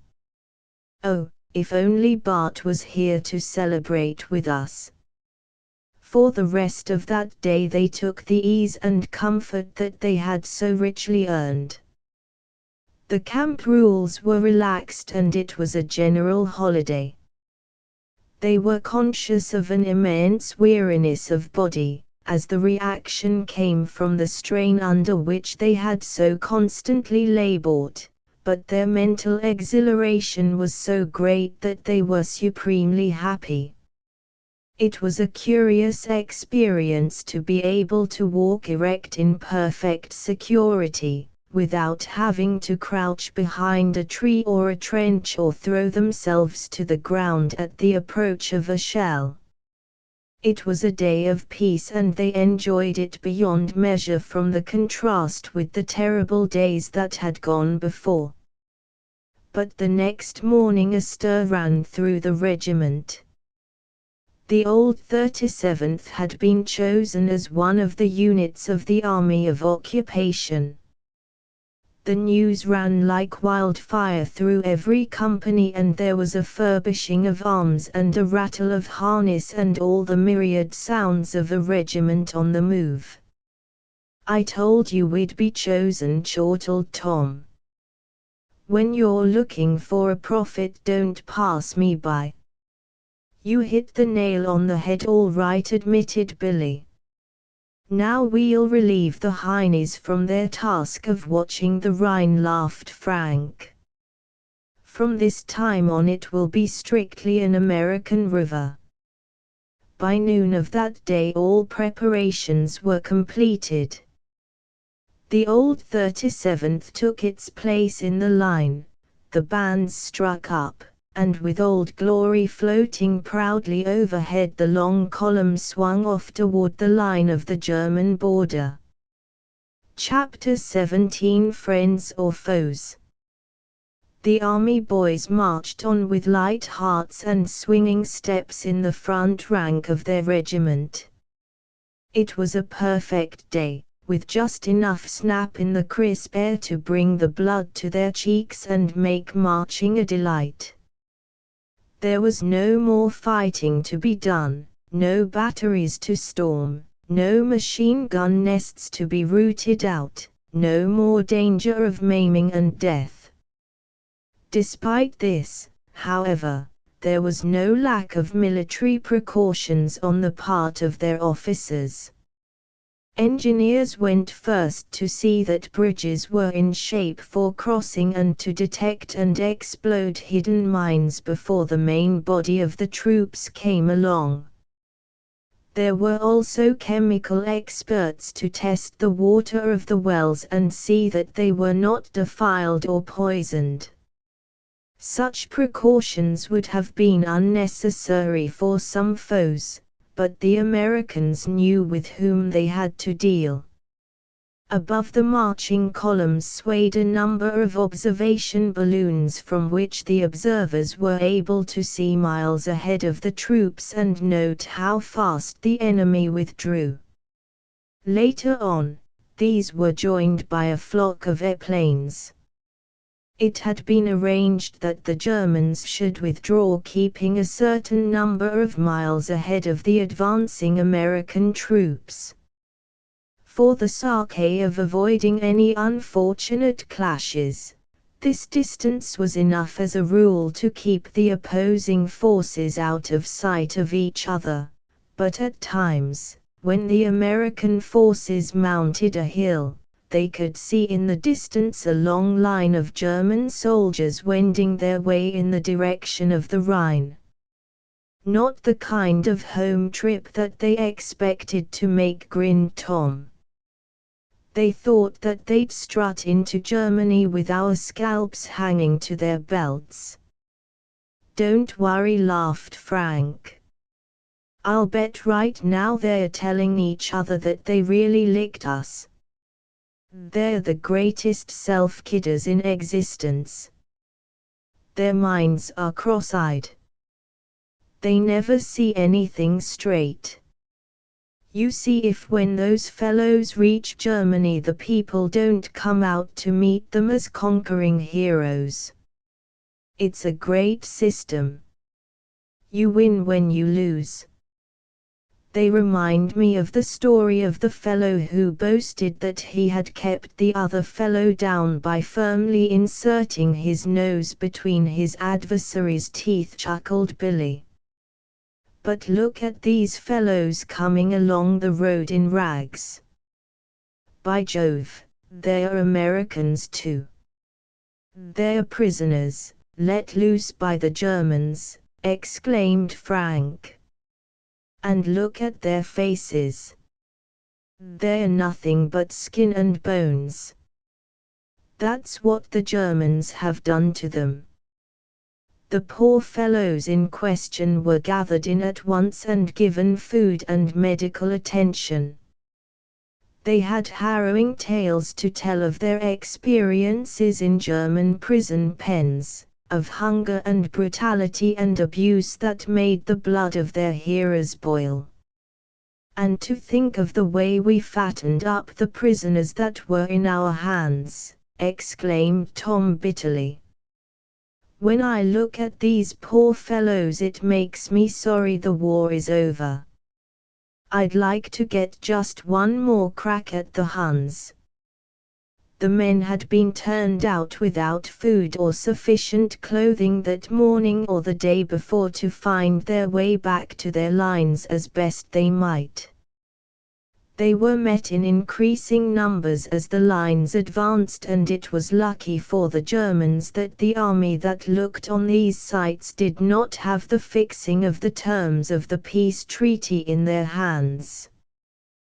They camped that night in a little village from which the Germans had withdrawn only a little while before. The inhabitants were all out in the streets to meet them with tears of joy running down their faces as they welcomed their deliverers. For 4 years they had been under the harsh and pitiless rule of the invaders, and their joy now bordered on frenzy. They had drawn out from their hiding places the French flags that they had treasured through all that 4 years of slavery, and now they waved from every window. The band struck up the Star-Spangled Banner and every hat was lifted. Then suddenly, at a signal from the leader, the band swung into the Marseillaise. Then the scene beggared description. How long it had been since these French people had heard those glorious strains! How often in those weary years they had despaired of ever hearing them again! From grown men to children, the whole population was sobbing. They grasped the hands of the soldiers and tried to kiss them. The emotion was contagious, and most of the husky doughboys felt a strange dampness about their eyes. "Well," said Frank, when he could trust himself to speak, "just this one thing, if nothing else, would pay me for whatever I've done or suffered since I came to France."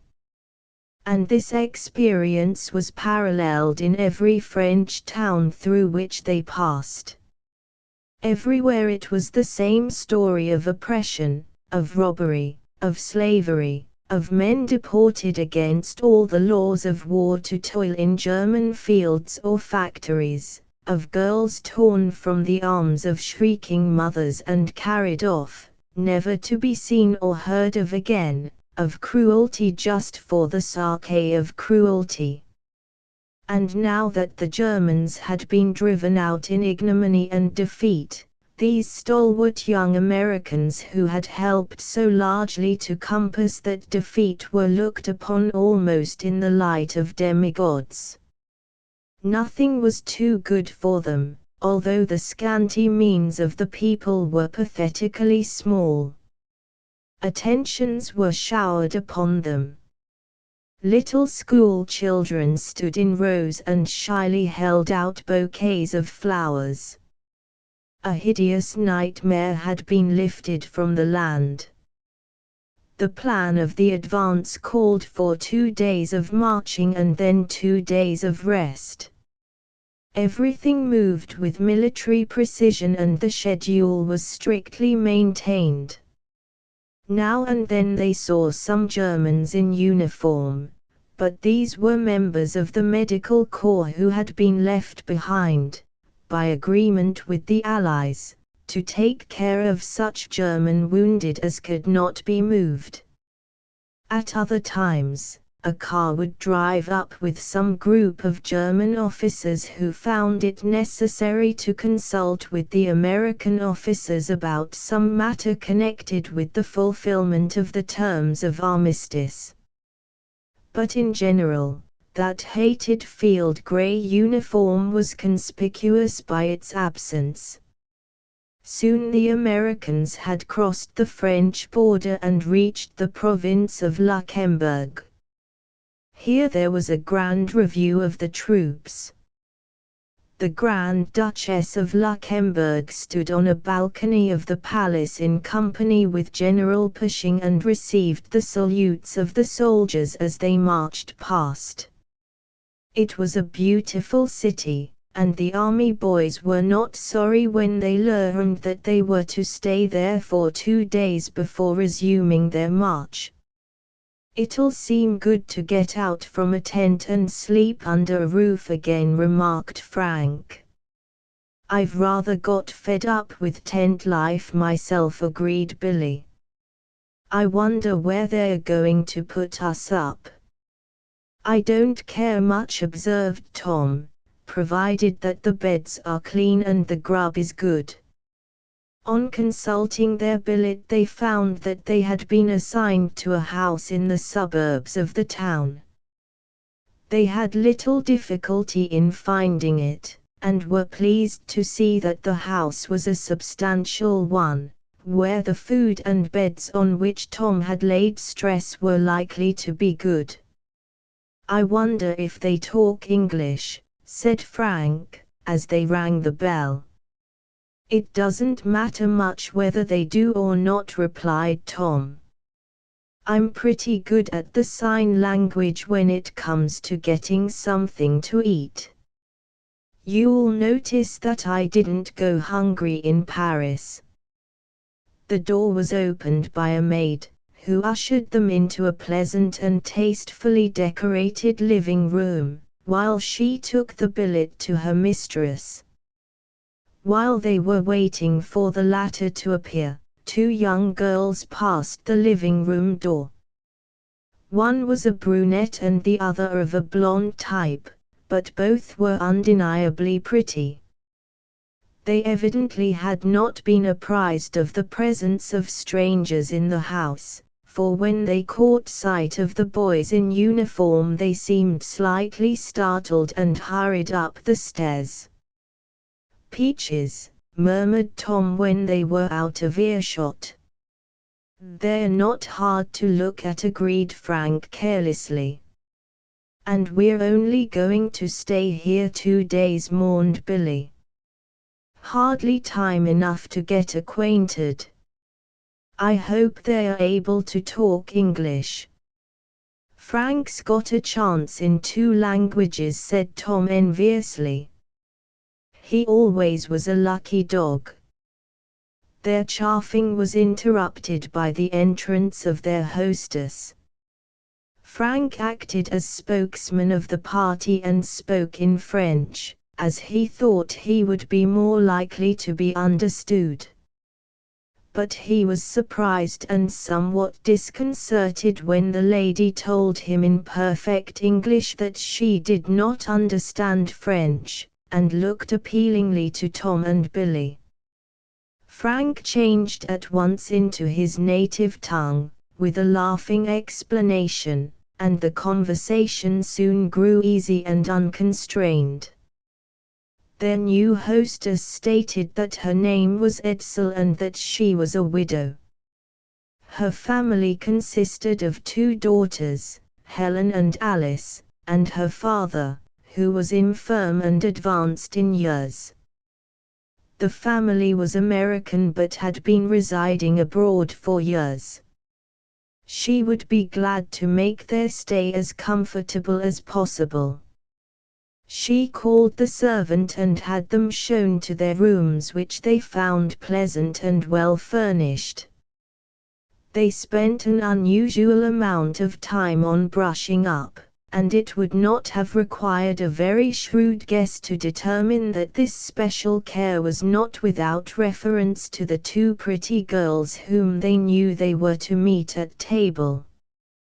When they were summoned to supper, they found all the members of the family assembled in the dining room.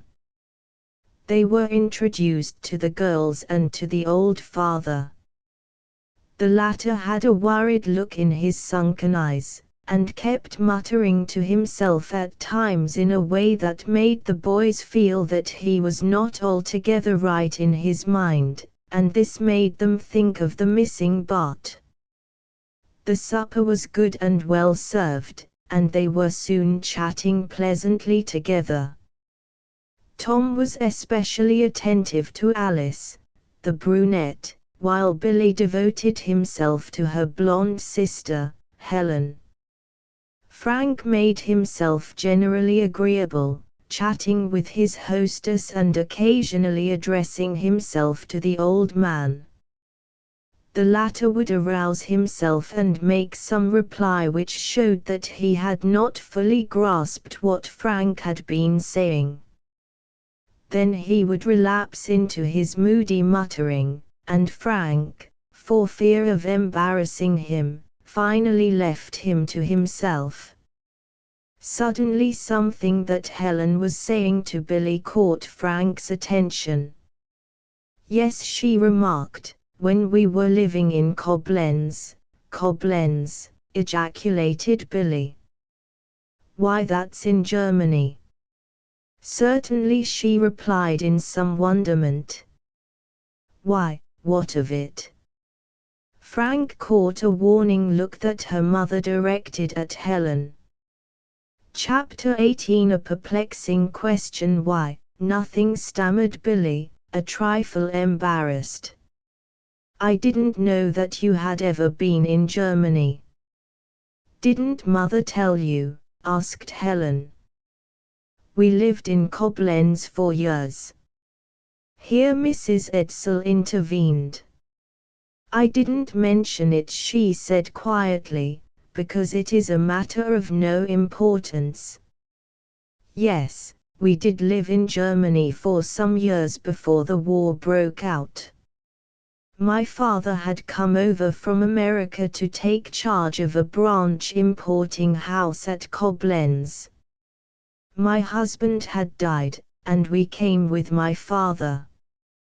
When the war started, or rather when we saw that it was about to begin, we left Germany and came here, where we have lived ever since." She changed the subject then and the conversation went on, but it was now constrained and formal. From time to time the boys shot a glance at each other that was full of interrogation. And as soon as the meal was finished, they excused themselves and went to Frank's room, where they were soon in earnest conversation. "What do you think of it?" asked Tom in much perplexity. "I don't know what to think," confessed Frank. "It may be all right and it may be all wrong. But one thing's certain, and that is that we've got to be on our guard. Those infernal Germans have spies everywhere and we may be in a nest of them. We want to keep as mum as oysters about all military affairs. It doesn't seem as though a nice girl like that Helen could be a spy," said Billy regretfully. "Nor Alice," put in Tom. "Maybe they're not," admitted Frank. "In fact, I'm pretty sure they're not, or Helen wouldn't have made that break about living in Koblenz. It's the last thing they'd have wanted us to know. But I'm not so sure of the mother. I caught her sending a warning to Helen with her eyes, but it was too late. That may have been simply because she knew that it might make us suspicious and she wanted to avoid that," defended Tom. "That would be natural enough for anyone to do. But it doesn't say that there is any ground for the suspicion." "What do you think of the old man?" asked Frank thoughtfully. "Oh, he's just crazy," said Tom carelessly. "He's touched in the upper story. That might be just camouflage though, to make us think that we could talk freely without paying any attention to him," objected Frank. "He may be as crazy as a fox." "I don't think so," said Billy. "He's pretty old and his mind is failing. I heard him half a dozen times muttering something about the cellar, the cellar. It got on my nerves after a while." "Well, don't let's trouble till trouble troubles us," counseled Frank. "There may be nothing in it at all. I wouldn't hang a yellow dog on all the evidence we've got. In the meantime, that bed looks inviting and I'm going to tumble in early." "I'm with you there," said Tom. "It's so long since I've slept between sheets that I'm anxious to see how it feels." It was indeed a delightful contrast to their experiences for months past, and they slept soundly until they were called to breakfast the next morning. "What are we going to do with our leave today?" asked Frank, as they were hurriedly dressing. "Just loaf and invite our souls," replied Tom, as he put down his military brushes and took a last look in the glass, with the fair Alice in mind. "Luxembourg's a tidy little city," put in Billy, "and there ought to be lots to see. Wouldn't do, I suppose, to take the girls along?" "Not on your young life," said Frank emphatically. "You'd get in the guardhouse so soon it would make your head swim. What's the matter with you fellows, anyway? You've both been primping up like a couple of dudes. Are you so badly smitten?" "Not at all," denied Tom stoutly, though a deeper flush on his bronzed face might have given rise to doubt. "They're certainly nice girls though," said Billy, feebly, "especially Helen." "She hasn't anything on Alice," remarked Tom. "Lucky you haven't picked out the same one," laughed Frank, "or I'd have my hands full in keeping the peace. Come along now if you're ready." At the breakfast table they received the same pleasant greeting as on the night before, but there was a certain lack of freedom in the conversation that all felt.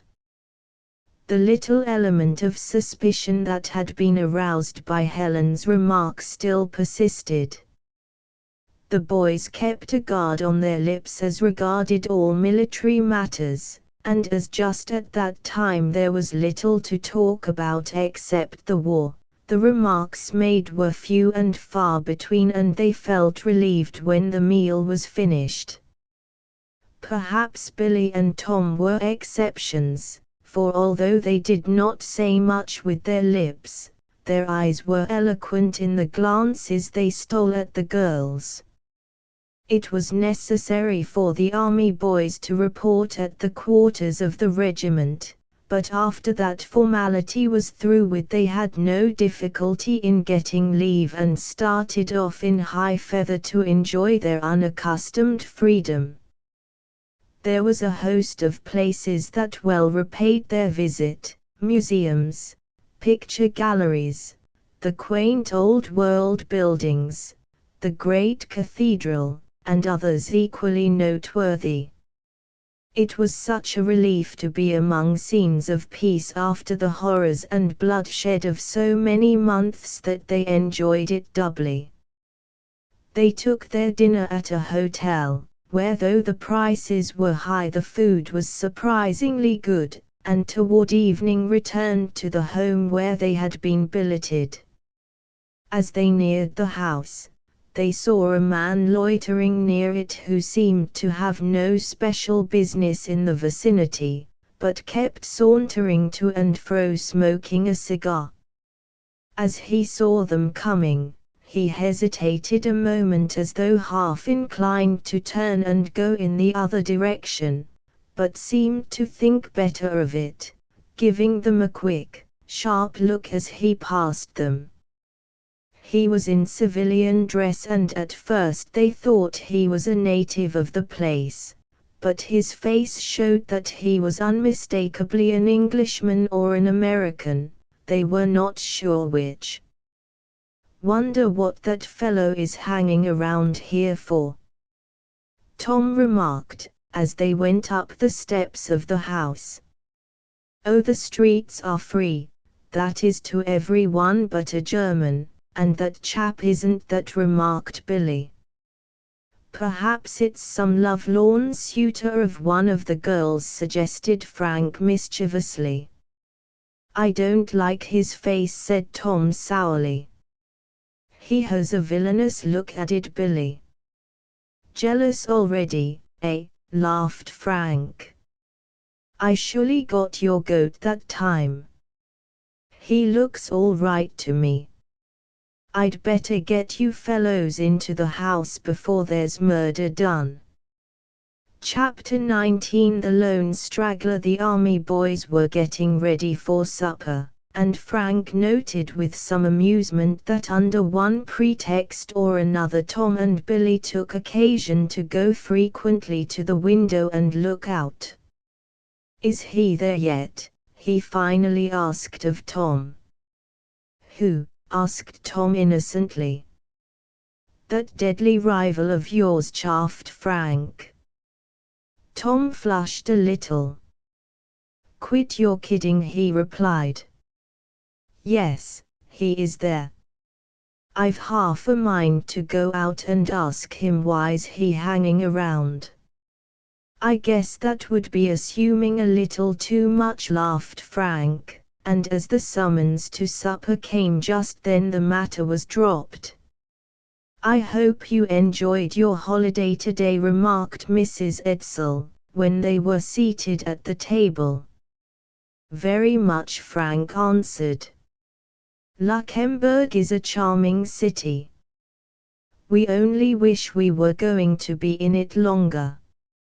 "It is a nice place," said Mrs. Edsel. "But we shall be glad to leave it just the same." "Are you going to leave it?" asked Billy in some surprise. "Yes," replied his hostess.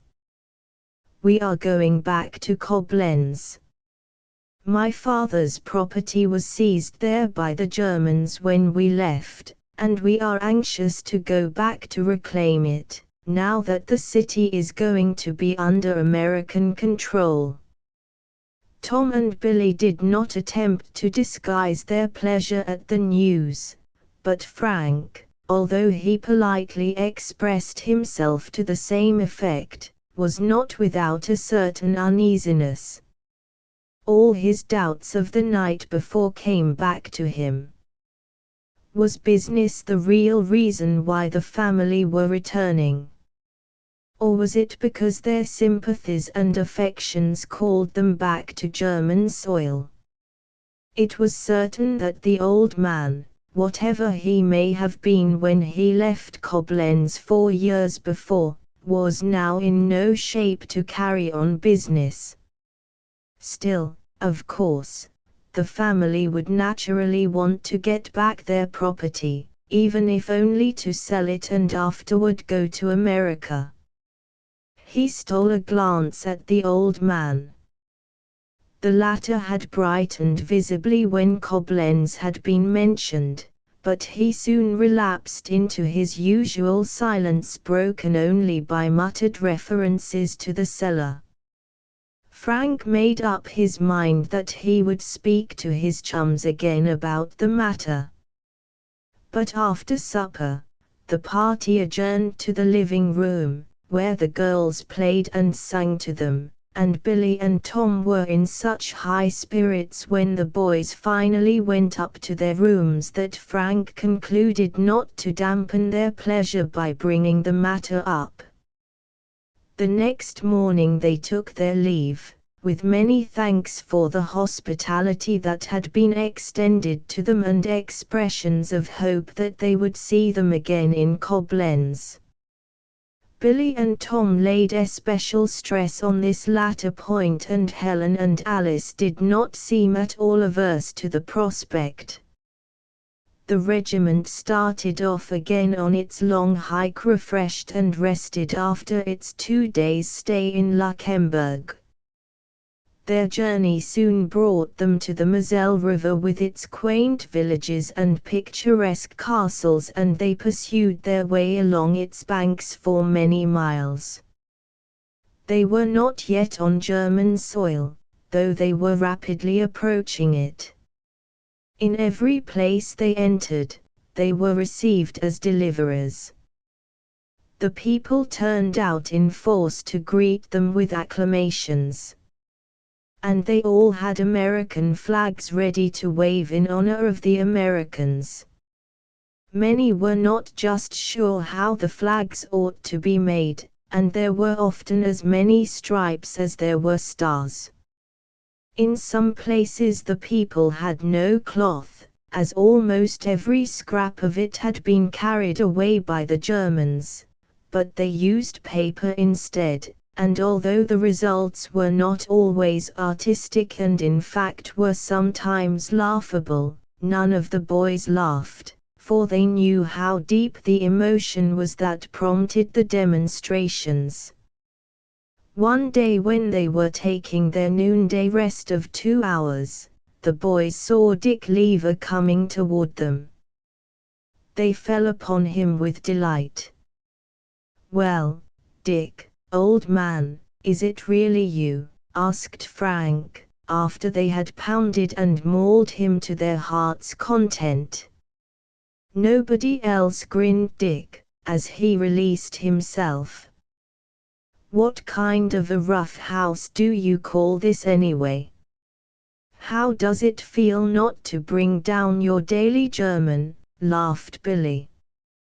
"It sure is monotonous for a fact," said Dick, a little regretfully.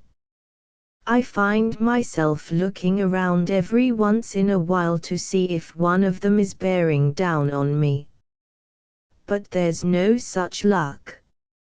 I'll get rusty after a while from lack of practice." "You may have another hack at them, if they refuse to sign the peace treaty," suggested Tom. "Swell chance," returned Dick. "We've taken all the fight out of those fellows. They haven't a bit left. Have you heard about the way they surrendered their fleet? Some of the finest battleships in the world, and they gave them up like so many lambs. Think of an American Navy giving up that way without one last desperate fight. But Heine isn't built that way. How does it seem up there in the air to watch the American army marching toward the Rhine? Asked Tom. Bully, replied Dick. I always felt certain I'd see them going in that direction, but I didn't dare to hope it would be so soon. From up there I can see not only our boys but the Huns as well, going back to explain how it happened that they were making tracks for Berlin instead of toward Paris, and I tell you the sight makes me feel mighty good. One funny thing I noticed yesterday, he went on. Our whole army had passed on, or I thought they had, when I saw a man marching along about 3 miles behind them.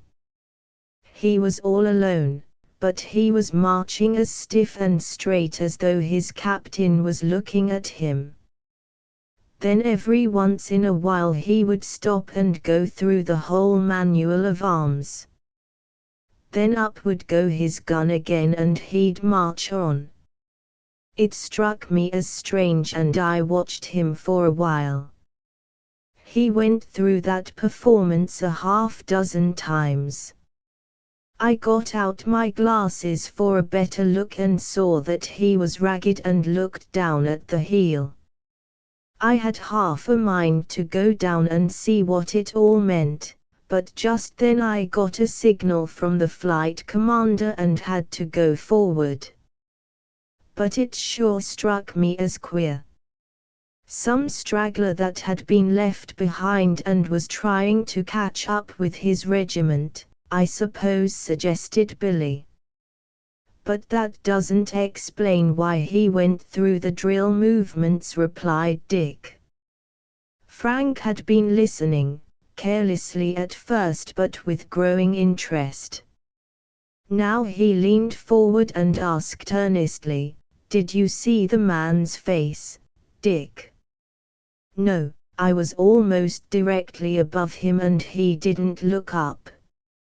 Dick went on, Frank, with growing excitement, "Do me a favor. Keep a sharp watch for that man, and if you catch sight of him, swoop right down and get in touch with him." "Sure," answered Dick curiously, "but why?" "Because," replied Frank, and his voice was tense, "it may be Bart." Chapter XX. On German soil. The boys sprang excitedly to their feet. "Bart!" exclaimed Billy huskily. "What makes you think that?" asked Tom. "Of course, it's just a guess," explained Frank, "and I may be all wrong. But it seems to me it's a reasonable guess. From what Dick says, the man seems to be out of his head. No sane man would go through all those drill motions all by himself.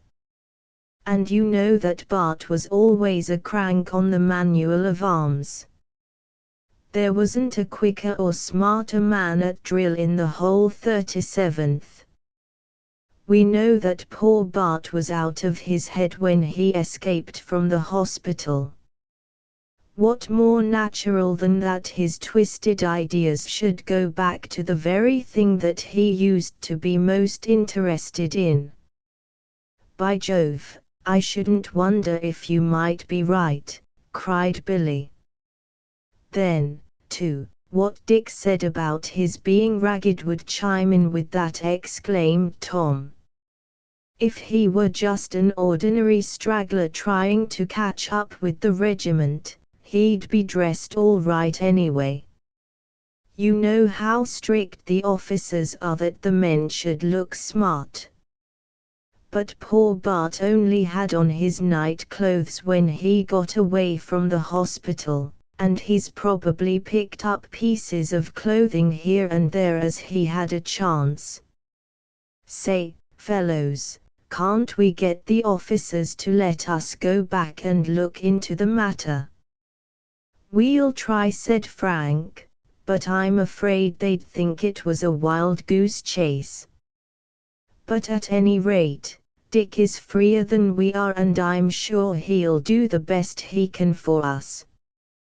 "Won't you, Dick?"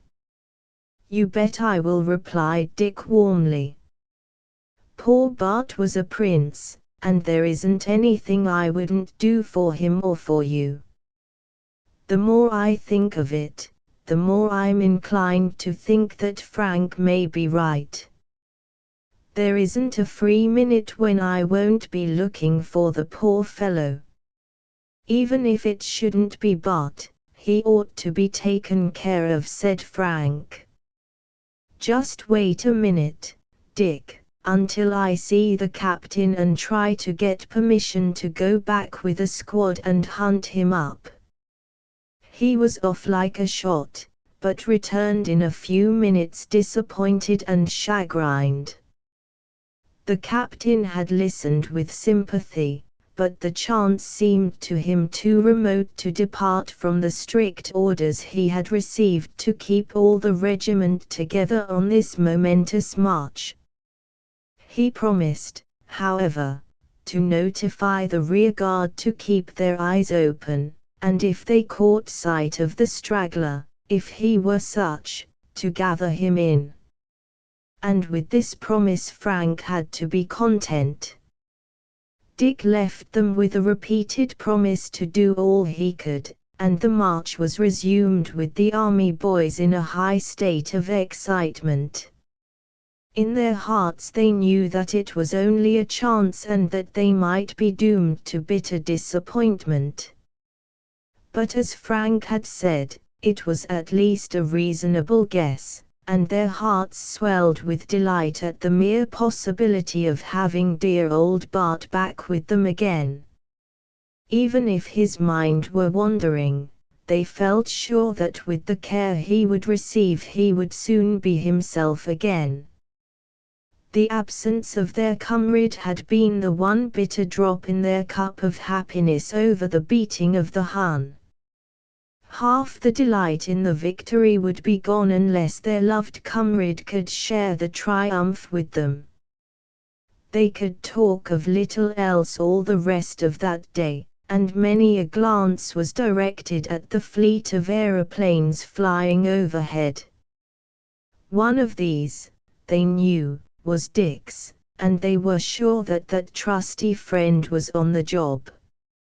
All that day they kept passing huge piles of war material that had been left behind by the Germans under the terms of armistice. There were guns by the hundred, heavy and light. Most of them were camouflaged with all the colors of the rainbow. This had been unnecessary while the Germans were fighting in entrenched positions. But when the rapid advance of the Allies had forced the Germans to put up their guns hastily in the best positions they could find, they had painted them in order to dazzle and bewilder the eyes of their enemies. "All that good paint wasted," chuckled Billy, as he looked at the grim monsters, silent now, that a little while before had been belching out their messengers of death. There were airplanes too, scores of them, some of them the famous flying tanks, so called because they had a metal armor about them to ward off enemy bullets. The army boys looked at them with great curiosity and would have liked to stop to examine them at leisure, but had to keep on in the steadily marching ranks. They could look across into Germany now, where on the other side of the river, the German forces were withdrawing. It was a strange sensation to see a German and not snatch up a gun to hurry his movements. While they were pitching camp that night, Billy suddenly nudged Frank, as a man passed them in earnest conversation with one of the officers. "Look at that fellow," he murmured. Frank looked at the man indicated. "Why, it's the man we saw hanging around Mrs. Edsell's house," he remarked with interest. "I wonder what he's doing here. Seems to have the run of the camp all right," observed Tom with a scowl. "Well, I guess that shows he's all right," returned Frank. "You've got no cause to kick, Tom, nor Billy either. You know now that he isn't hanging around the girls."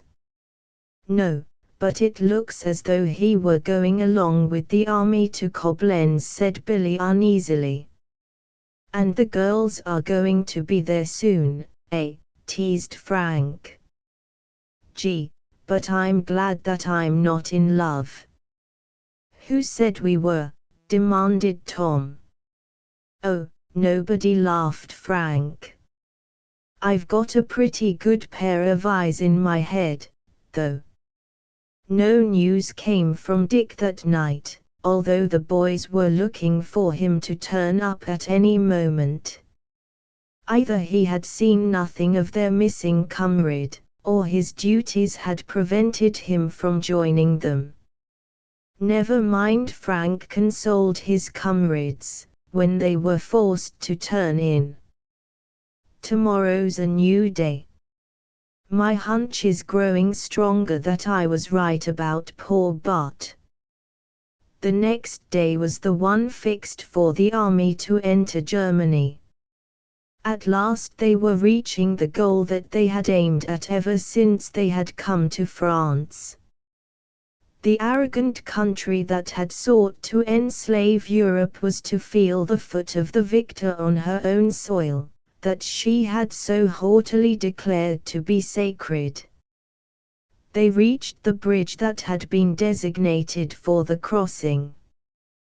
Then, with bands crashing out their martial music and the stars and stripes floating proudly overhead, the American army swung across the bridge and entered as conquerors on German soil.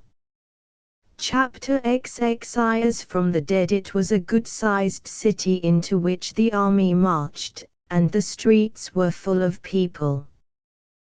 There were other thousands who peered from behind window curtains at the hated newcomers, these Americans, who, they had been told by their lying government, could never get to France, and who, if they did get there, would run at the sight of German uniforms. They had run, but they had run after the Germans instead of away from them, and that trifling fact had made all the difference in the world.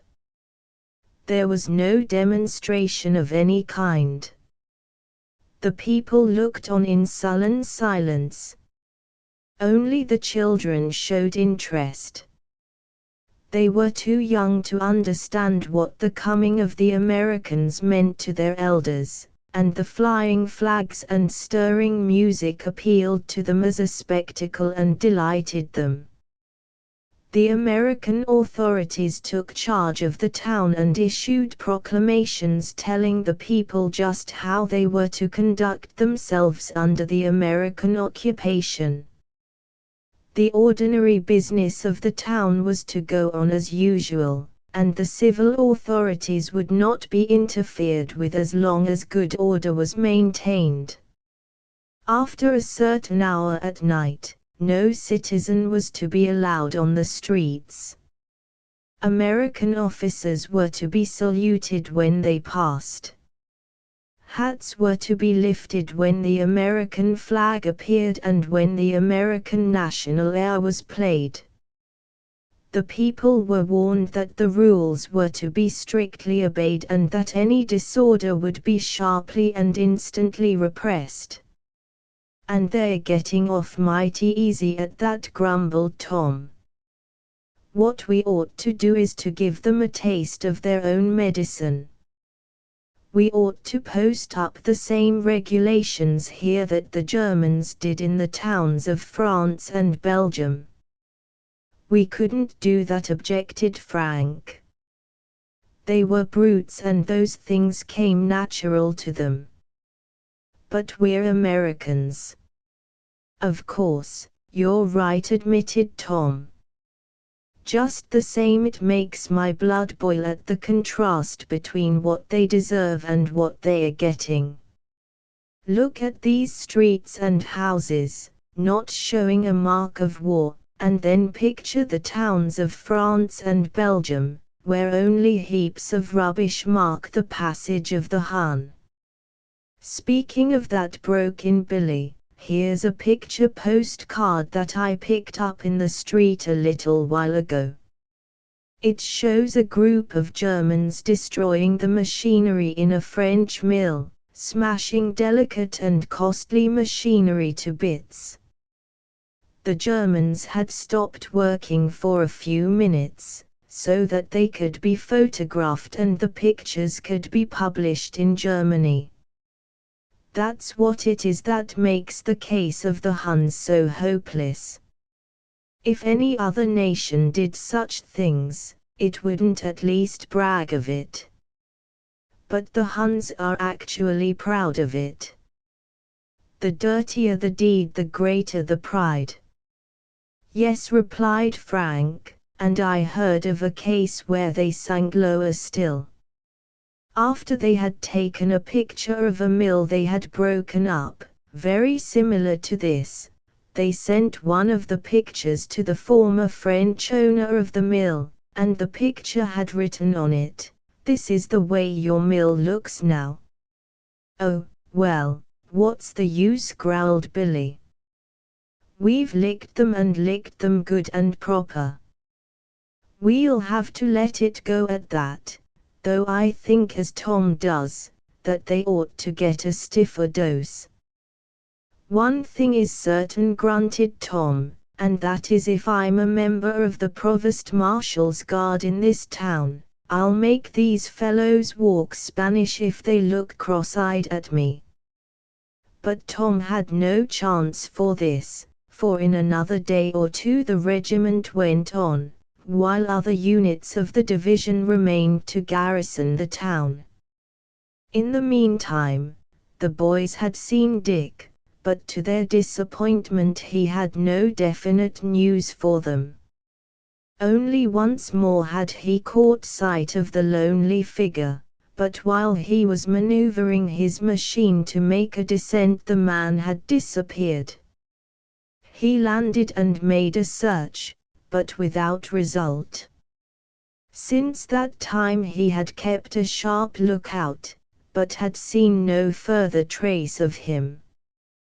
But I'll keep on looking, promised Dick. I'm getting just as much excited about this mystery as you fellows are yourselves.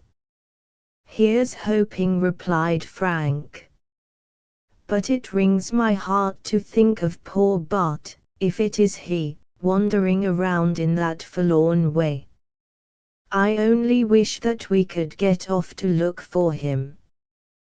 They were passing through the country districts now, and the villages at which they stopped at night could not accommodate the men in their houses. These were occupied by the officers, while the men stayed in their tents. The weather was getting colder, and the men had extra blankets served out to them. These were ample to keep them warm, but one morning Frank awoke shivering.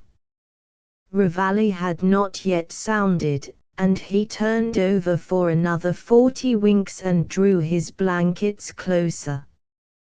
But he was still chilly, and on investigation he found that one of his blankets had disappeared.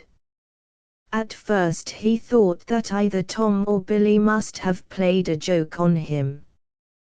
He went over to where they lay, but they only had their regular quota, and they protested so vigorously against being disturbed that he let them alone. Later, when he questioned them about the matter, they denied knowing anything about it. "It must have been one of the fellows from another tent," suggested Billy. "He's felt cold in the night and has come in and swiped yours. Pretty small potatoes, I call it." "I'd like to catch him doing it," growled Frank. "I'd make it so warm for him that he wouldn't feel any need of blankets." "He's got his nerve with him to swipe things from the best boxer in the regiment," remarked Tom. "You'd better bone the quartermaster for another blanket," counseled Billy. Frank got another blanket in the course of the day, and that night he tucked it in around him with unusual care. It would take some tugging to get that away from him. It must have been considerably after midnight when he was conscious of something that disturbed him. But he was very tired, and after a moment he turned over to go to sleep again. Then came a distinct tug at the blanket that had him awake in an instant. It was very dark in the tent, but he could discern dimly the figure of a man standing beside him. "Now," thought Frank grimly to himself, "my fine fellow, here's where you get the shock of your young life." He gathered himself for a spring, leaped to his feet and grappled with the intruder. The latter tried to escape, but Frank launched himself into him with such impetus that they both went down together. The head of the unknown struck the ground hard and he lay still. Frank was alarmed. "Quick," he called, as Tom and Billy, aroused by the fracas, rushed toward him. "Strike a match, one of you." Billy did so, and as the light flashed upon the face of the prostrate man they gave a shout. "But!" Chapter XXII, a joyous reunion. "But!" Frank repeated with a groan. "And perhaps I've killed him." Tom lighted a candle while Billy rushed for his canteen. They dashed some of its contents into Bart's pallid face and chafed his hands and wrists. In a few minutes their vigorous efforts had results. Bart moved uneasily, his eyes opened and rested vacantly at first and then intelligently upon the faces of his friends. "Hello, fellows," he murmured weakly. "What's up?" Their joy was beyond measure. Even while they were seeking to restore him to consciousness, they had been tormented by the fear of seeing only an insane gleam in his eyes when he should open them.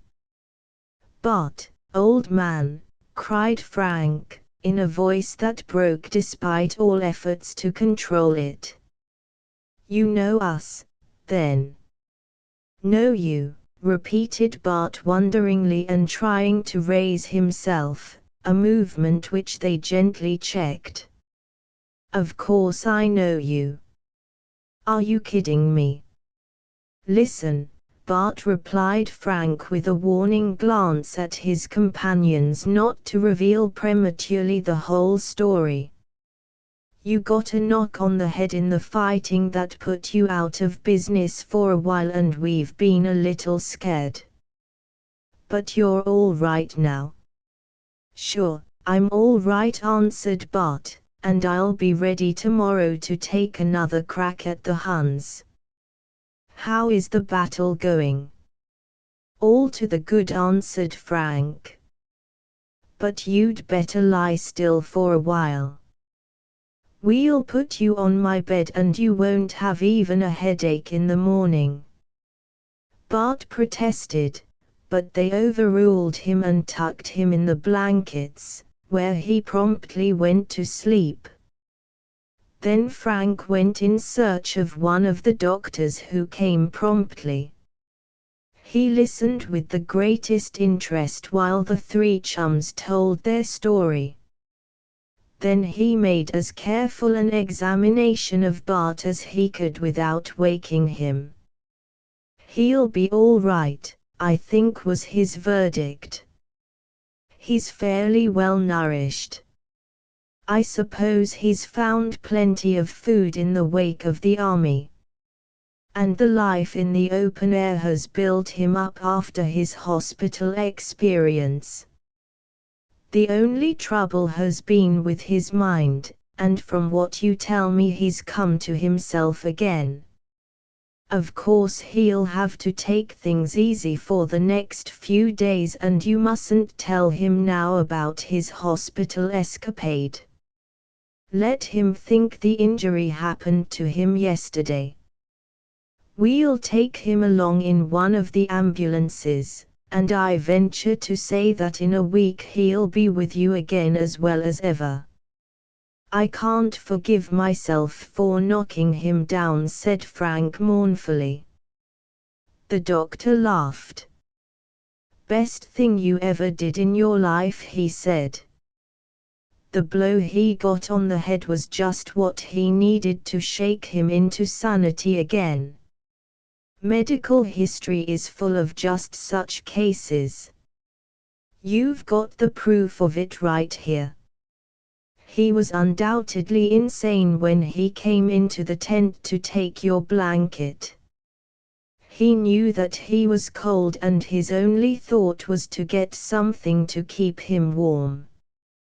"But why should he happen to strike our tent instead of somebody else's?" asked Billy. "Because he knew it was yours," answered the doctor. "In his poor twisted brain he had recognized you and knew vaguely that you were his friends. Probably he has been dodging around somewhere and kept track of you." The boys' eyes grew moist as the pathos of it all came upon them.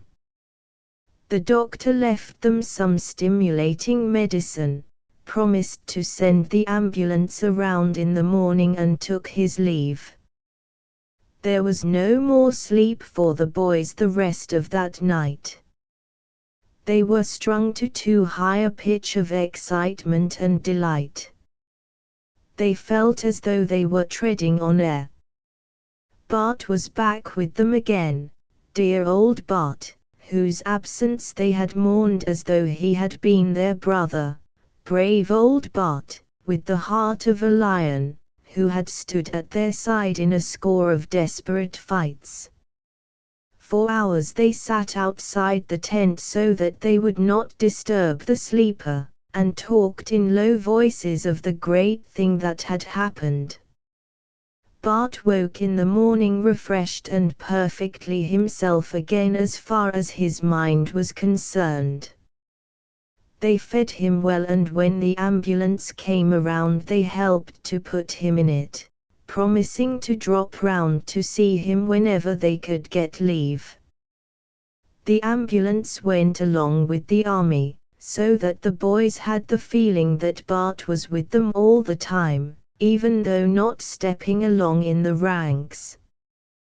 Dick dropped in on them during the day, as did Will Stone, who was going along in one of the tank units of the Army of Occupation, and their delight was almost as great as that of the army boys themselves when they heard the news. Together they went to visit Bart at every opportunity they had, and rejoiced to find that he was getting stronger all the time. The nurse who had him in charge had been told his story, and, being a person of tact and discretion, she had gradually told him the truth bit by bit, in homeopathic doses as Tom put it. The absence of the noise of the big guns was rather hard to explain, but she did it somehow, and finally Bart came to know the whole truth. It was something of a shock to him, but his delight at the defeat and surrender of the Huns was so great that it more than counterbalanced his distress. In a few days, the doctor pronounced him strong enough to take his regular place in the ranks, and when he stepped out with them one morning in a brand new uniform and looking as stalwart and fit as ever he had, the army boys felt as though they had nothing on earth left to ask for. And their delight was shared by the rest of the regiment, with whom Bart was a general favorite, and who overwhelmed him with handshakes and congratulations. The boys marked that day as the best that had ever been on their calendar. All were in a jubilant mood as they strode along in the crisp, cool air. It was almost a trial to keep their measured step. They all felt more like dancing. "The only kick I have was that I wasn't in at the finish," said Bart. "I'd like to have heard the last shot fired. And I sure would have liked to have been with you fellows in the tunnel, and in the clearing of that Argonne forest. You fellows were certainly going fast in those last days of the war." "You needn't kick," grinned Billy. "You're some speed merchant yourself. You went to sleep in France and woke up in Germany." Chapter 23 Crossing the Rhine. It was a memorable day when the army boys at last looked upon the Rhine. Again and again that word had been on their lips in the course of the war. 1,000 times they had pledged themselves to reach the Rhine. The river was to them a symbol of Germany itself. Into the city of Koblenz poured the American army in columns that seemed endless. Over the Rhine they went on 2 bridges that spanned the great river that stretched out like a broad silver ribbon as far as their eyes could see.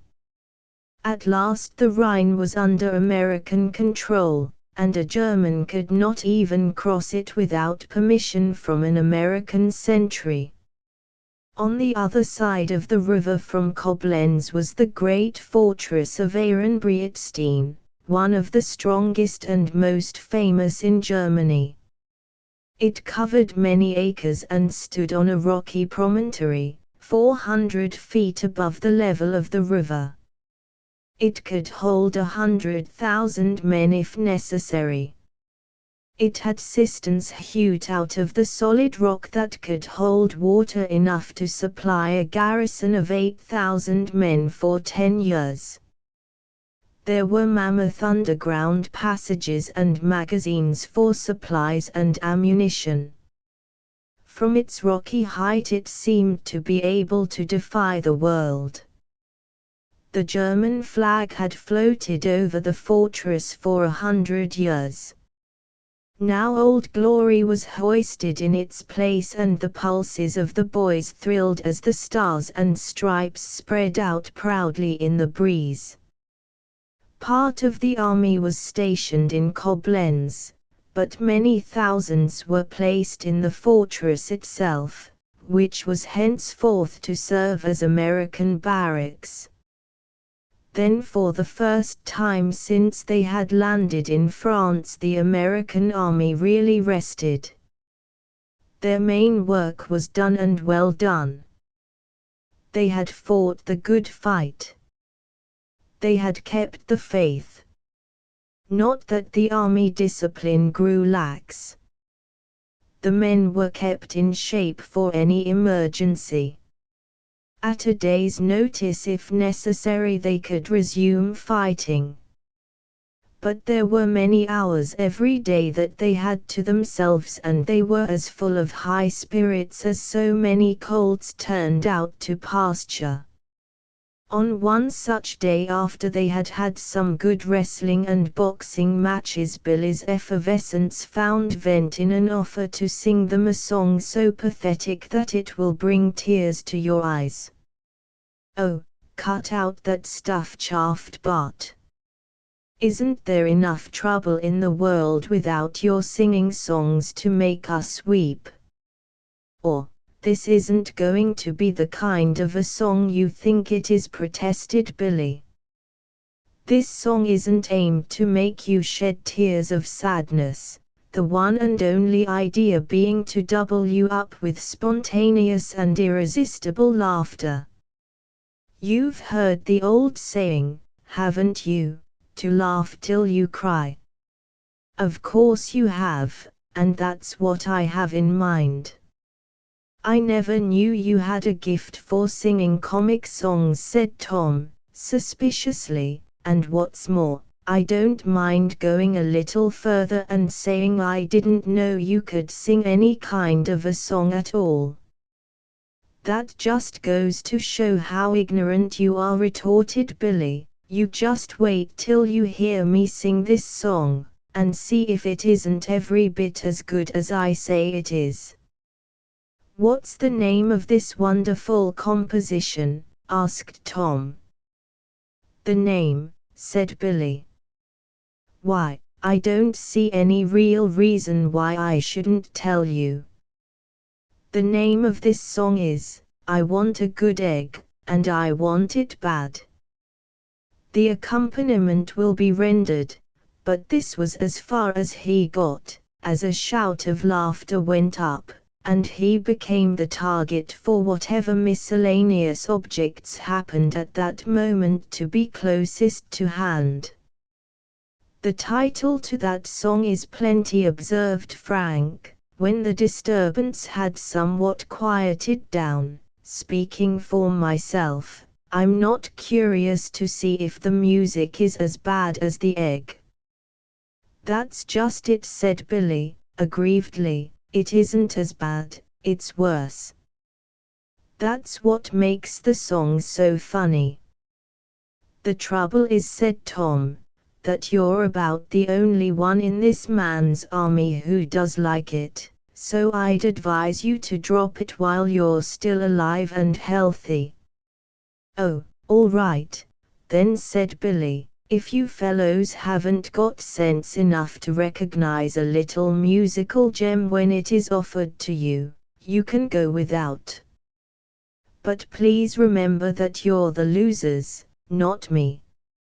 It's nice of you to feel sorry for us, said Frank, but just you save up that song to sing to a bunch of Boches. Of course it will be hard even on the Huns, but they're used to atrocities by this time. That's a good idea, said Billy in an injured tone. I know a German isn't much good, but with all their faults they do appreciate good music. Yes, but we weren't talking about good music, remarked Bart pointedly. I don't seem to make a hit with this crowd, said Billy plaintively. One of you fellows see if you can do better.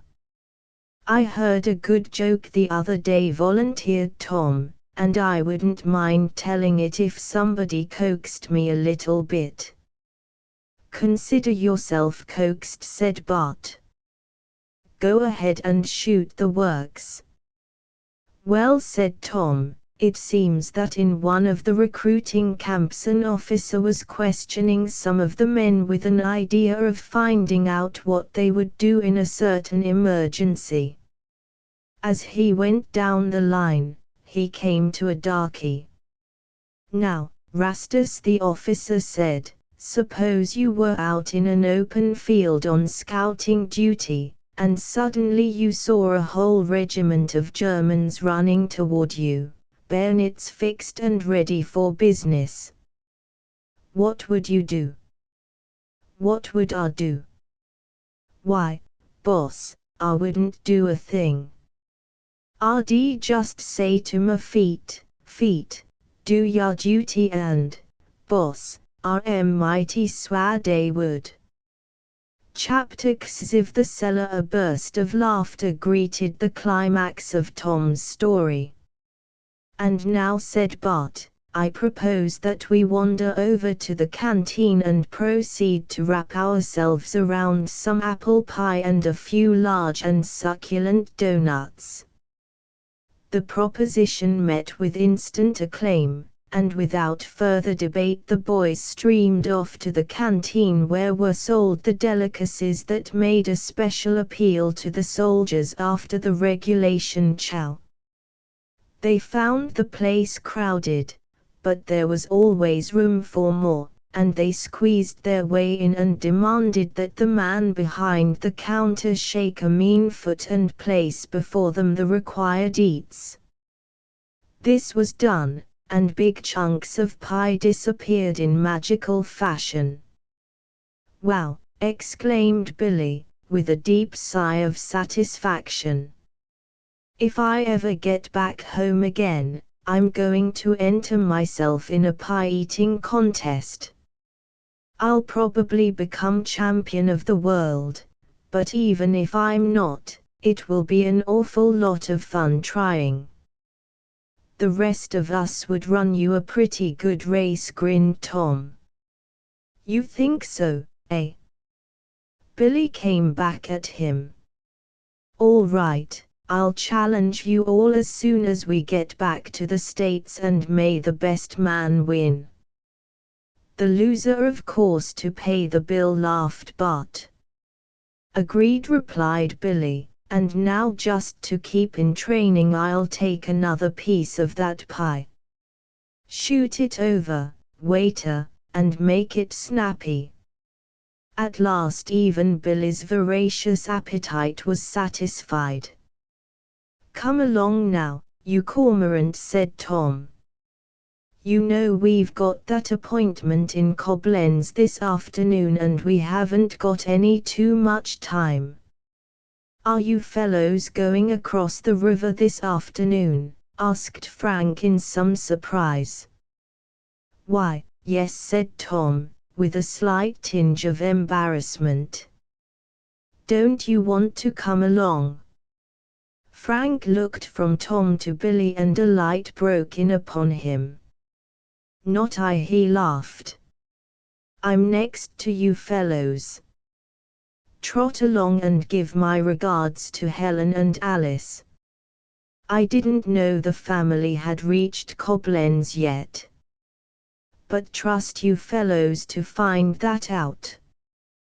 Billy and Tom smiled a little sheepishly. "They got there yesterday," Billy explained.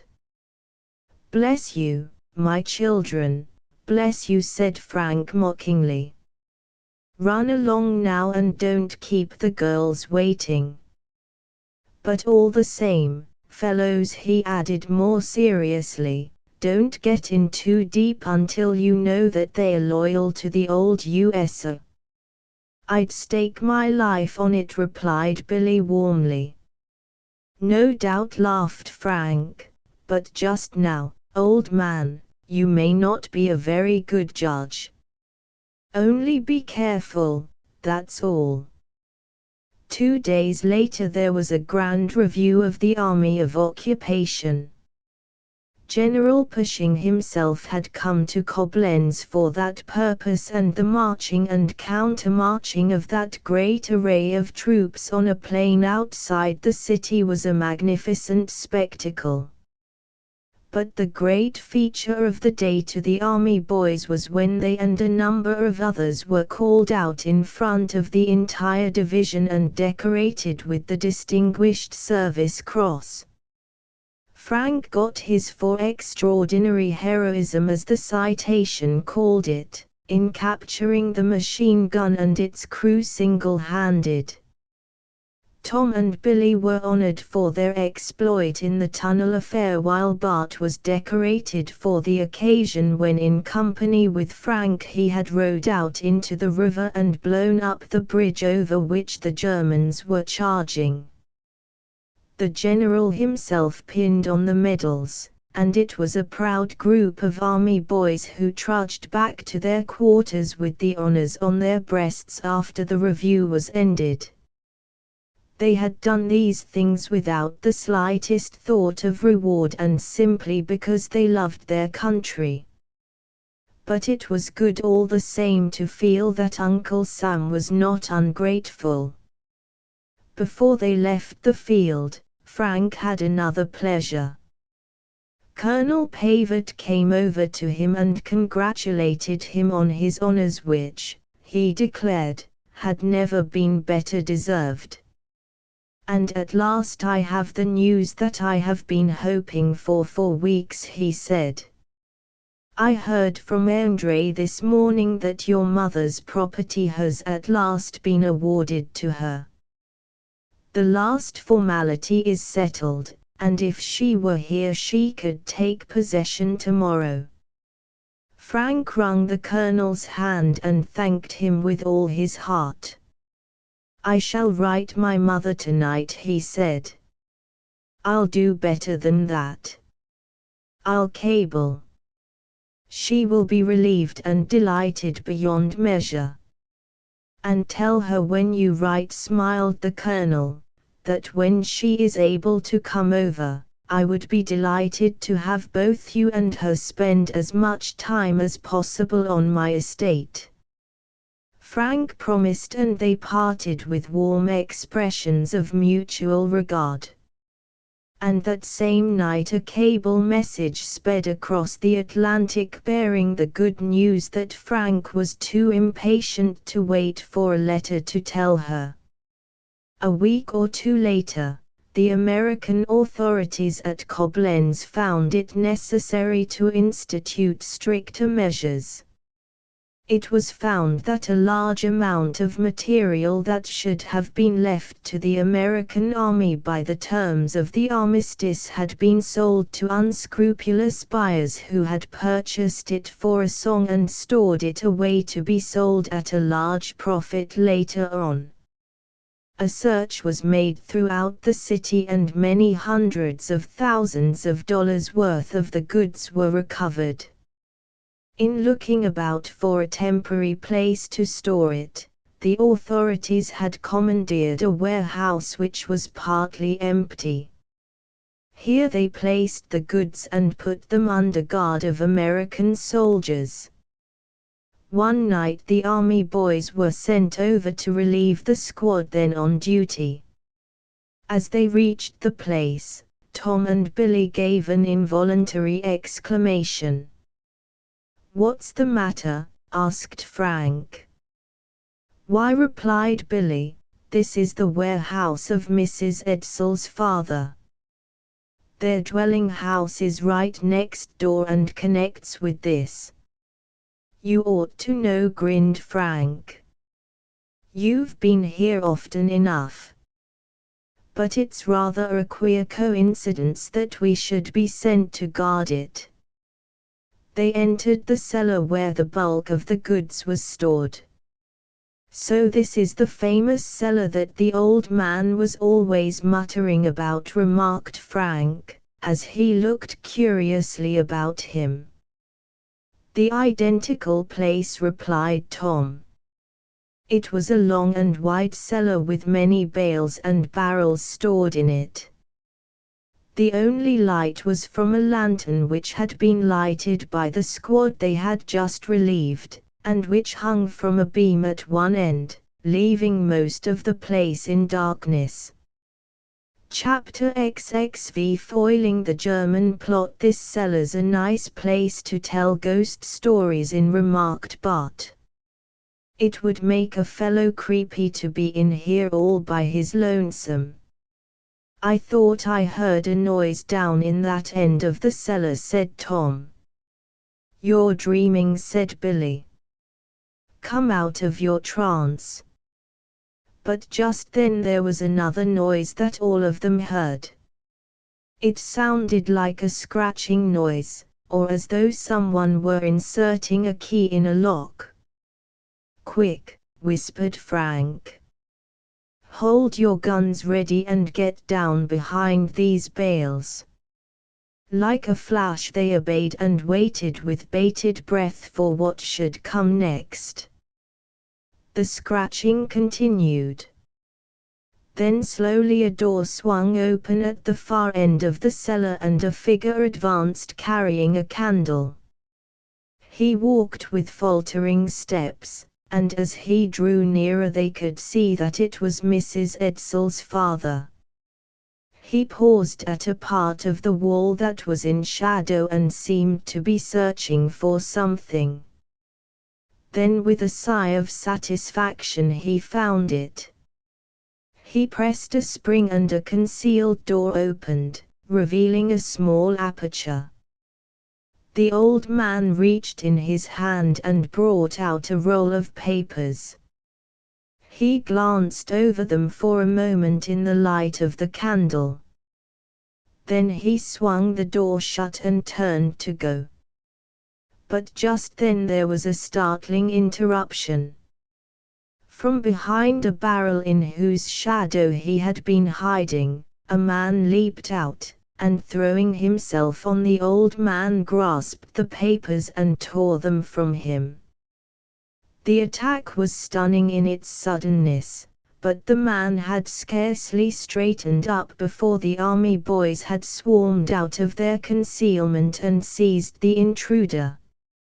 He put up a sharp fight, but in the grasp of those sinewy arms he was helpless. In a moment they had overpowered him. The old man stood by, shaking as though with a palsy. "Now," said Frank sharply to the intruder, "what does this mean?" "Tom, bring that lantern here and let's have a look at this man." Tom did so, and as the light fell on the man's face he uttered an exclamation of surprise that was echoed by Frank and Billy. "Why," said Frank, "it's the man we saw in Luxembourg." "I don't know where you saw me and I don't care," answered the stranger angrily. "I only warn you that you'll get in trouble if you interfere with me in the discharge of my duty. I'm a member of the United States Secret Service." "Show your authority," said Frank, taken a little aback. "Let go his arms, fellows." His arms released, the man threw back his coat and showed the badge of his service. "I've been trailing this man for some time," he said. "We had a suspicion that he was in treasonable relations with the enemy. And I think now I've got the goods on him," he said, as he flourished the bundle of papers. Here the old man interposed. "It's false," he cried wildly. "No one is more loyal than I am. Look at those papers. Look quick or it may be too late. The Germans plotted to blow up the fortress of Ehrenbreitstein, if it were ever captured by the Americans. Those are the plans. By an oversight of theirs, the papers fell into my hands. I hid them here when I had to leave Koblenz. I did not dare to take them with me for fear I would be searched. That was why I wanted to get back to Koblenz, so that I could give the papers to the American commander. I have been sick, delirious since I returned, and this is the first time I have been able to leave my bed and get here. Look at the plans. And hurry, hurry."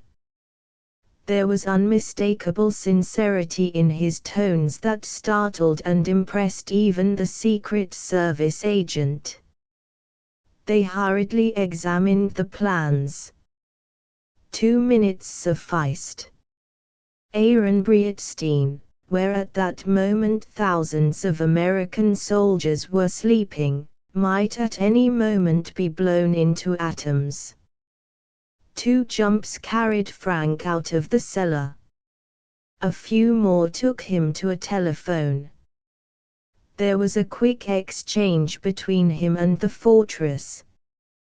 Then the whole party bundled themselves into a car which had been hastily commandeered and were whirled over the bridge and up the hill. A few minutes more, and squads of soldiers, armed to the teeth, had followed the indications of the plans and located enough explosives in a secret passage deep under the fortress to shatter it to fragments. The wires by which they could have been exploded from a distance were found and severed, and only then did the commander of the fortress, who had lived 10 years in as many minutes, venture to breathe freely. The bold plot of a desperate band of Germans had been foiled. But other plots were still to be exposed, and what some of those were will be related in the next volume of this series, to be entitled, Army Boys on German Soil, or, Our Doughboys Quelling the Mobs. In that book we shall meet all our friends again and see how bravely they acted under the most trying of circumstances. "It was a narrow squeak," remarked Frank, a few days after the German plot had been exposed. "Just what I was saying to Helen this afternoon," said Billy. "And what were you saying to Alice?" asked Bart, turning to Tom. "None of your business," grinned Tom. "They're hopeless cases," remarked Bart. "Cupid's got the best of them," remarked Frank. "That's more than the Huns could do," laughed Billy. "Yes," agreed Frank. "That's more than the Huns could do. They tried their best, but they couldn't put it over on Uncle Sam's Army Boys." The End. Air Service Boys series by Charles Amory Beach. 12 Mo. Cloth, illustrated and with colored jacket. Two chums join the air service in this country and then go to France and enter the Lafayette Escadrille. After doing their duty to our sister republic, they re-enter the American service and are put to the most severe tests as airmen. They manage to locate a long-range German cannon which is doing terrific damage, and are present at the bombing of the last Hun stronghold. A series by one who knows all about Army aviation. Air Service Boys flying for France, or the young heroes of the Lafayette Escadrille. Air Service Boys over the enemy's lines, or the German spies. Secret Air Service Boys over the Rhine, or fighting above the clouds. Air Service Boys in the big battle, or silencing the big guns. Air Service Boys flying for victory, or bombing the last German stronghold. Joe Strong series. 12 Mo. Cloth, colored jacket and illustrated. Vance Barnum is a real treasure when it comes to telling about how magicians do their weird tricks, how the circus acrobats pull off their various stunts, how the fishman remains underwater so long, how the mid-air performers loop the loop, and how the slack wire fellow keeps from tumbling. He has been through it all, and he writes freely for the boys from his vast experience. They are real stories bound to hold their audiences breathlessly.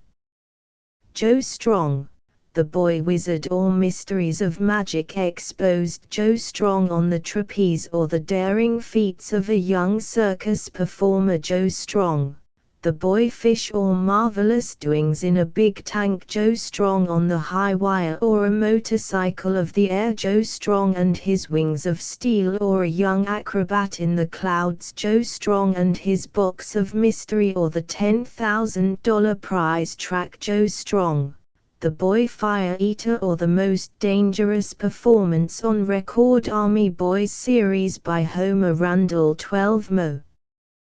Cloth, illustrated and with colored jacket. Here we have true-to-life pictures of what our brave soldier boys did, in the training camps, aboard the transport, and on the battlefields of France. How they went over the top and had thrilling hand-to-hand encounters with the Huns, is told in a manner to interest all. Many sidelights are given of how the soldiers enjoyed themselves during the off hours. A series which ought to be on every bookshelf in the land. Army boys in France, or from training camp to trenches. Army boys in the French trenches, or hand-to-hand fights with the enemy. Army boys on the firing line, or holding back the German drive. Army boys in the big drive, or smashing forward to victory. Army boys marching into Germany or over the Rhine with the Stars and Stripes. Navy Boys series by Halsey Davidson. 12 Mo. Cloth. Illustrated and with colored jacket. The true story of the American jackies of today, clean cut, brave and always on the alert. The boys join the Navy, do a lot of training, and are then assigned to regular service. They aid in sinking a number of submarines, help to capture a notorious German sea raider, and do their share during the taking over of the enemy's navy. A splendid picture of the American Navy of today. Navy boys after a submarine or protecting the giant convoy. Navy boys chasing a sea raider or landing $1 million prize. Navy boys behind the big guns or sinking the German U-boats. Navy boys to the rescue or answering the wireless call for help. Navy boys at the big surrender or rounding up the German fleet. George Sully and Company, Publishers, New York. Transcriber's notes: obvious typographical errors have been corrected. Inconsistencies in hyphenation have been standardized. Archaic or variant spelling has been retained. New original cover art included with this ebook is granted to the public domain. End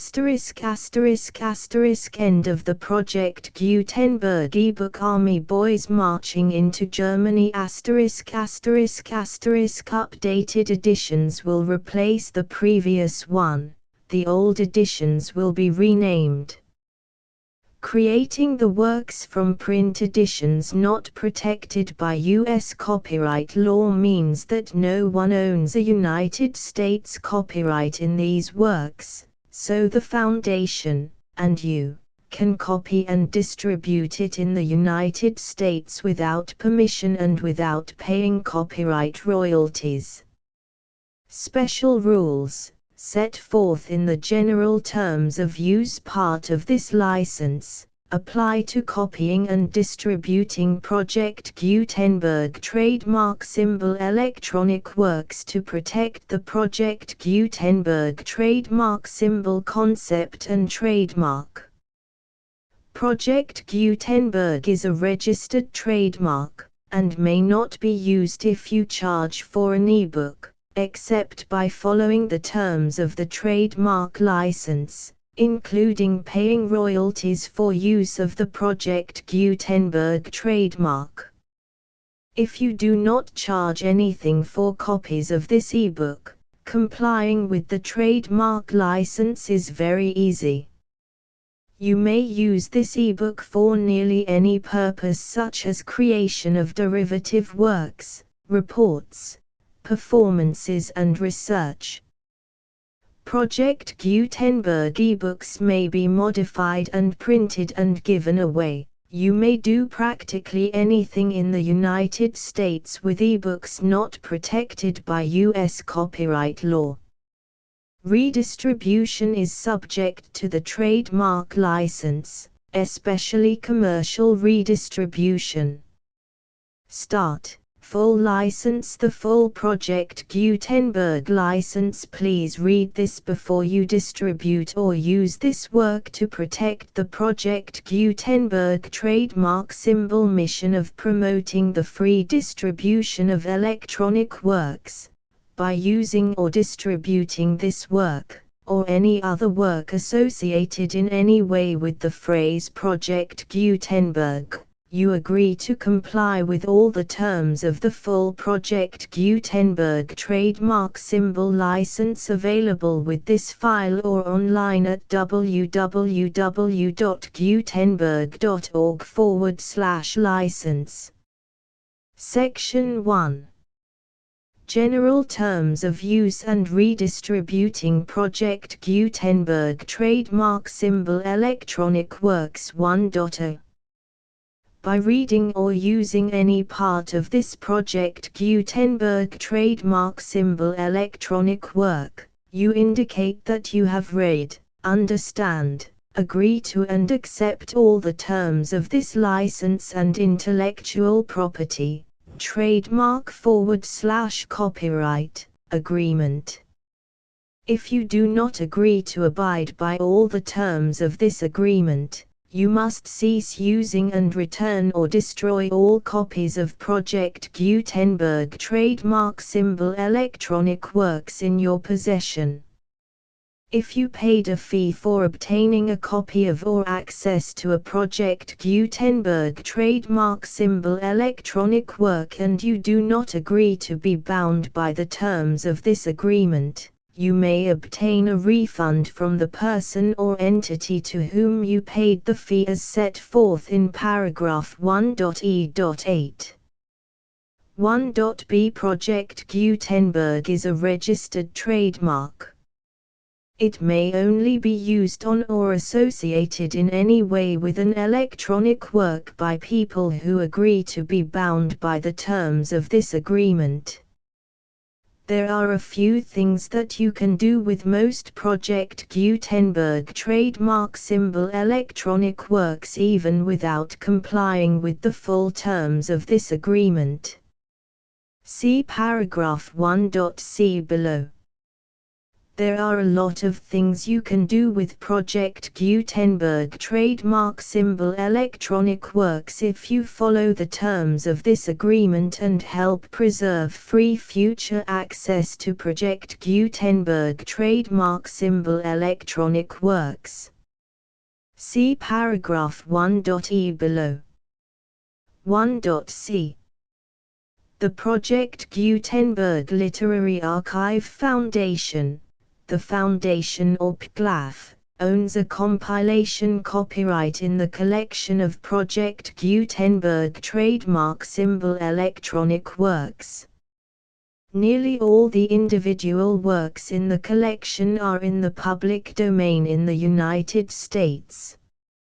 If an individual work is unprotected by copyright law in the United States and you are located in the United States, we do not claim a right to prevent you from copying, distributing, performing, displaying or creating derivative works based on the work as long as all references to Project Gutenberg are removed. Of course, we hope that you will support the Project Gutenberg trademark symbol mission of promoting free access to electronic works by freely sharing Project Gutenberg trademark symbol works in compliance with the terms of this agreement for keeping the Project Gutenberg trademark symbol name associated with the work. You can easily comply with the terms of this agreement by keeping this work in the same format with its attached full Project Gutenberg trademark symbol license when you share it without charge with others. 1.d. The copyright laws of the place where you are located also govern what you can do with this work. Copyright laws in most countries are in a constant state of change. If you are outside the United States, check the laws of your country in addition to the terms of this agreement before downloading, copying, displaying, performing, distributing or creating derivative works based on this work or any other Project Gutenberg trademark symbol work. The Foundation makes no representations concerning the copyright status of any work in any country other than the United States. 1.e Unless you have removed all references to Project Gutenberg. 1.e.1. The following sentence, with active links to, or other immediate access to, the full Project Gutenberg trademark symbol license must appear prominently whenever any copy of a Project Gutenberg trademark symbol work, any work on which the phrase Project Gutenberg appears, or with which the phrase Project Gutenberg is associated, is accessed, displayed, performed, viewed, copied or distributed. This ebook is for the use of anyone anywhere in the United States and most other parts of the world at no cost and with almost no restrictions whatsoever. You may copy it, give it away or reuse it under the terms of the Project Gutenberg license included with this ebook or online at www.gutenberg.org.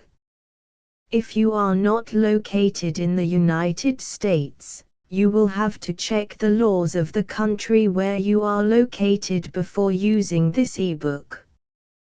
1.e.2. If an individual Project Gutenberg trademark symbol electronic work is derived from texts not protected by U.S. copyright law, does not contain a notice indicating that it is posted with permission of the copyright holder, the work can be copied and distributed to anyone in the United States without paying any fees or charges.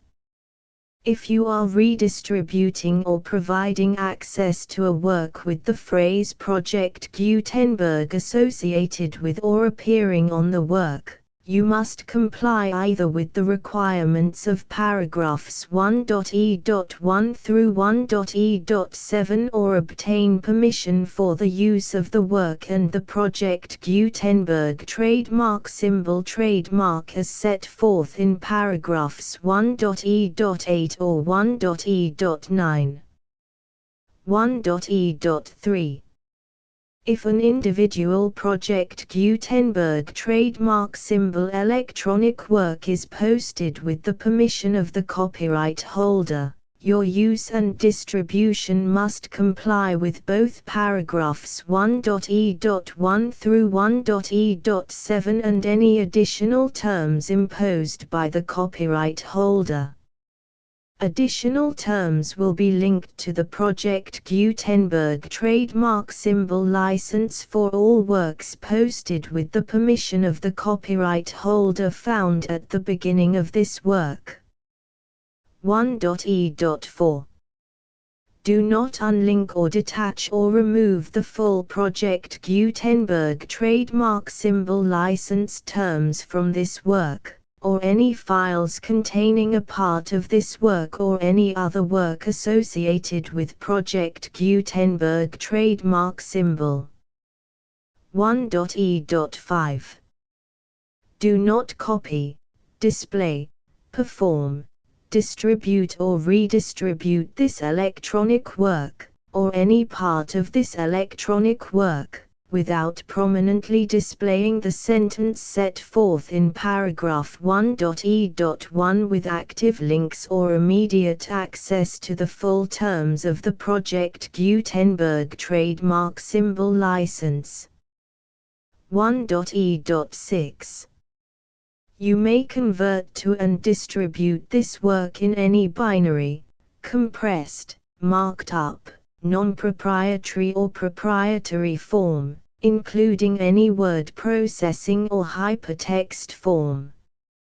However, if you provide access to or distribute copies of a Project Gutenberg trademark symbol work in a format other than plain vanilla ASCII or other format used in the official version posted on the official Project Gutenberg trademark symbol website, www.gutenberg.org, you must, at no additional cost, fee or expense to the user, provide a copy, a means of exporting a copy, or a means of obtaining a copy upon request, of the work in its original plain vanilla ASCII or other form.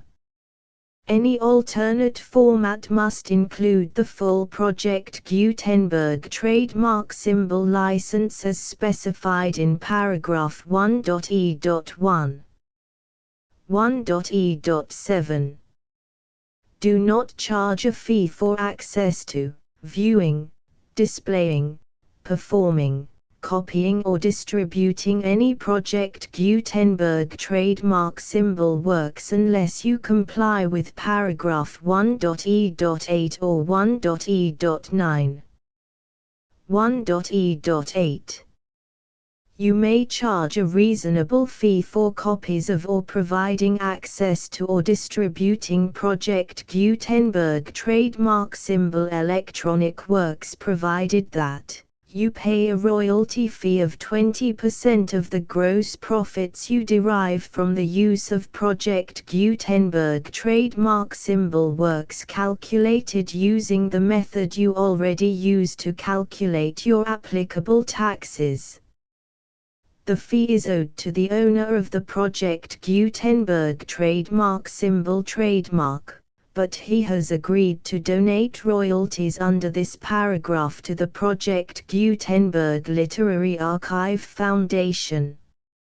Royalty payments must be paid within 60 days following each date on which you prepare, or are legally required to prepare, your periodic tax returns. Royalty payments should be clearly marked as such and sent to the Project Gutenberg Literary Archive Foundation at the address specified in Section 4, Information about donations to the Project Gutenberg Literary Archive Foundation. You provide a full refund of any money paid by a user who notifies you in writing, or by email, within 30 days of receipt that he does not agree to the terms of the full Project Gutenberg trademark symbol license. You must require such a user to return or destroy all copies of the works possessed in a physical medium and discontinue all use of and all access to other copies of Project Gutenberg trademark symbol works. You provide, in accordance with paragraph 1.f.3, a full refund of any money paid for a work or a replacement copy, if a defect in the electronic work is discovered and reported to you within 90 days of receipt of the work. You comply with all other terms of this agreement for free distribution of Project Gutenberg trademark symbol works. 1.e.9. If you wish to charge a fee or distribute a Project Gutenberg trademark symbol electronic work or group of works on different terms than are set forth in this agreement, you must obtain permission in writing from the Project Gutenberg Literary Archive Foundation, the manager of the Project Gutenberg trademark symbol trademark. Contact the Foundation as set forth in Section 3 below. 1.f1.f.1. Project Gutenberg volunteers and employees expend considerable effort to identify, do copyright research on, transcribe and proofread works not protected by U.S. copyright law in creating the Project Gutenberg trademark symbol collection. Despite these efforts, Project Gutenberg trademark symbol electronic works, and the medium on which they may be stored, may contain defects such as, but not limited to, incomplete, inaccurate or corrupt data, transcription errors, a copyright or other intellectual property infringement, a defective or damaged disk or other medium, a computer virus, or computer codes that damage or cannot be read by your equipment. 1.f.2. Limited warranty. Disclaimer of damages, except for the right of replacement or refund described in paragraph 1.f.3. The Project Gutenberg Literary Archive Foundation, the owner of the Project Gutenberg trademark symbol trademark, and any other party distributing a Project Gutenberg trademark symbol electronic work under this agreement, disclaim all liability to you for damages, costs and expenses, including legal fees. You agree that you have no remedies for negligence, strict liability, breach of warranty or breach of contract except those provided in paragraph 1.f.3. You agree that the Foundation, the trademark owner, and any distributor under this agreement will not be liable to you for actual, direct, indirect, consequential, punitive or incidental damages even if you give notice of the possibility of such damage. 1.f.3. Limited right of replacement or refund. If you discover a defect in this electronic work within 90 days of receiving it, you can receive a refund of the money, if any, you paid for it by sending a written explanation to the person you received the work from. If you received the work on a physical medium, you must return the medium with your written explanation. The person or entity that provided you with the defective work may elect to provide a replacement copy in lieu of a refund. If you received the work electronically, the person or entity providing it to you may choose to give you a second opportunity to receive the work electronically in lieu of a refund. If the second copy is also defective, you may demand a refund in writing without further opportunities to fix the problem. 1.f.4. Except for the limited right of replacement or refund set forth in paragraph 1.f.3, this work is provided to you as is, with no other warranties of any kind, express or implied, including but not limited to warranties of merchantability or fitness for any purpose. 1.f.5. Some states do not allow disclaimers of certain implied warranties or the exclusion or limitation of certain types of damages. If any disclaimer or limitation set forth in this agreement violates the law of the state applicable to this agreement, the agreement shall be interpreted to make the maximum disclaimer or limitation permitted by the applicable state law. The invalidity or unenforceability of any provision of this agreement shall not void the remaining provisions. 1.f.6.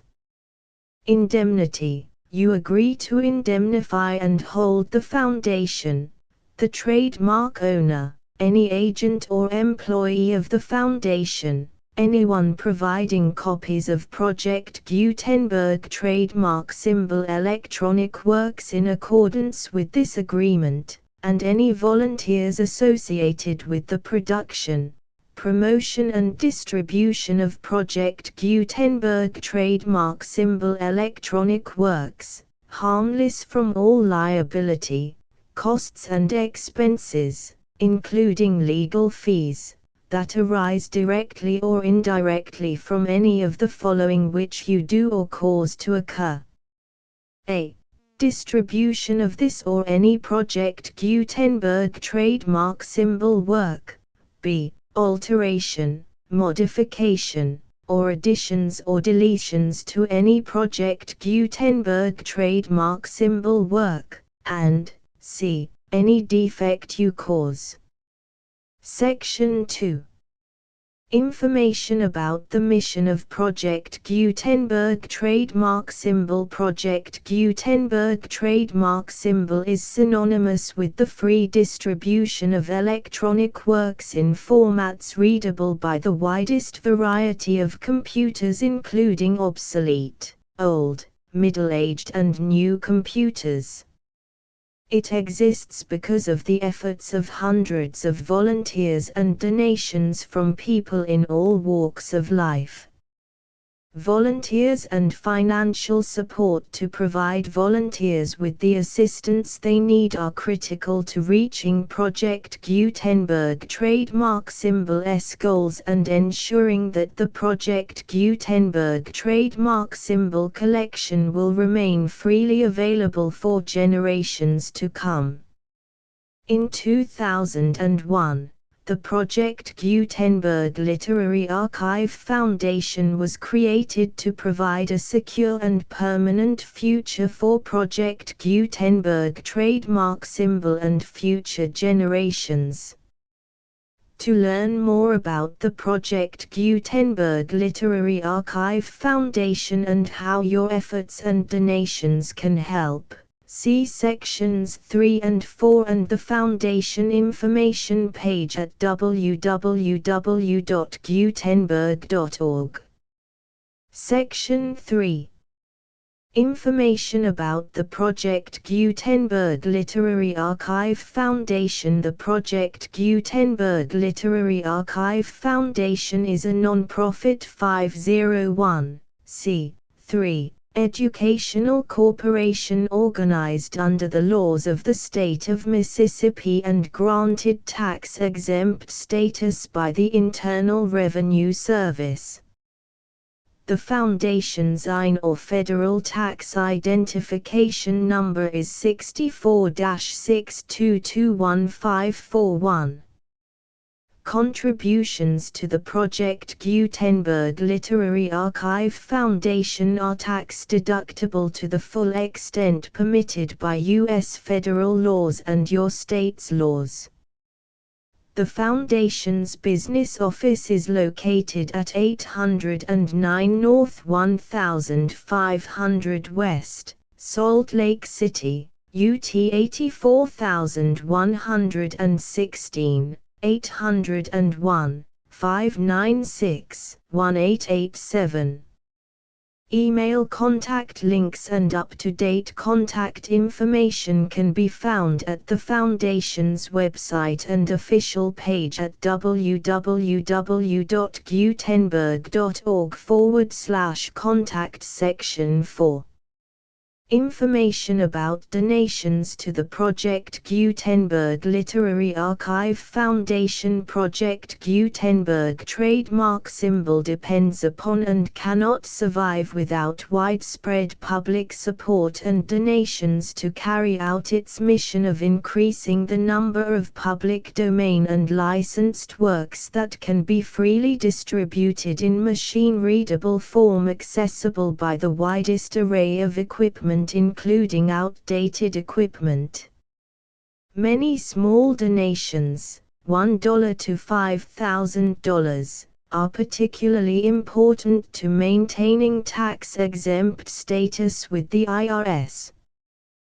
The Foundation is committed to complying with the laws regulating charities and charitable donations in all 50 states of the United States.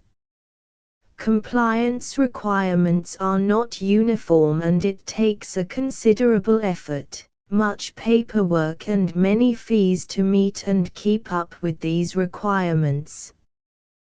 We do not solicit donations in locations where we have not received written confirmation of compliance. To send donations or determine the status of compliance for any particular state, visit www.gutenberg.org/donate.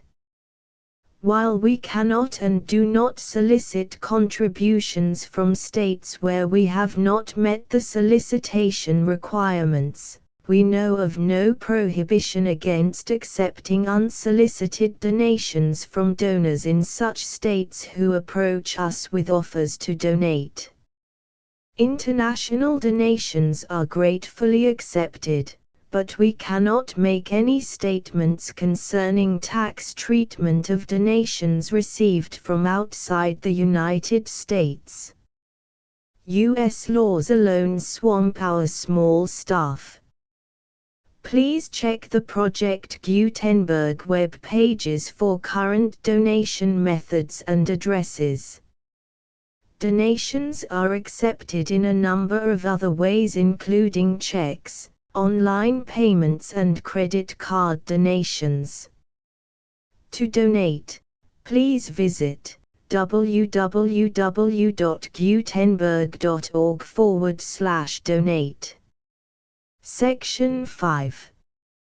General information about Project Gutenberg Trademark Symbol Electronic Works. Professor Michael S. Hart was the originator of the Project Gutenberg trademark symbol concept of a library of electronic works that could be freely shared with anyone. For 40 years, he produced and distributed Project Gutenberg trademark symbol ebooks with only a loose network of volunteer support. Project Gutenberg trademark symbol ebooks are often created from several printed editions, all of which are confirmed as not protected by copyright in the US unless a copyright notice is included. Thus, we do not necessarily keep ebooks in compliance with any particular paper edition. Most people start at our website, which has the main PG search facility, www.gutenberg.org.